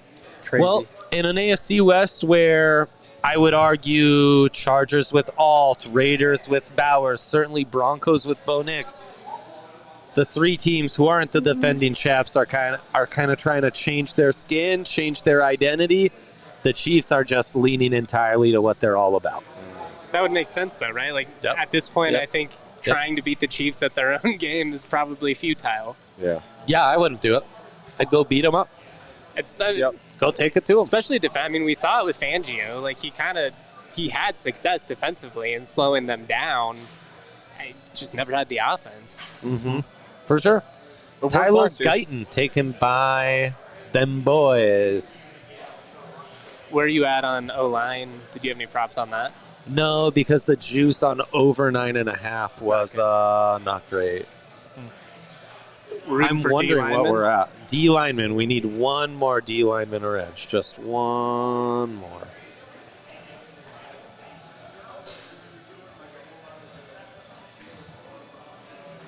Eight O linemen taken so far, so you need 2 more for that over to hit. And now you have the Ravens on the board at pick 30 here. This could be a corner. It's tremendous value. Nate Wiggins? Yeah. You surprised Nate Wiggins has lasted? Cooper DeJean in that defense. Have they had Iowa guys there? Yeah, Tyler Lindenbaum. Oh, There's yeah, one. There line. you go. I was thinking I know. defense. But I think they already have Kyle Hamilton. Yeah. As like that versatile DB. Coop could be the other side of that versatile. More the cover guy. Hamilton's more the in the box guy. could be something. And they're never shy about adding depth to the trenches. And they could add more weapons for Lamar, of course. Now, if Cooper DeJean is picked and picked as a safety, we make some good money. So, yeah, let's hope. Yeah. Do you think he's a safety? Do you think he'll play corner, I guess is the question I should ask? I think he is a guy with a very complete coverage profile and portfolio, if you will. Who you could put in the nickel, you could have closer to the box, and you can have outside, and I like him outside off coverage, press. I like him outside. Man zone. I think he can kind of do a little bit of everything. He's got really nice size and straight line speed, right? I like the size at corner just because I want to see him get up on people and be physical. I think he's rangy. But don't you like that same size, like closer Yes, to the line of scrimmage in the nickel and stuff, you know? That's a good point. Also, has hardly played any man defense. That's the thing about all those Iowa corners is like, you almost, anytime one of them comes out, you think more like, than what we've seen. But true. But like that's just going to be so raw that like it might make sense to start him off at safety or play him in this slot. They're playing a lot of that boundary zone. Yeah. But you're right. I mean, it allows you to just Exactly. be more instinctive and just read the quarterback's eyes, not have to be as sticky on the wide receiver, right? So, yeah, he does that's feel like an interesting. AFC North player. Oh, like when yeah, they're he in does. Pittsburgh or Baltimore, Oh, just yeah. flying around back there. Those yeah, teams I had are forgotten very they haven't Big picked Teddy. him. It just makes too much sense. We talked about it so much. That's amazing. I mean, I could see them go wide receiver too. Like last few picks of the draft, anything could happen. What would be the biggest surprise to you guys at this point over these last couple of picks? If the Broncos traded back Another up. quarterback, yeah. To get him That would be 32. shocking. I think Rattler would be a fun one here. Rattler somehow going 32 or Get something. the 5th-year option if you get him in the first round. Yeah, I think that'd be pretty crazy. That would shock me. Yeah. A safety or running back being picked in these last couple picks would be interesting. I wonder if San Francisco with Jordan Morgan going to Green Bay is a little bummed out that the last of the top like zone blocking O tackles is Just gone. move out of it. Could see it. And who wants to move in there at 31? Who's intrigued? The Commandos have a lot of picks. Somebody for a corner, maybe.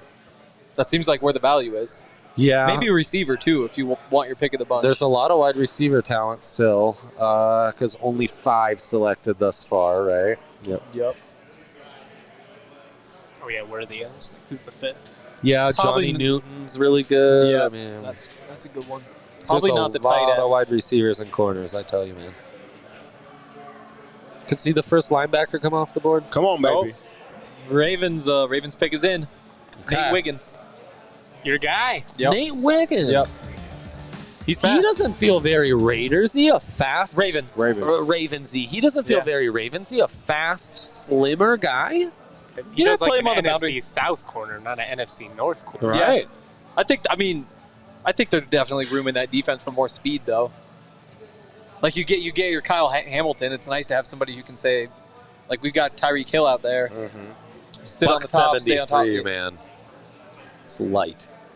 Oh yeah, I mean, he is skinny. bigger than Worthy. It's like everybody's getting so much slimmer. Yeah. Like with the way that the game is being played now. Especially wide like, receivers, DBs. Yeah, he looks skinny. He looks like he's this big. Yeah. Yeah, I mean, it's really becoming more of a speed game. It's really becoming a little more Big 12 football, to some extent. That's the direction we're going. And I mean, when you don't have two-a-days or padded practices, O-line play has never been worse. Yeah, it is going to become a more perimeter-oriented game, right? Yeah. Like, that's the natural evolution.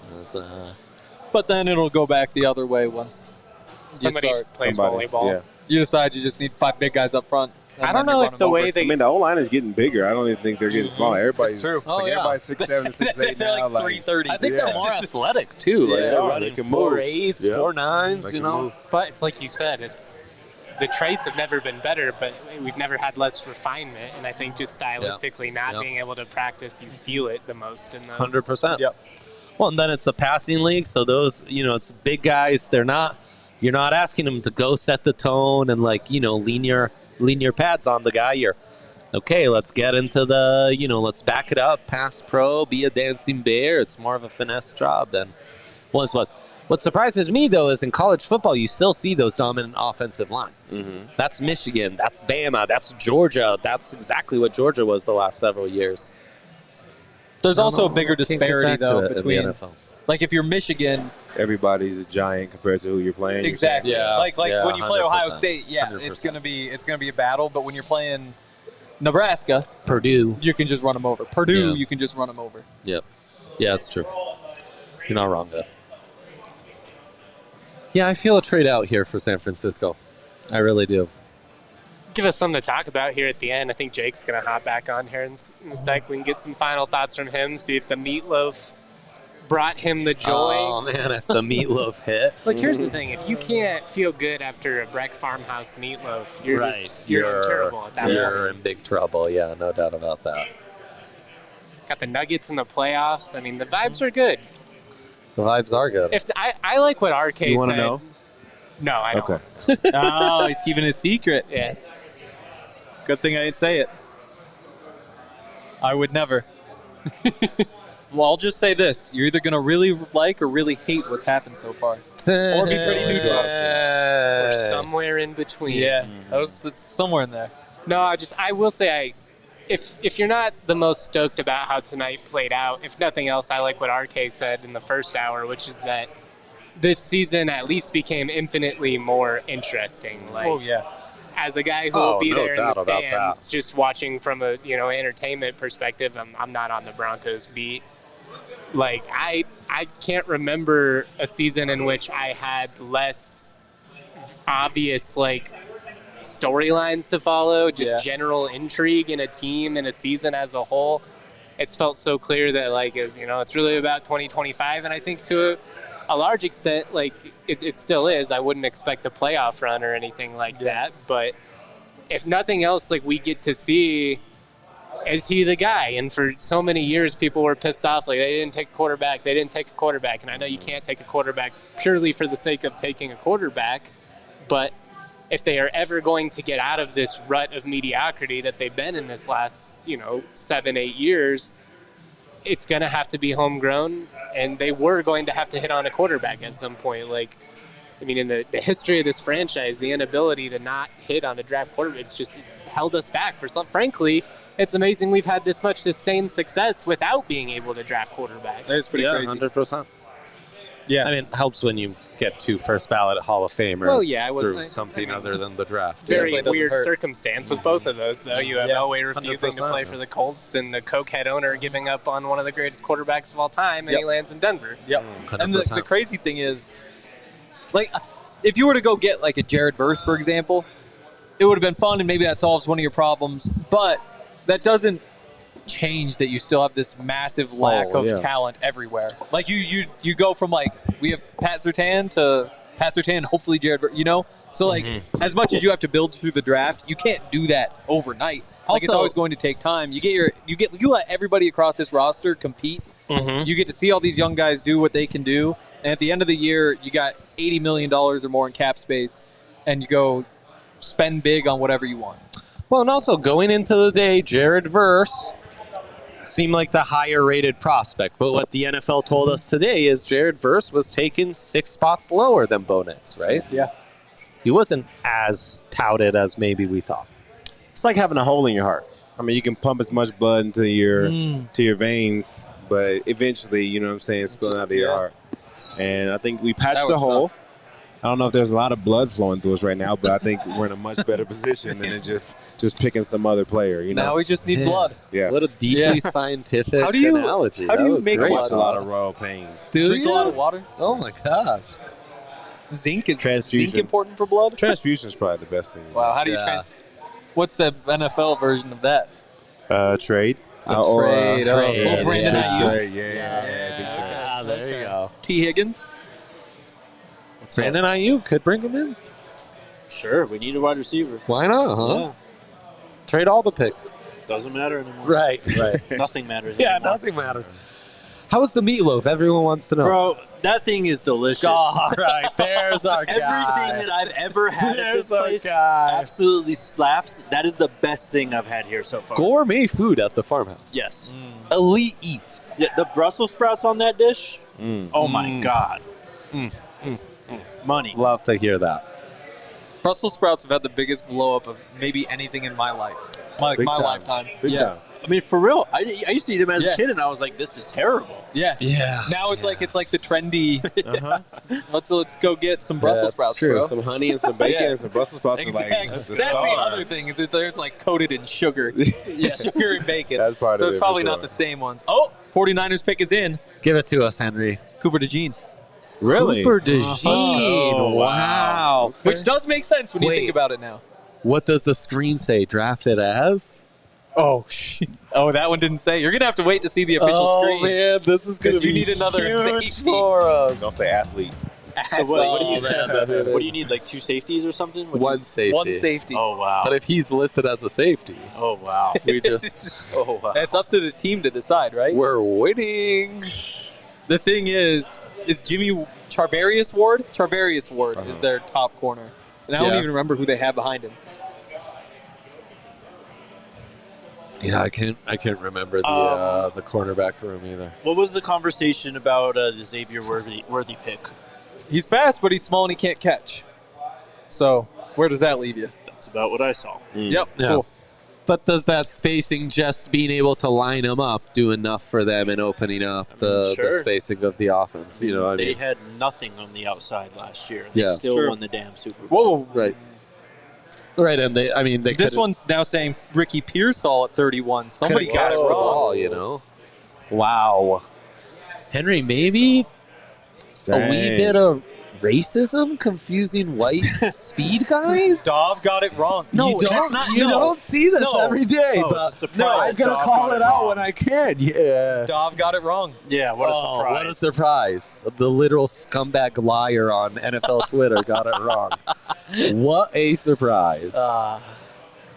I'm not surprised. And then the Bills at 32. The Bills got to get this right. I wonder if they were about to turn in the pick and be like, yeah, sure, Cooper DeJean, there's plenty of wide receivers. And then they were like, wait, the Bills traded down. They're behind us. You got to take a wide receiver in front of them. Wow. We shall see. Kumasi shall asked see. in the chat if I'm okay. I'm okay. Oh, good. Aww. That's so nice. We have the best community. We do. I love them.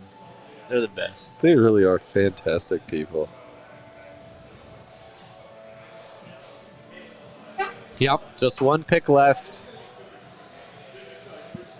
Biggest takeaways from round one, guys.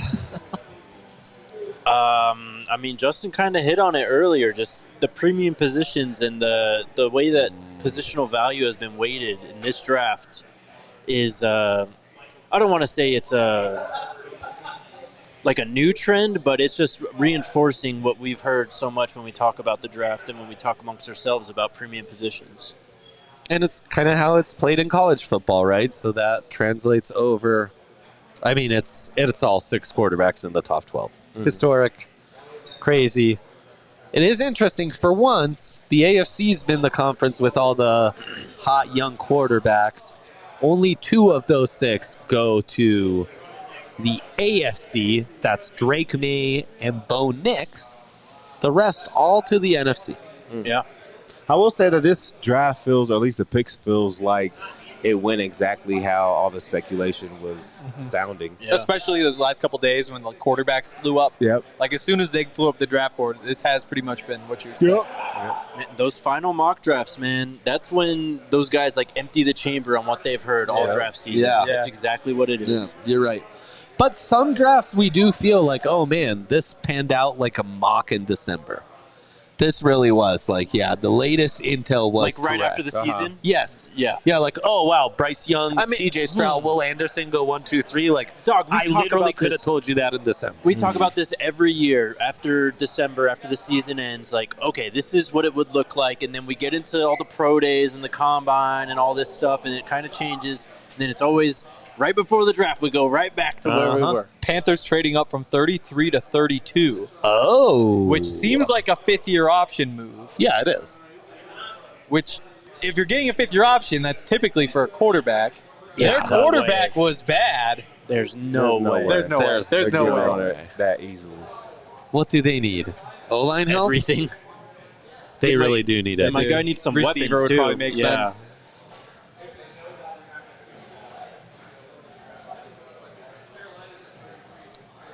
Do we know it? Nope. 10-minute clock resets. Bless The you. last pick of the night. I moved the mic at just the right time on that one. It's crazy how, like an hour ago, I was like, "Oh, this is all moving pretty quickly. This isn't going to take until 10." Yeah. And then all of a sudden, right on the dot, it's going to be 10 o'clock. Oh, the top 15 went by, and then it just came to a halt. Xavier Leggett. Is it? Is it really? I make a little money off that. Let's go. Keep Let's him. go, man. Carolina is in Charlotte. Yeah. It's Charlotte. Don't North tell him. Don't tell him. Let Carolina? him guess. Let him guess it. Xavier Leggett, though, South Carolina receiver. Yeah. Charlotte's got to be North. Charlotte's got to be North. Oh, this guy knows ball, man. He knows ball. Still, keeping him in the Carolinas. In the Carolina, right? Yeah, there you go. Really, It's important to do that. Yeah. Those Carolinians will love when no more $4 tickets. They want to see their Carolinian Xavier Leggett play. Good point. Yep. Good That's a point. dog, bro. That is a dog. You had him as your fourth best wide receiver? I liked him more than everyone after the top He's a three. monster. Yeah, aren't you happy the Chiefs didn't draft him? Yes. I'd say so, yeah. I mean, this is a guy who's got size, speed, he's got rack ability. He's got a different gear in the open field, too. He's one of those guys who can just like run down the field and catch it, or you can catch it and then run down the field. Yeah, I think he's when got you can do some- both, it's a pretty good he's deal. got some He had DK some Metcalf. catches where he just... A.J. Brown was a comp you made, which I a maybe little like even Demarius Thomasy. Yes, that's the one that we another landed comp. on. That's the Another one that comp. we landed on. 6'3", He's a 227, though, the way he can run in the open field, yikes. Yeah, man. Yikes. And he can do it at all levels of the field. He can take a screen and run 50 yards. Like, he can work the intermediate levels of the field. I guess not as polished as a route runner as some of these other guys, but all the tools that you have to work with the player like this is a good pick by the Panthers. I want to give a massive thank you to our two presenting sponsors, Raising Cane's and Breck Distillery. Of course, check out Raising Cane's. All their tender chicken fingers with some cane sauce. Nothing better. And Breckenridge Distillery, you want to try their award-winning spirits. Just tremendous. 50 states you can find them, and you can go online to BreckenridgeDistillery.com to order them and see what kind of selection is available. A few super chats from Ivan Cruz. If Bo Nix turns out to be the face of this franchise, this will be one of the biggest drafts in history. I'm glad we took a swing. Yeah. He's right. Oh, And of course, yeah. You also didn't, it's ultimately the 12th pick. The Yep. opportunity cost is what you sacrificed. Yep. So you took a swing on Bo Nix when you could have taken more of a sure thing in Brock Bowers. Dallas Turner, Brock Bowers, Jared Verse. Yeah. As long as it's not another quarterback, I can live with that. I can stomach it. UGA Bronco, as a UGA and Bronco fan, yeah, we read this earlier. Yeah. Passing Prayers on to you, Brock brother. Bowers is going to get you. Yep. William Gaines, what are your thoughts on the reports that Nix is the guy who they had in mind all along if McCarthy was still there at 12? Do you think they take him instead? No, they would have traded up. No if way. Yeah. Based on what Zach said, it seemed like they were just locked in on Bo Nix. Yeah. Yeah, And I do think, it's locked in knowing Caleb Williams isn't there, knowing Jaden Daniels probably isn't there. Like, Drake maybe May. they like Drake May better. Yeah. And that might have been the guy you trade up for. But I think they probably came into this week saying, we're probably going to wind up with Bo Nix, and that's a good outcome. Well, and I think they considered Bo Nix higher than Penix and J.J. McCarthy. And that's how the board played out. And I think from how it played out, we can discern that, basically. I agree. Thank you, Joshua, on the love. Don't hate on Florida, guys. We won't. We love Florida guys at this Yeah. company. Don't Lot of hate on dogs. Florida, Lot man, of he dogs. said. So, yeah. Is that Not a it? dog. It's got to be. We will be back tomorrow talking through the first round, Yep. talking a little more about what to expect on day 2, and then we'll be live all of day 2 of the draft, giving you live reactions to the third round pick and beyond for the Broncos, and then much more. So thanks. Bye. Yaya was doing weird signals, so there you go. We all silly like the mayor.